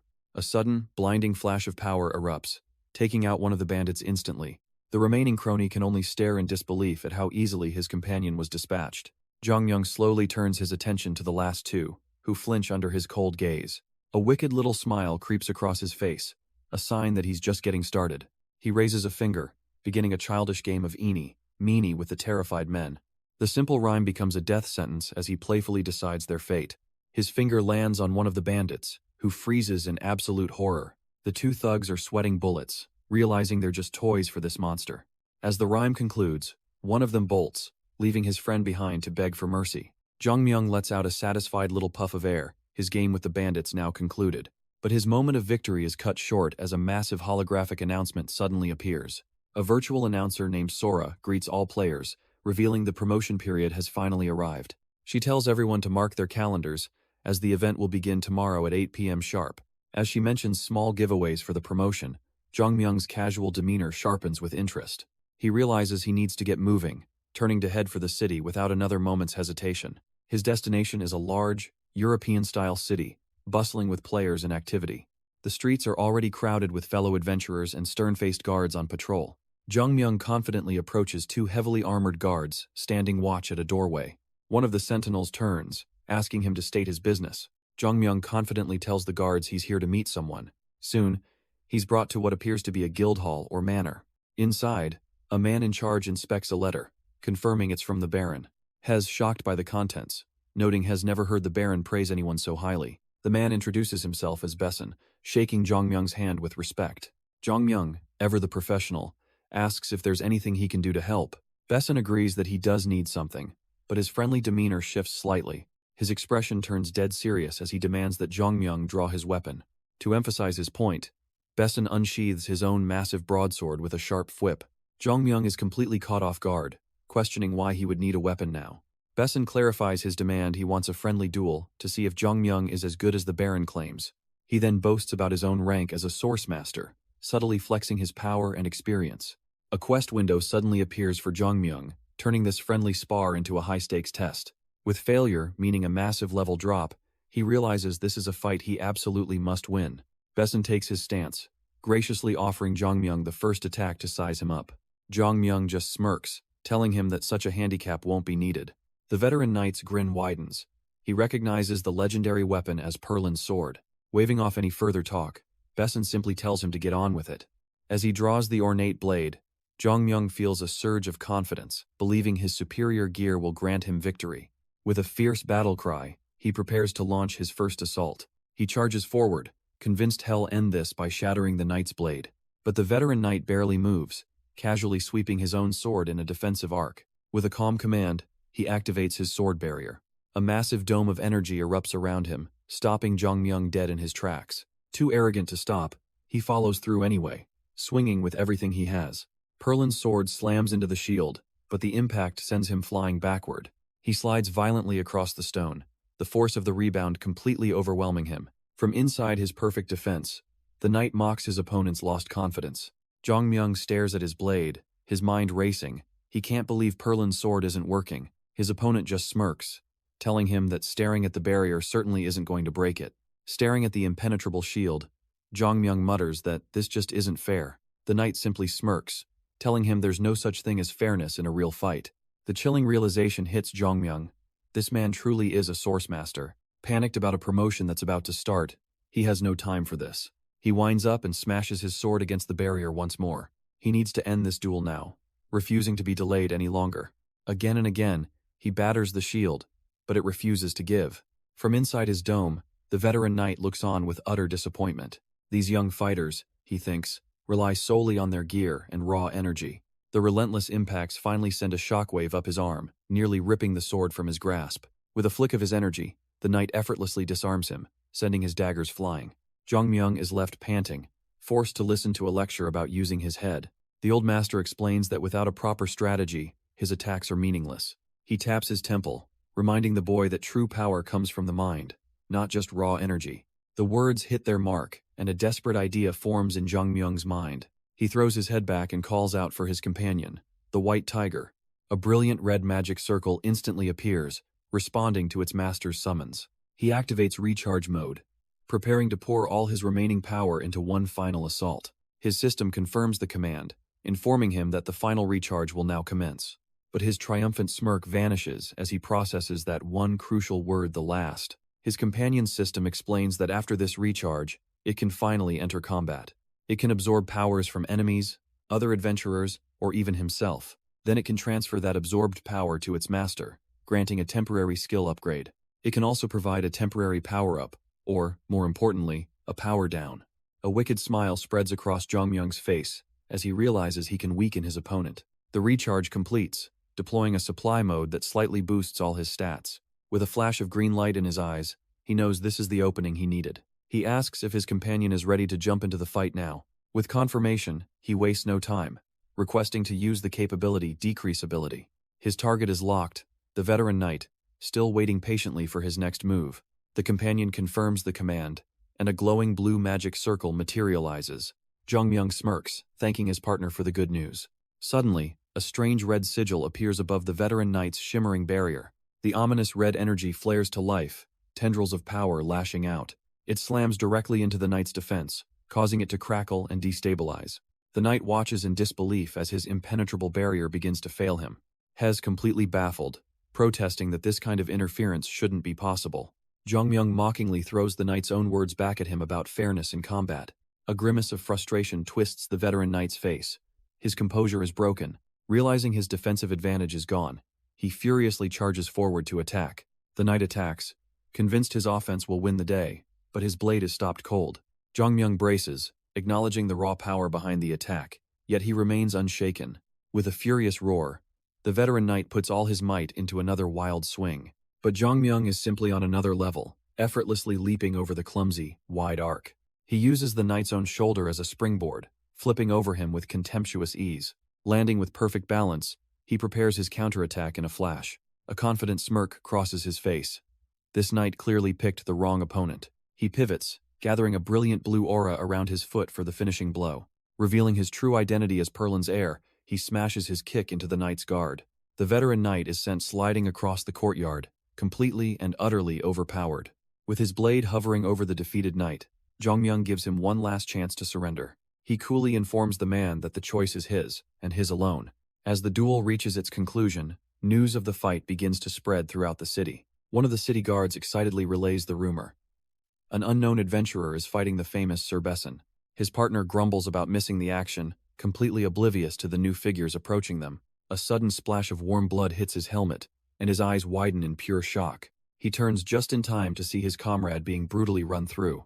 The guard scrambles backward, collapsing in terror as he stares up at their assailants. A trio of ruthless-looking warriors with red face paint grins down at him, clearly enjoying his fear. Meanwhile, back in the courtyard, Jongmyung waits patiently for the knight's decision. The veteran knight, Sir Besson, cracks a smile, admitting he's genuinely impressed. With a simple gesture, he formally concedes the duel. Jongmyung has won.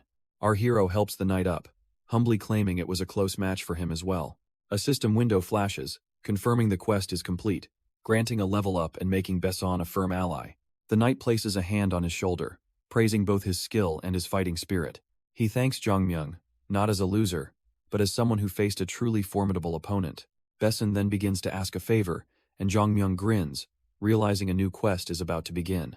But their moment of camaraderie is shattered by a desperate cry from across the courtyard. The lone surviving city guard staggers towards them, clutching a grievous wound in his side. He wobbles, barely able to speak, and gasps out the horrifying news. The town has been seized. Besson catches the collapsing guard, desperately demanding to know what he means. The dying man forces out his last words. Baton's goons have invaded the city. The name sounds familiar to Jongmyung, jogging a distant, almost forgotten memory. He suddenly remembers a small-time group of thugs he encountered a long time ago. They were just common bandits, demanding loot from travelers on the road. But realizing these thugs have taken a whole town, Jongmyung turns to Besson with grim resolve. The knight sees the look in his eyes, knowing the favor he was about to ask has just become a war. Their fears are confirmed as the sounds of chaos and desperate screams echo from the city below. Innocent civilians are being slaughtered in the streets as the invasion rages on. A smug warrior declares their victory, sneering that the entire area is surrounded by his bandits. The streets run red as the bandits slaughter anyone who stands in their way. But the city guards fight back with desperate courage, roaring for their home. Their bravery, however, is quickly met with a cold, sharp end. These thugs are more brazen than ever, launching a full-scale attack in daylight. Their leader cackles, giving the simple, brutal order to kill them all. The remaining guards form a defensive line, realizing this is a planned invasion. But just as their line is about to break, a single footstep cracks the pavement.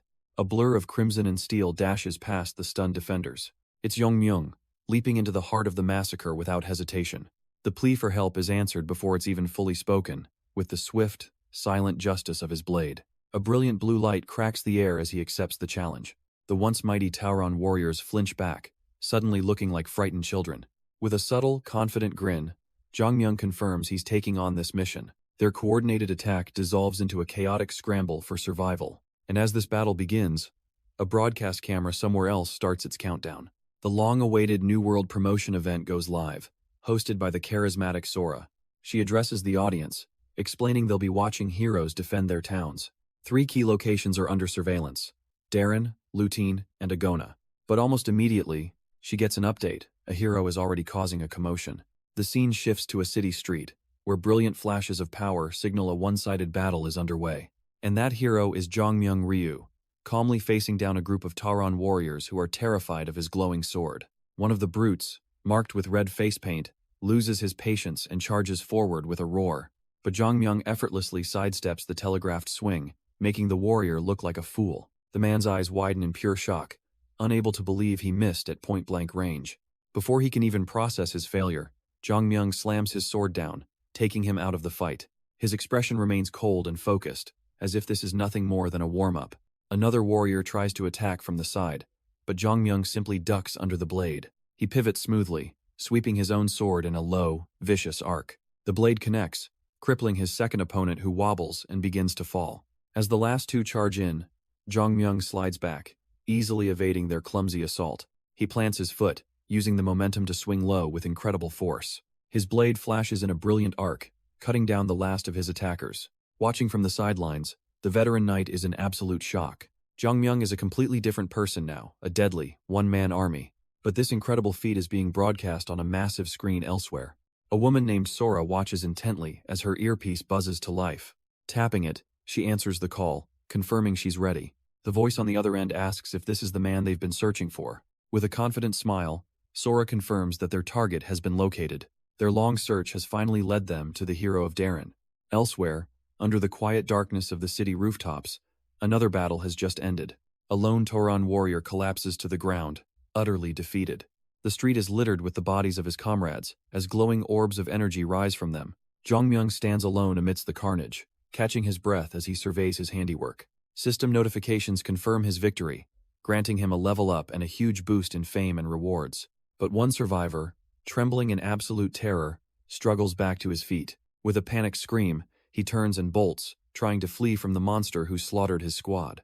He doesn't get far, suddenly slamming to a halt as if he's hit an invisible wall. Stunned, he looks back in confusion, calling out for his master, Baton. But it wasn't a wall he ran into. A powerful hand grabs him from behind, stopping him cold. A new voice cuts through the silence, asking if Jongmyung is the one who killed all his men. The hand belongs to a hulking, masked figure who holds the fleeing warrior aloft like a rag doll.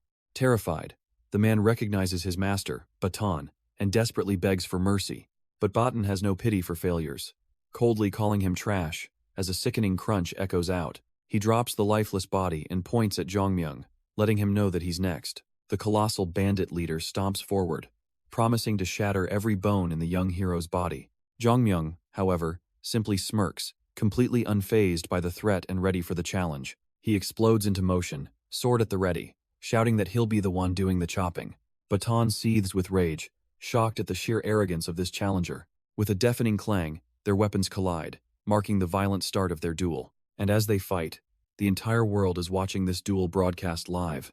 In a news studio, a producer named Sora learns the viewership has hit 2 million and is climbing fast. But while her staff obsesses over ad revenue, she's gripped by the life-or-death struggle on screen. Back in the alley, Jongmyung's blade slices into the bandit's arm, drawing first blood. The deafening clang of their weapons echoes through the moonlit city. He braces himself, expertly parrying a devastating overhead smash from the colossal bandit. For a moment, Jongmyung is genuinely surprised. The big guy is far quicker than he expected. A confident smirk spreads across his face, thrilled by the unexpected challenge. He immediately pushes forward, raising his sword to press the attack. But he's forced to slide back, realizing he'll need more than just power to win this. Realizing brute force won't work, he changes tactics, ducking low to slice at the bandit's leg. The masked giant grunts, the sharp pain catching him completely by surprise. His massive frame wobbles, his balance completely shattered by the unexpected low attack. Enraged and unsteady, Batan swings his mace wildly in a desperate, sweeping motion. But the attack is clumsy, and Jongmyung easily leaps back to safety. He sees it now. The bandit's balance is shot, and his attack patterns are sloppy. With his opponent still stumbling, Jongmyung recognizes his chance to strike. He surges forward, landing another clean, powerful slash across the brute's torso. Batan cries out as the blade bites deep, shocked by the speed of the counter. Clutching his bleeding arm, he glares, muttering that his opponent is nothing but a little rat. Jongmyung smirks, resting his blade on his shoulder, casually reminding the brute that they're just warming up.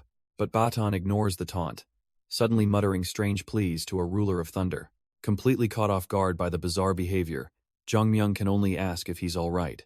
In an instant, a violent torrent of lightning erupts from Batan's body, shocking even himself. He harnesses the crackling energy, unleashing a powerful thunderbolt directly at his foe. The attack connects, and Jongmyung cries out as his body is racked with raw electricity. With his eyes glowing a menacing green, Batan commands the lightning to burn him to the core. Jongmyung is completely paralyzed by the shock, admitting to himself he never saw this coming. He'd totally misjudged the fight, never imagining a Neanderthal like Batan could wield magic. Watching the broadcast, Sora can only stare at the screen in disbelief, fearing this is the end. She begs him not to die, admitting she has a lot riding on his success. With intense focus, she tries to will him to victory through the screen. But back in the arena, Batan looms over the fallen hero. He scoffs at the so-called hero of Duran, calling him a foolish adventurer. With a swift motion, he grabs his brutal-looking mace. His glowing green eyes promise that it's time to teach this upstart some humility. Down on the cobblestones, Jongmyung can only lie there, completely defeated. But just as the mace comes crashing down, a loud clang echoes through the street. A mysterious knight has appeared, effortlessly blocking the deadly blow with his own blade. With a grim expression, he activates his signature skill, Sword Barrier. The barrier doesn't just block the attack, it erupts, sending Batan flying backwards with a blast of raw lightning. Stunned, the masked giant crosses his arms, recognizing the power signature as he utters a single name, Bisan.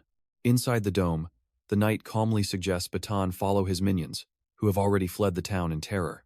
Behind him, Jongmyung wobbles, barely able to support himself on his knees after the brutal beating. The knight, Besson, turns to the fallen hero, checking to see if he's still conscious. Jongmyung stares up in shock and awe, realizing the legendary Sir Besson himself has come to his rescue. With a smirk, Bisan tells the young adventurer to get up if he's not planning on taking a nap. But Batan isn't preparing for round 2. His own body begins to crackle with electricity as he speaks a new title, Magnus Canucks, the ruler of thunder. In a shocking turn of events, the hulking brute who was just about to kill a man now offers to become his servant. He gathers his own lightning, unleashing a massive thunderbolt not as an attack, but as a tribute to his new master. The promised tribute slams into Beson's sword barrier with the force of a battering ram. Inside the protective dome, the legendary knight can only stare in disbelief. But Baton's patience is thin. He roars for Beson to stop hiding and face him. Another torrent of lightning crashes into the shield, causing it to crack and splinter. With his eyes glowing a menacing green, Baton promises to cook him alive. Beson grits his teeth, the strain showing on his face as he realizes he can't hold on. His mana, already depleted from fighting Baton's minions, is running on fumes. He turns to Jongmyoung with a smirk, reminding the kid that this rescue isn't free. But Jongmyoung is already grabbing his own weapon, ready to pay that debt right now. Outside, Baton gathers his rage, unleashing a full-powered thunderbolt to shatter the barrier once and for all. To Beson's absolute shock, Jongmyoung suddenly dashes out from behind the protective barrier. He charges headfirst into the massive torrent of lightning meant to finish them all. With a determined roar, he bites down on his own glove, bracing for impact. The world erupts in a blinding flash of blue energy as the attack makes contact. When the light fades, Baton stands over a cloud of smoke, expecting nothing but a crater. Beson stares in horror, utterly convinced the reckless young man just committed suicide. Baton lets out a hearty laugh, gloating that the foolish boy has been turned into pieces of meat. But through the dissipating smoke, a figure emerges, completely unscathed. The brute's laughter cuts short, his confident posture replaced by sheer disbelief. Jongmyoung smirks, coolly explaining that Baton's previous luck was only because he didn't know his opponent could use magic. With his eyes flaring green, Jongmyoung unleashes his true power for the first time. Baton swings his mace wildly in frustration, but his opponent is now far too quick for him. Before the brute can even recover, Jongmyoung is already on him, forcing a pained, desperate block. He taunts the giant, declaring that the tables have completely turned on the steroid junkie. Baton manages to grab his shoulder, growling at him not to get too cocky. But it's a hollow threat, as Jongmyoung easily ducks under another telegraphed swing. He reveals his true strategy, crippling Baton's leg after targeting it the entire time. The masked giant grunts in pain, his own eyes beginning to glow with a faint, vengeful light. Pushing through the injury, he gathers his strength for one last furious, all-out attack. But it's utterly useless. Jongmyoung is already behind him, mocking that he was simply too slow. And with a brutal kick, he shatters what's left of Baton's already mangled leg. Jongmyoung looks down on him, declaring that this outcome was inevitable from the start. The defeated giant can only whisper in awe, finally realizing he was fighting the ruler of Magnus Canucks. With his sword raised for the final blow, Jongmyoung reminds him one last time. He's just too slow. In a flash of steel and a spray of red, the execution is swift and merciless. Blood pours from behind Baton's mask as his body begins to give out. The massive brute hits the stone floor with a heavy thud, his reign of terror finally over. Jongmyoung coldly bids him farewell as the rewards for his victory begin to materialize around him. But just as he prepares to collect his loot, he senses something is off. His sword suddenly begins to hum, glowing with an unfamiliar, vibrant energy. Jongmyoung stares at his sword, trying to process the strange energy he just felt. But just as quickly as it came, the blade's mysterious glow vanishes, going completely quiet. He crouches down, confused, thinking how the monster he just slew so closely resembled Ares. Elsewhere, the world is buzzing, and a news anchor declares the hero of Duran needs a new name. She grins, suggesting a title that isn't tied to a location, something strong, like Ares. Miles away from the battlefield, we see a quiet, modern, and very expensive-looking home. Inside, a high-tech virtual reality capsule sits ready in the living room. With a sudden hiss, the pod's canopy slides open, releasing steam into the air. A pair of familiar eyes flash open, their owner returning from the virtual world. Siwoo's father watches the news, where the anchor reveals the week-long event has finally ended. His mother walks in, overhearing the TV buzzing about the game's top-seeded player. She finds her husband glued to the screen, asking if he was planning to take a break now that the event's over. He insists he already took one, but she's not convinced that being online counts as rest.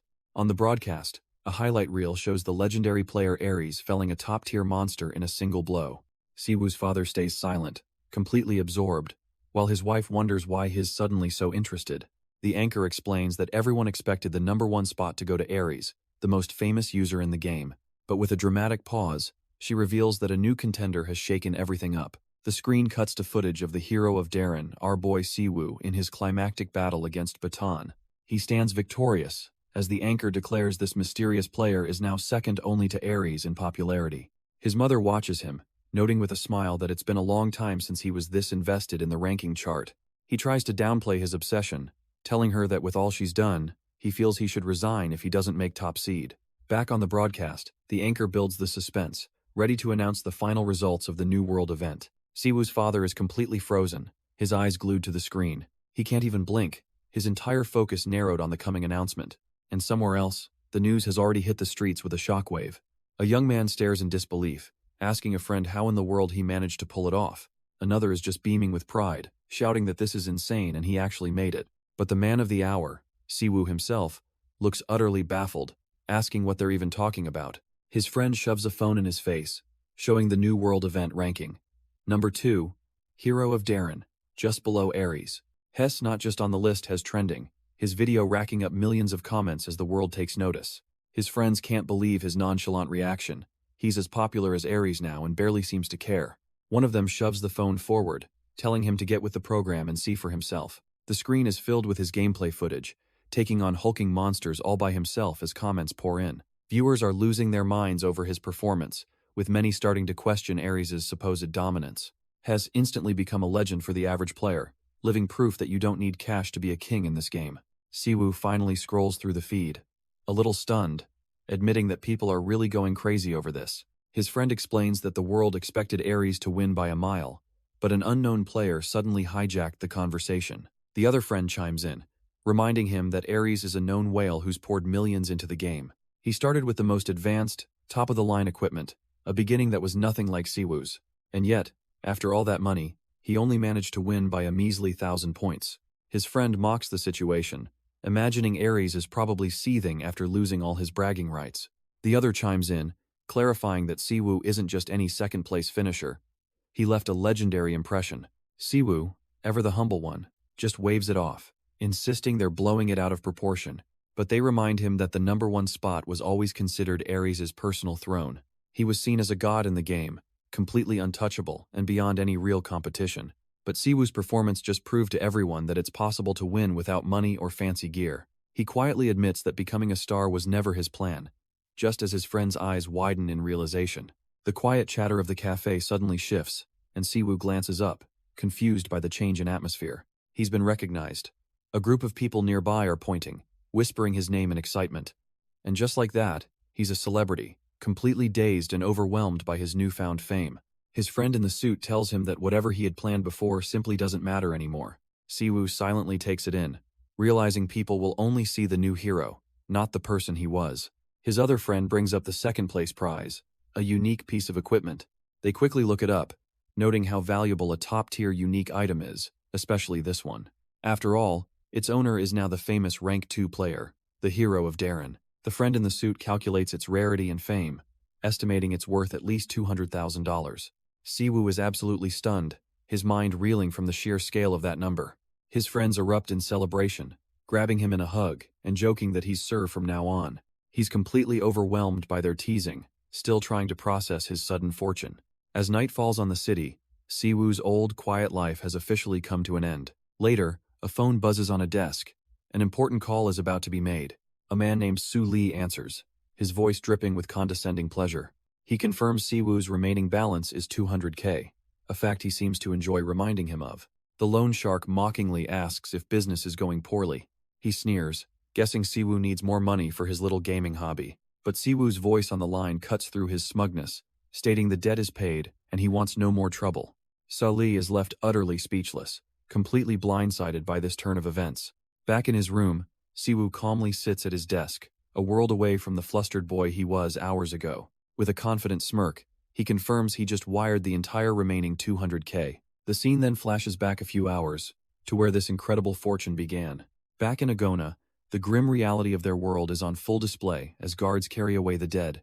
Aries explains that this town was doomed, just like all the others, until a hero named Perlin appeared. This legendary figure built the town's massive clock tower to guard an invisible, life-saving barrier. Unfortunately, the tower sustained heavy damage during the recent battle against Baton's forces. With a grave expression, Aries reveals the terrifying consequence. The barrier is now rapidly decaying. Siwoo immediately grasps the severity of the situation. Restoring the barrier is their top priority. But Aries is already a step ahead, revealing he's called in an expert for this very purpose. He summoned an 8 circle wizard named Maldina, and as if on cue, A shimmering portal tears open. A smug grin spreads across Eris's face as he announces her timely arrival. And stepping out from the swirling vortex of magic is Maldina herself, the powerful sorceress they need. The moment she arrives, Ares drops to one knee in a show of deep respect. He formally greets Maldina, remarking that it's been far too long. She accepts his praise with a cool, almost detached, elegance. Ares then turns to introduce Siwoo, who he claims will be her protector. He even boasts that the young man is one of the finest swordsmen available. Maldina, however, seems to have her own methods for vetting bodyguards. Without warning, an invisible force seizes Siwoo by the throat, cutting off his breath. With a simple gesture and a single word, she commands him to rise. Siwoo is lifted helplessly into the air, dangling at the mercy of her immense power. Furious and shocked, Ares demands to know the meaning of this sudden assault. But Maldina ignores him, her icy gaze fixed on Siwoo, demanding to know why he possesses his weapon. Choking, Siwoo barely manages to gasp out that he has no idea what she's talking about. She loses her patience, demanding to know why he has Perlin's weapon in his possession. Thinking fast, Siwoo blurts out the only truth that might save him. He is Perlin's descendant. Her eyes widen in utter disbelief, the revelation completely catching her off guard. The magical grip on his throat instantly vanishes, and Siwoo slams back down onto the pavement. He struggles to catch his breath, the terrifying pressure finally gone from his neck.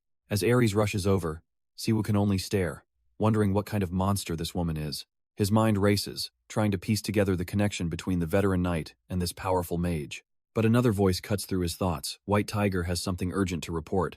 The tiger reveals that Perlin entrusted Maldina with an item, to be given only to his descendant. Siwoo's mind whirls an item from Perlin, held by this very woman. Maldina smirks, noting the whispering companion, and a nervous White Tiger greets her. Turning to the powerful mage, Siwoo asks if the tiger's words are true. She gives a cryptic answer, saying it all depends on how he proves himself. A soft glow emanates from her hand as she prepares to issue her challenge. A quest notification appears. He must pass Maldina's test to prove he is a worthy heir. The difficulty is B++, and the penalty for failure is losing Perlin's inheritance forever. Just as he processes the harsh conditions, the entire tower begins to groan and crack. Siwoo looks around in shock, completely unprepared for what's happening. Before he can even react, a red distortion warps the air, catching both Siwoo and his companion, Besan, by surprise. They look up in unison, a sense of dread washing over them as they realize they're caught in something big. Besan's face darkens. He knows the cracks in reality are spreading far worse than he ever anticipated. A heavy hoof stomps down, shattering the stone pavement and heralding a monstrous arrival. Siwoo grits his teeth, the immense pressure of the newcomer already weighing on him. A pair of glowing red eyes stare out from the distortion, burning with pure animosity. The creature fully emerges a massive minotaur, axe in hand, summoned as the first trial of his test. Siwoo is completely stunned, wondering how such a beast could just appear out of nowhere. But there's no time for questions as the minotaur lets out a guttural roar, its powerful steps shaking the ground. He instinctively slides back, narrowly dodging what would have been a devastating first strike. A realization hits Siwoo. He's face to face with the descendant of Perlin. Maldina's gaze is stone cold. She warns him that this is his only chance. He's left standing before the hulking minotaur, the ground rumbling with its every step. Her voice echoes in his mind, telling him not to disappoint her. He understands his task. He must buy time while she deals with that glowing clock tower. The beast's axe swings down in a flash, meeting his defense with a deafening clang. Siwoo is sent skidding across the stone, his sword knocked clean out of his hand. He picks himself up, already exhausted from just one exchange. The sheer difference in power leaves him gasping for air, unable to find an opening. He can only watch as Maldina begins her spell, knowing the 8-circle wizard is occupied until the restoration is complete. To make matters worse, he glances over to see that Sir Besan is already out cold. The minotaur stomps forward, its heavy hoof cracking the stone beneath it. Steam puffs from its nostrils, its glowing red eyes filled with murderous intent. Siwoo clenches his fist around his sword, steeling his resolve for the impossible. He stands his ground as the beast roars, refusing to back down another inch. The minotaur swings its massive axe, a blur of motion meant to end this instantly. But Siwoo is surprisingly quick, ducking low and letting the attack sail right over him. He uses the opening to spin around, unleashing a powerful slash of his own. The beast cries out in pain, its leg giving way as its axe clatters to the ground. It stares in utter disbelief, shocked that this human somehow managed to land a hit. With no time to waste, Siwoo drives a powerful kick straight into the beast's chest. The minotaur stumbles backward, completely knocked off balance by the blow. He lands solidly, planting his feet to launch the final, decisive attack. Soaring through the air, he raises his sword, absolutely certain this is the finishing blow. But his triumphant attack is stopped, cold as a massive hand suddenly engulfs his face. The Minotaur effortlessly lifts him into the air, his sword falling uselessly to the ground. Siwoo struggles, his breath stolen as the creature's grip crushes him. Its furious red eyes lock onto him, the beast seething with pure rage. It pulls back its other fist, promising a very painful end for the arrogant human. The Minotaur savors the moment, its voice dripping with contempt for its helpless prey. But even in the jaws of death, Siwoo roars out a final, desperate command for the white tiger. A brilliant red magic circle erupts around him, yanking him free from the beast's grasp. The sudden flash of light blinds the Minotaur, forcing it to recoil in confusion. When its vision clears, its helpless human prey has vanished into thin air. The monster growls in frustration, utterly bewildered by where its victim could have gone.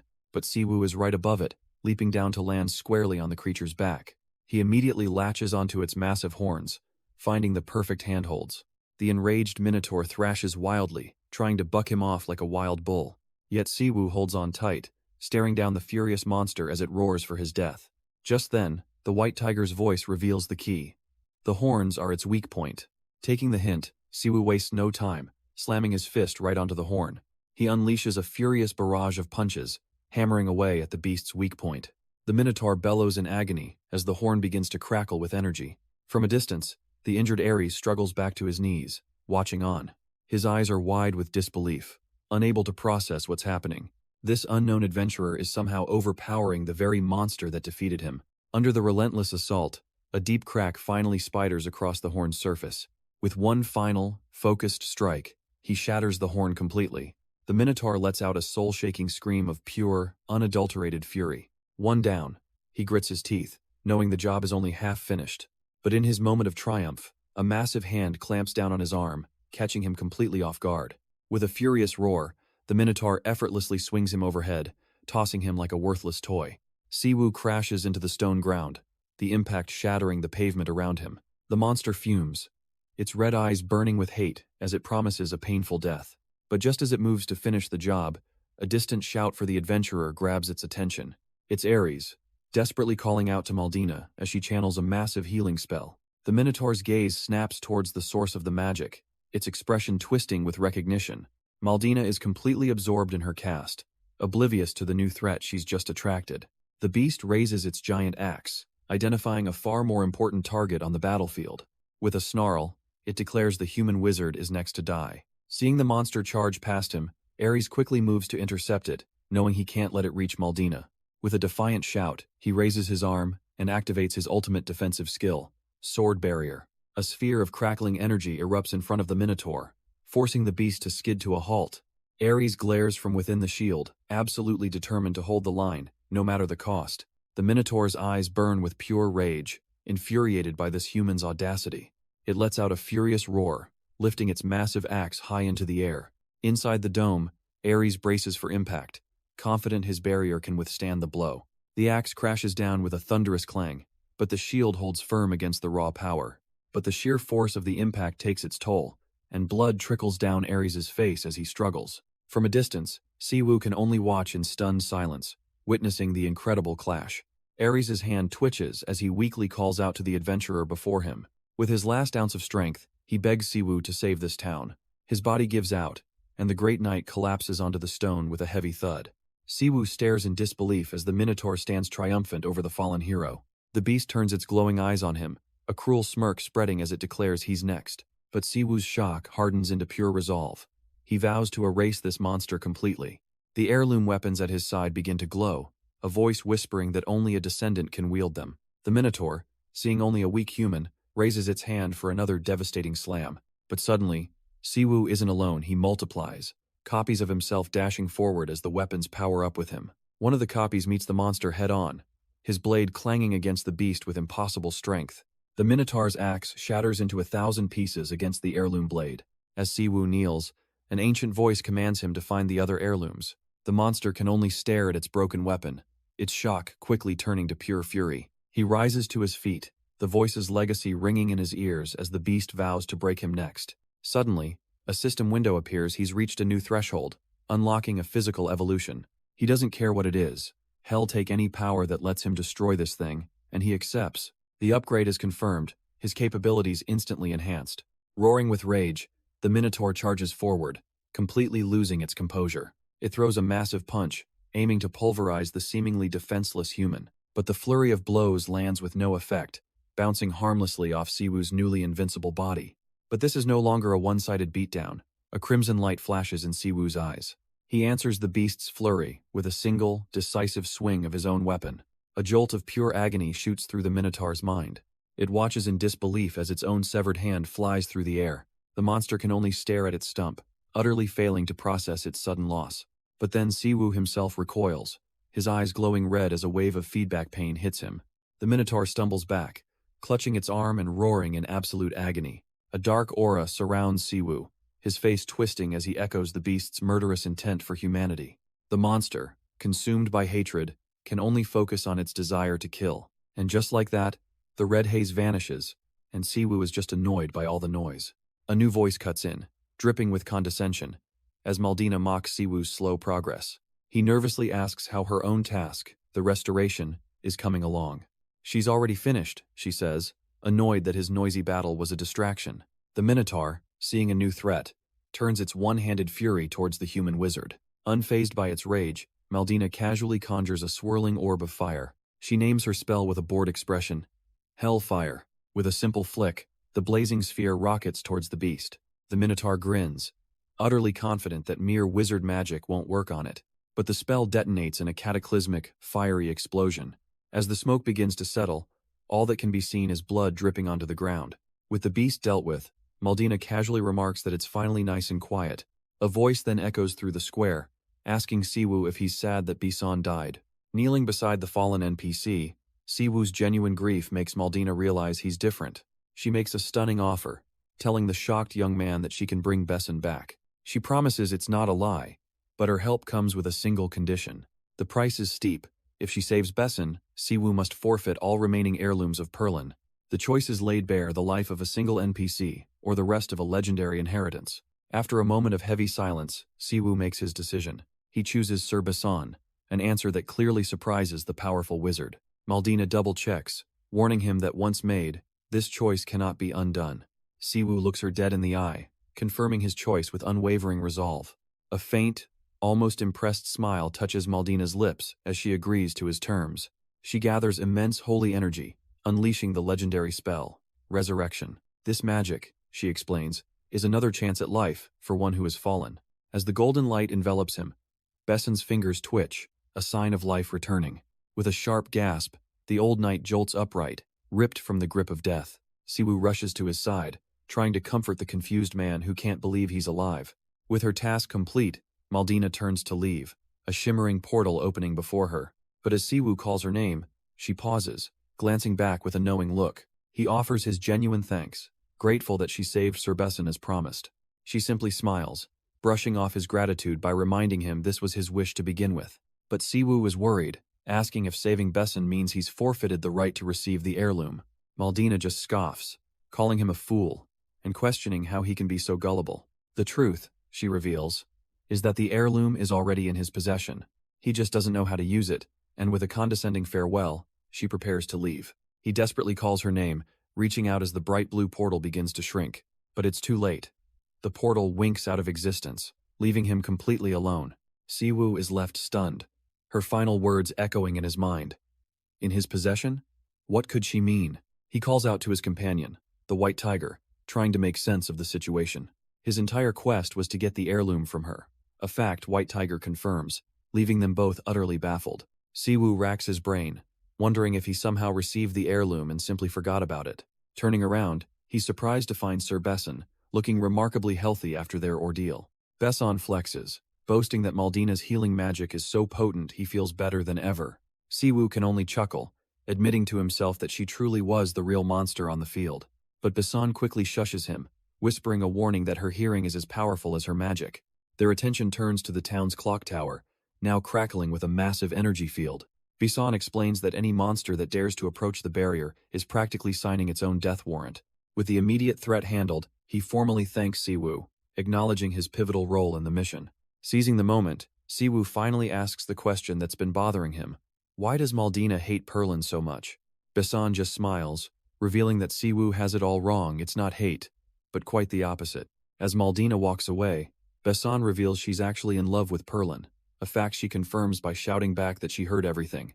The official mission was just a cover. Her real goal was to search for any trace of the man she lost, a detail that finally makes sense to Siwoo. Besan explains that her foul mood is understandable, since she still has no idea if Perlin is even dead or alive. Siwoo finally grasps the situation, as Besan remarks on the fine line that separates love from hate. He then cheekily turns the question on Siwoo, asking if he's ever been in love, which strikes a nerve.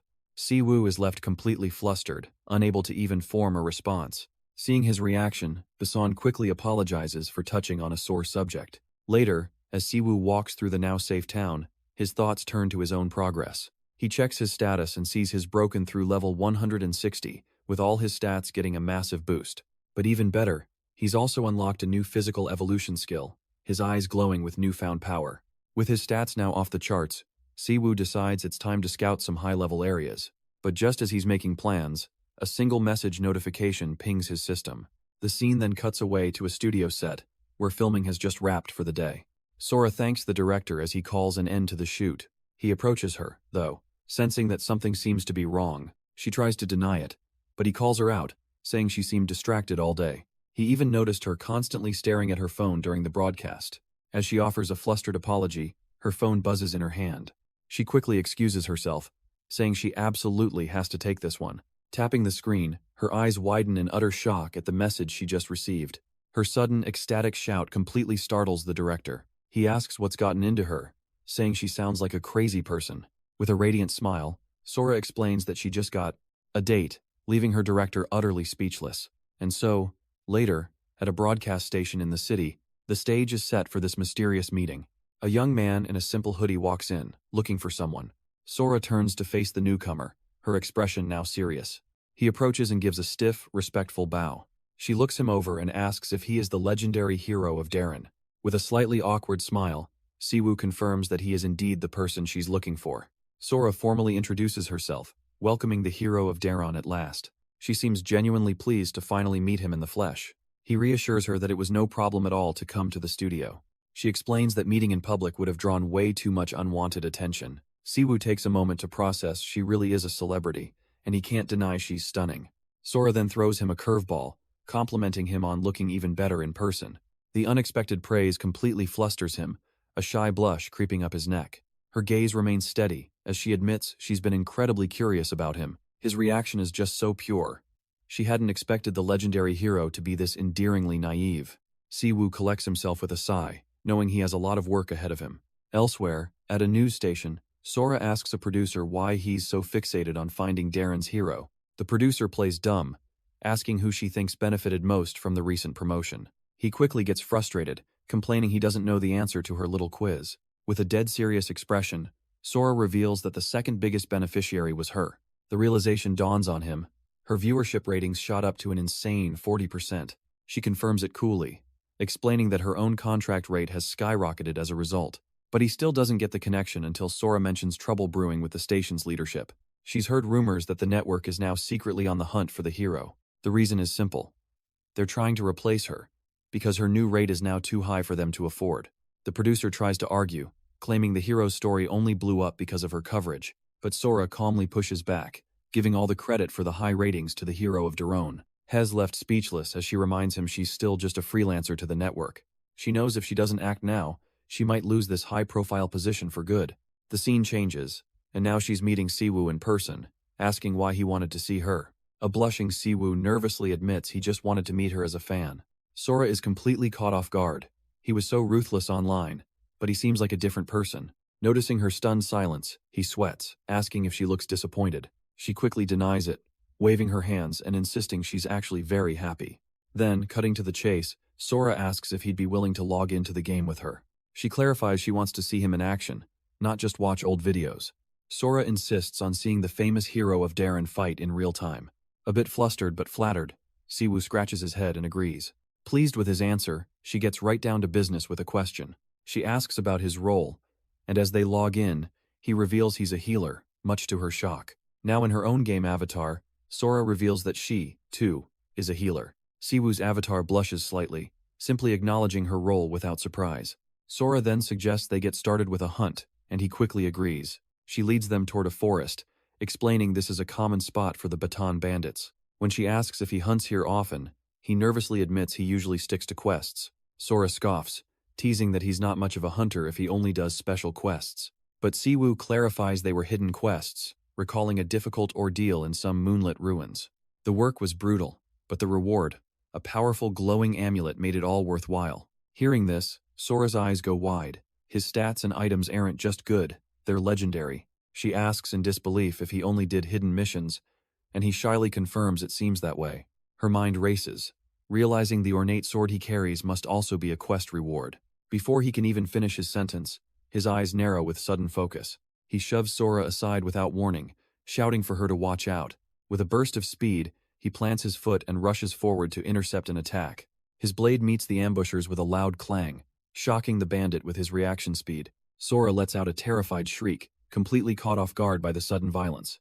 The hulking bandit just grins sadistically, clearly enjoying her panic, but his confidence is wiped away by a powerful kick from Siwoo, who thinks the brute has no chance. The sheer force of the blow sends the ambusher skidding backward across the dirt. Siwoo immediately turns, putting himself between Sora and the enemy, telling her to stay back. Still shaken, she quickly agrees, her eyes wide with a mix of fear and trust. The bandit recovers, roaring as he charges forward again, ready to swing his massive blade. Without a moment's hesitation, Siwoo dashes in to meet the attack head-on. Humiliated by the kick, the bandit bellows with rage, putting his full strength into the blow. Their swords meet with a deafening clang, the impact echoing through the small clearing. Watching from the sidelines, Sora is stunned by the sheer pressure Siwoo radiates. She realizes this isn't just some player, he's truly the hero of Darren. But the fight ends as quickly as it began, with Siwoo effortlessly parrying the blade and landing softly. He turns to Sora, already seeing through her act, and asks if the other networks are getting curious. She's completely caught off guard, stammering and questioning why he's bringing that up now. With a casual flick of his wrist, Siwoo disarms the bandit, telling her to stop with the games. Hess had enough of the charade and warns her that hell leave her behind if she doesn't get straight to the point. Panicked, Sora finally cracks, admitting she wants exclusive broadcasting rights for all his content. Siwoo looks back at the now docile bandit, confirming her offer with a mocking tone. Desperate, Sora throws all her cards on the table, promising to match any price he asks for. His mind flashes back to a time of weakness, a desperate plea for help as a blade shattered. With that memory fueling his resolve, he thanks her for her honesty and prepares to state his terms. The scene cuts to a past conversation where his friend mused that extraordinary talent always gets noticed.